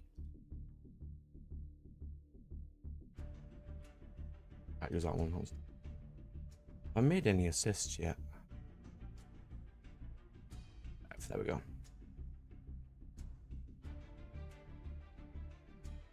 I found it, it's fine. You'll be looking at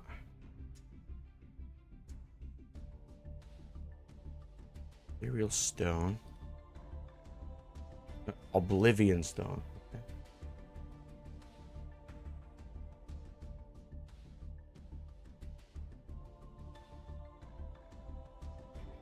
Search for, I don't know, Magic Stone.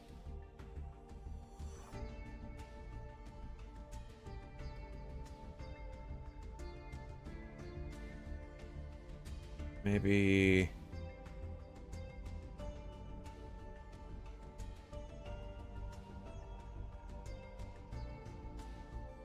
that's this one.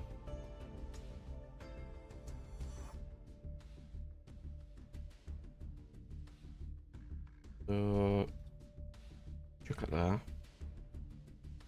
Look at that.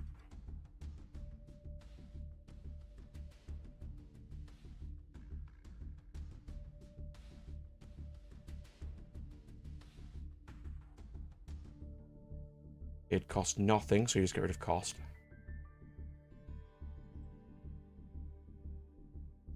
You don't, if it's that high, you wouldn't need to activate it once per turn on it now. You'd maybe add a legendary, so you can only control one of them.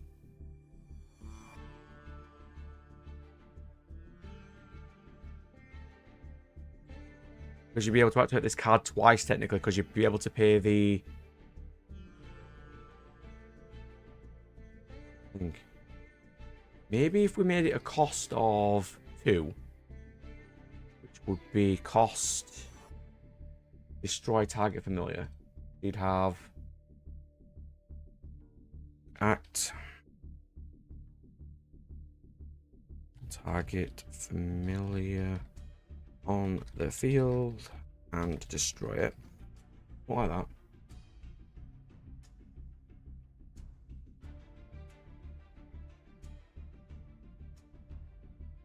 I haven't added all the act once per turns, or I would do. Unless I can just quickly do that now.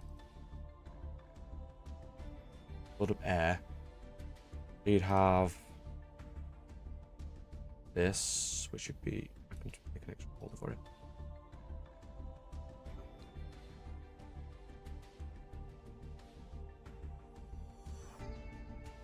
Can you just chuck this down here?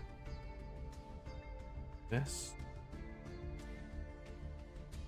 Move the group towards the top so it pops over everything.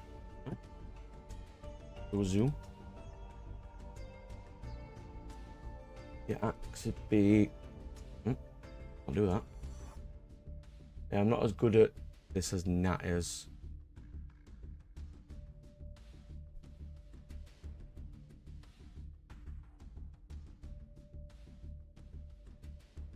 You'd have it like that. Item spell, can I?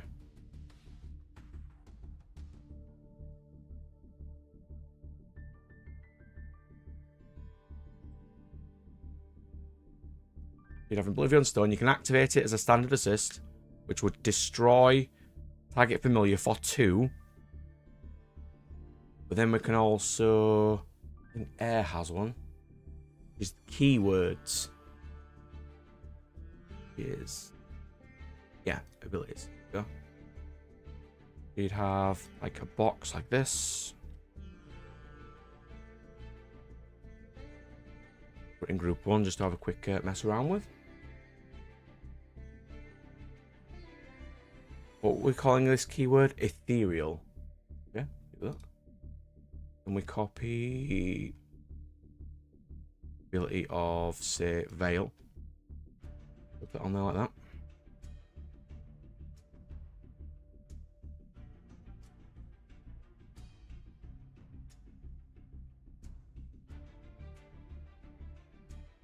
Well, that wouldn't be an act, that'd be an energize. We have energize on air. Energize, there we go. That. Currently don't need that act. Put that in there. Again, energize would be an easier way to describe it. Which is on play, target a familiar on the field and destroy it. And then it also has... No.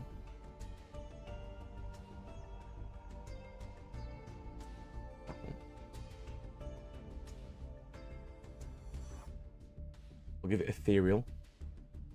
Like that. We'll make... Just as a quick mock-up, just so you can sort of see what your card would look like. X is massive though.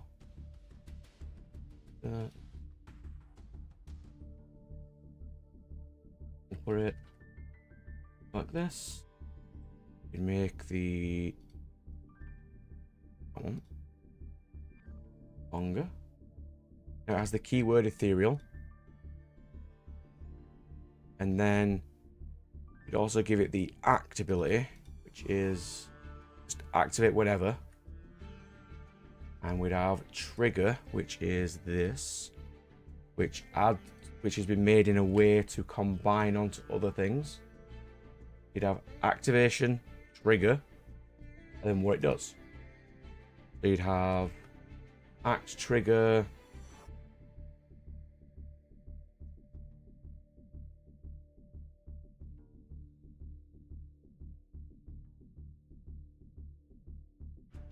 that. That text is huge. And fix.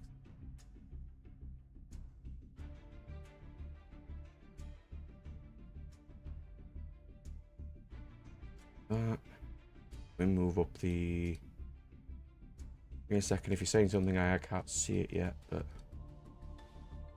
with them.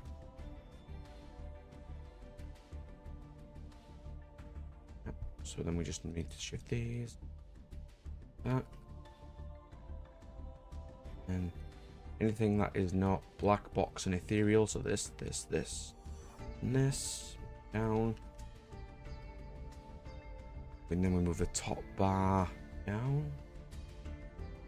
There. There. The dots for now.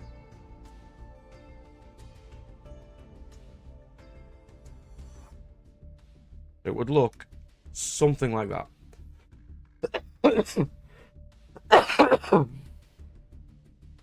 So you can activate it on your turn for 2.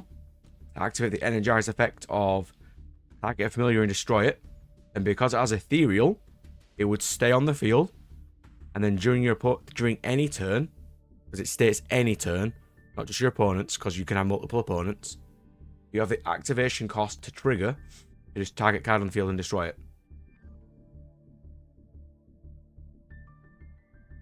You could add like a 2C cost or a 1C cost for that, or any other restriction. Like, I don't know if we wanted to add a 1 cost. We can. We have a box for cost. Chuck a cost in there. You know what I mean? Normally I have an extra one, but you can just put that out like that. If you wanted to. Capitalize that.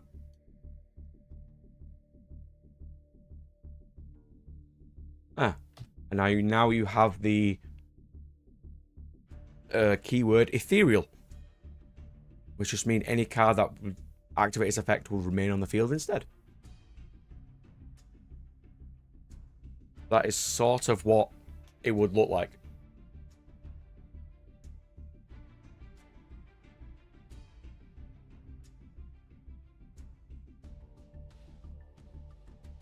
The problem is the artwork we'd have to make ourselves, but it was fine.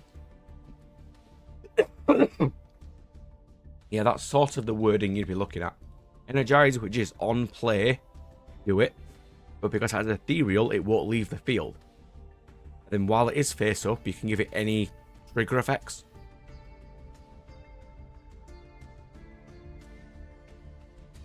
I mean, if that is a free destroy, it has to be once per turn, though.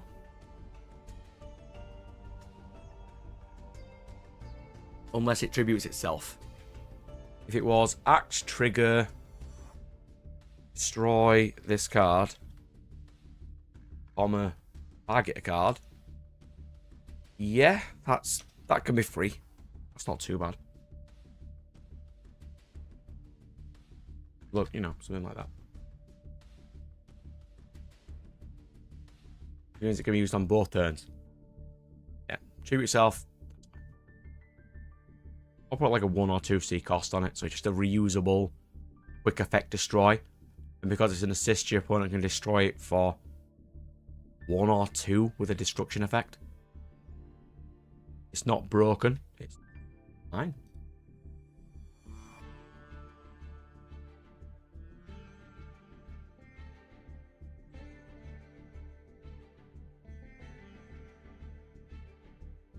These back off.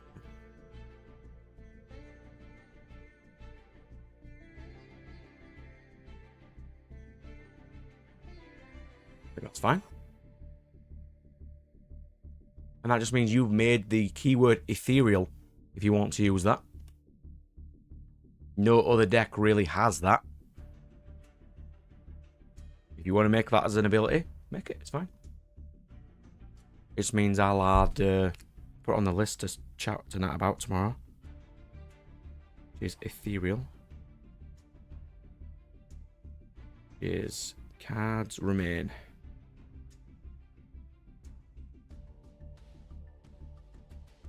You shouldn't have an issue with that.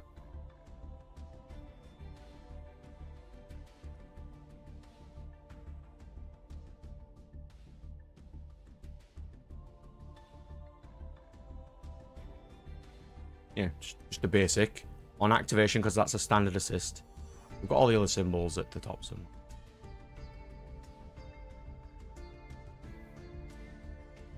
Triggers. Continuouses. That's just a generic assist. 2. Destroys a card on the field. It stays there, and then it can use the effect to destroy itself. The other cards in your opponent's turn. Fine. If you had a card which, for example, target an Oblivion card, so you can add tribes to assist if you like, and just place it face up. Which, if you place it face up, it won't get its energize, but you'll be able to use its trigger effect on your opponent's turn.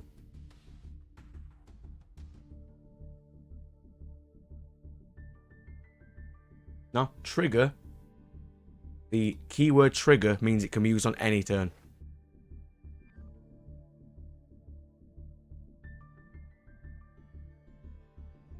Like, even familiars have trigger destroy card on the field. One of the Valkyries has it from that, that set I was looking at. Can't remember which one though. One has like trigger tribute 1, destroy 1. I think it's Sigdriffer. Yeah. Act once per turn, trigger. Tribute a familiar, summon a card. Then you've got like tribute, destroy. Life Taker. So all keywords are like Valhalla Envoy is the tribe it is, and they are written at the top. It's Envoy. I shouldn't actually state Valhalla Envoy, that should just state Envoy. Yeah, all keywords are in these, and any costs, for example, all costs are in boxes. So it's act once per turn, trigger, cost. And only after you've paid the cost can your opponent chain. I made that red. We were originally making the cards color coded, but it was stated to cater to colorblind people. We shouldn't do that. So ordinarily it would be like that.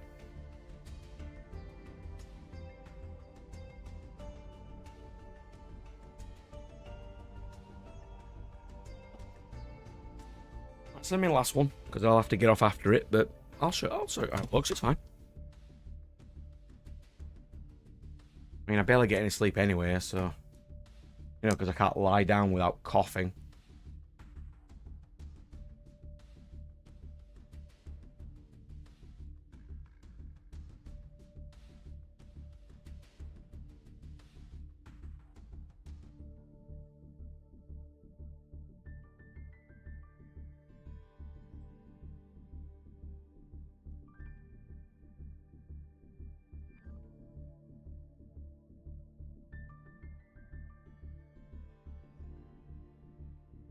What kind of standard effect would it have? What kind of stalemate?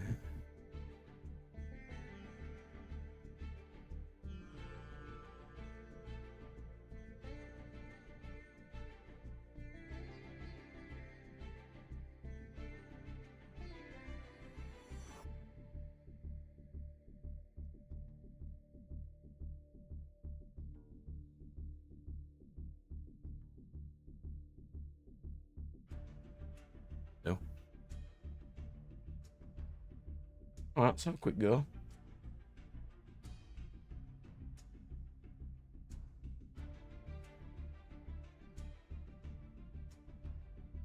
Ordinarily, we could have actual cards fighting each other if we had enough, like, artwork finished. Like, these two could be from a random tribe.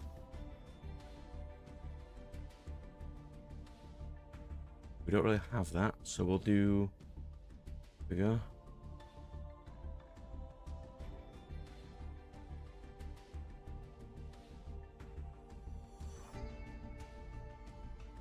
Oh, Luke. Helmet. It costs 3. Okay. We do cost. With 2, go to 3.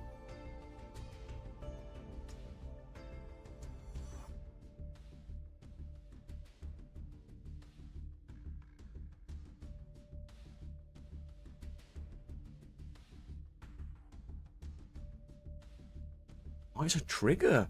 Okay. Makes sense. I missed that.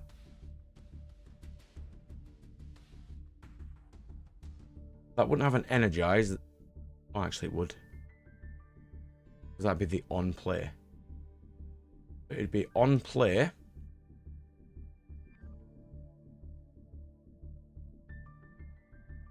Energize when an opponent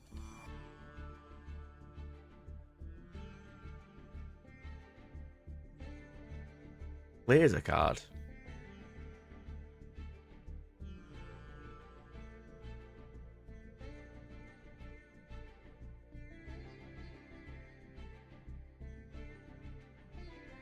I'll make it a little bit more fair. I'll say 2 cards, not 3. I'll see how this looks, and then if it is a little too weak, we can have a mess around with it.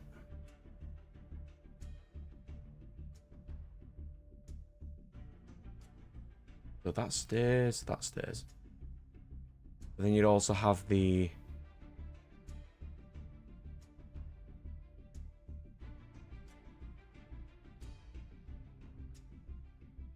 Actually, we can fix that. Let me load up another familiar. We can fix this. Yeah, she should have it. There we go.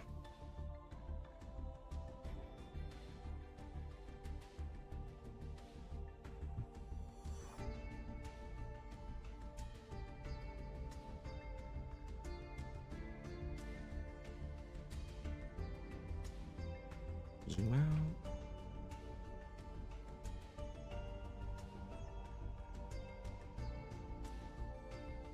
That wouldn't be an energize, well, that's a continuous effect instead.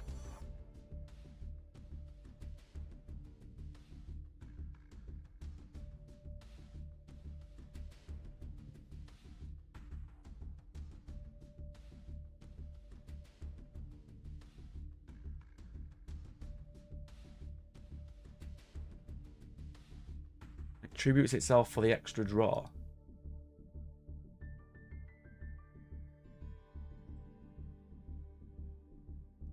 So let me have a quick read.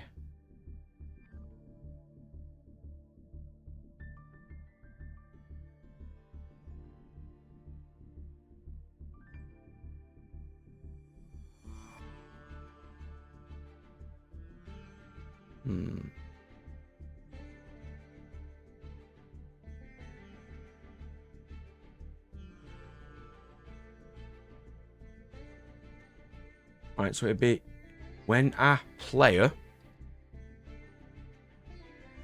plays a card, their and target opponent draws 2. That means you can activate it to your opponent's effect to draw 1, or on your own effect to let your opponent draw.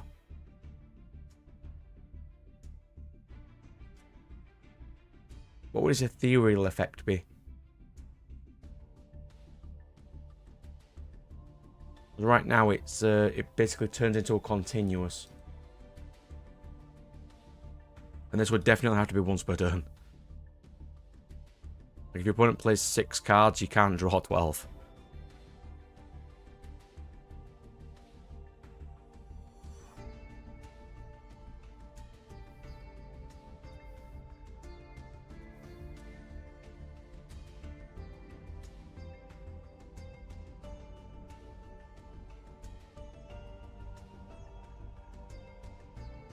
It triggers itself after this effect is activated, you mean?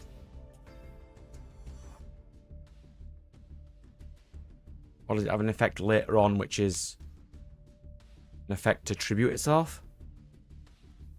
Because this is its standard effect here, which is 3 currently. For trigger, you get to draw 2 for free, basically.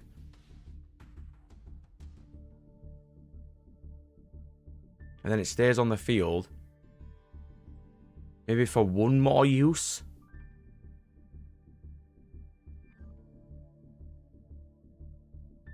Okay. Draw 2 cards. And if they do, send this to the afterlife. It's fine.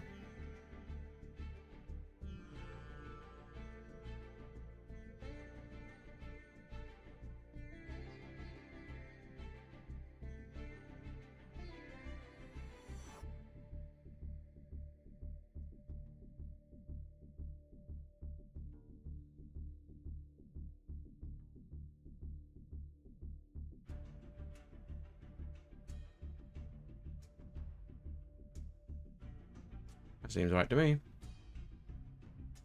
Cost 3, you get the extra draw. Then it stays on the field for a potential extra draw after that. Then it goes to the grave. I think it'd be a nice going first card. Or even a good, actually, good going second card would be fine.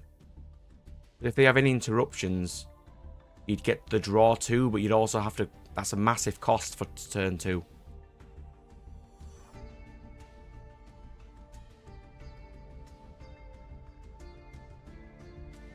So if we made it, I don't know. Since both players can technically benefit from it,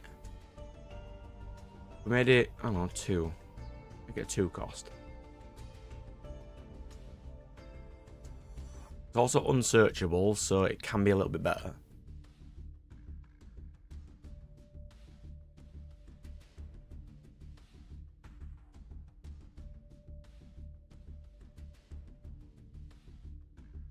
Nothing when you play it, but only when an opponent activates an effect.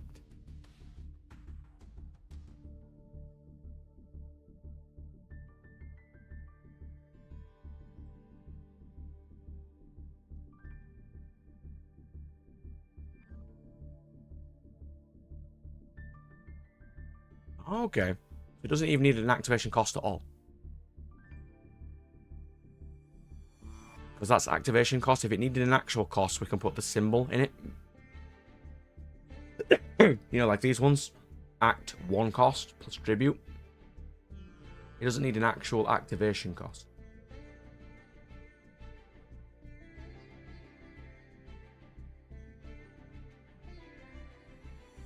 It just means you can also activate it as a trigger if you wanted. If you set it for your opponent's turn.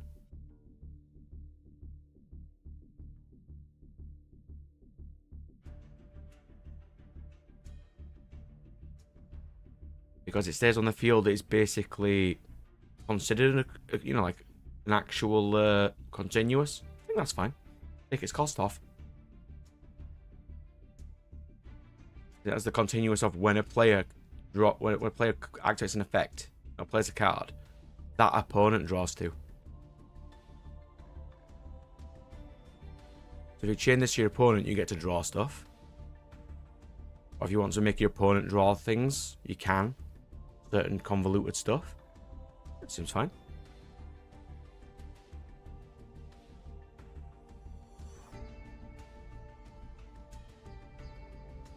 I think it works with the artwork too. And if you had like an Oblivion tribe, you can put Oblivion there. Then you can search, if you've got a card which searches for Oblivion cards, you could search for this.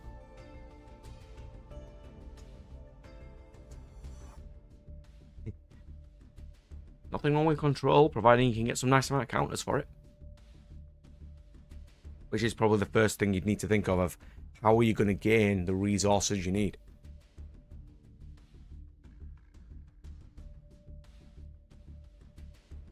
Like if you thought of kind of what your tribe wants to be.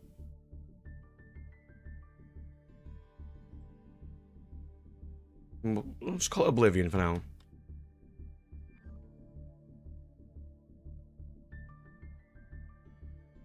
Just go in that corner like that.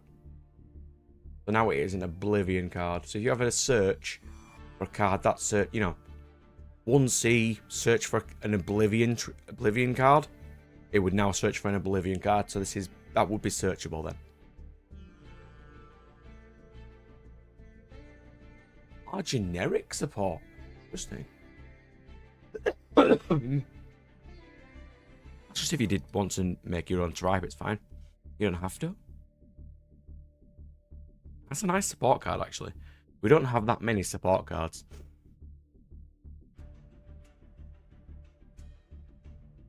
I think the most support cards we have are the gamble cards, which Lady Luck breaks that massively. Like, roll a dice, gain counters equal to the dice roll. In a deck that states you can pick what you want your roll to be, because that's what Lady Luck does.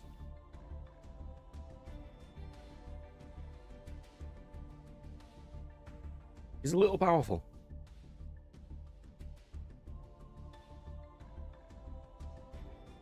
I don't even think I have a stack of the luck cards anymore.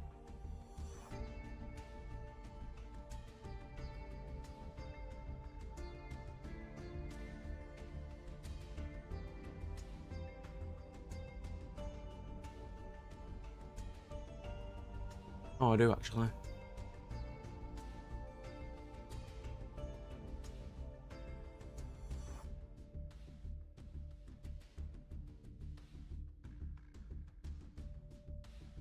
No, he does absolutely nothing.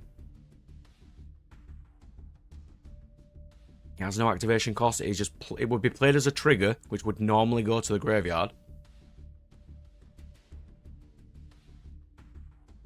And we could just make it a standard assist if you wanted, but trigger is more useful. It just does nothing. Okay, so last thing I'm going to do, I made these ages ago and they're absolutely stupid. If you control a card with a gamble skill, roll 6-sided dice and gain counters equal to the number. If you roll a 6, take 1,000, then roll again. Second chance, which is just anytime you flip again. Anytime you dice roll, dice again.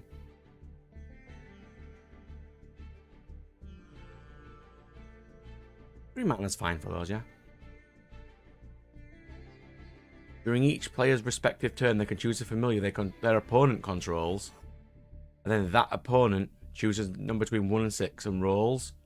If it's the same number, that card is destroyed. If not, you lose counters. Basically, Russian roulette, but I had to call it gambling addiction because Russian roulette's not a great name of something. You got some negates, bribery, steal your opponent's card. Any effect of a dice roll or coin flip is doubled this turn. So you could basically roll a 6 and draw and gain 12C. Activate when you have no counters. Gain 5, then after 2 turns, remove 10. And if you don't, take damage. Yeah, I made some really stupid gamble cards. I think that one's fine.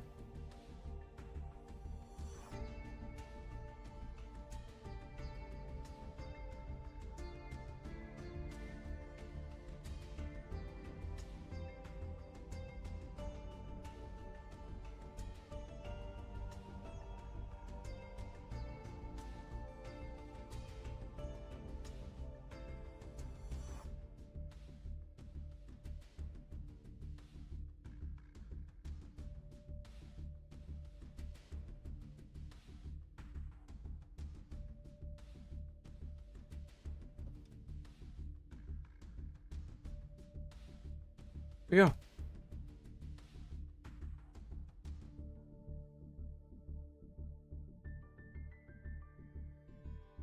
That actually would be a really nice extra win condition for the gamble deck to have. I also couldn't figure out how to state in terms what a gamble effect is. Because the ability to double any card's effect is stupid. Unless you can state it only, works on gamble cards.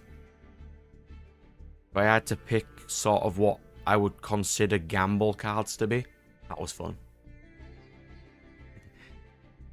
Yeah, I mean, I'll get a bit of a sleep and then I'll go see Nat and the crew and have a sort out with these. Which is side decks, the video layout, and ethereal. And if we think ethereal's fine, it should be. Nothing wrong with that.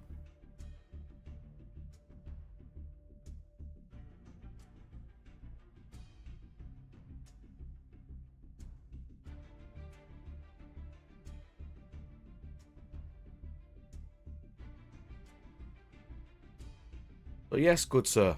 I'm going to have to get myself off. Yeah, but not all dice rolls and coin flips are gamble effects. I thought for that one, it has to have a... Either I write on it as a keyword of gamble, or we just state any dice roll or coin flip that has both a positive and a negative side. Or I just put gamble on them. Indeed, good sir. We've got some card sorting out there. Sort of putting your cards into form. I do want to do that later this year. Like a stream of just making cards. I think it'd be quite nice. Like, there's a degree of keeping the game secret, but there's also a degree of... You can't really get buzz for a game that no one knows is a game.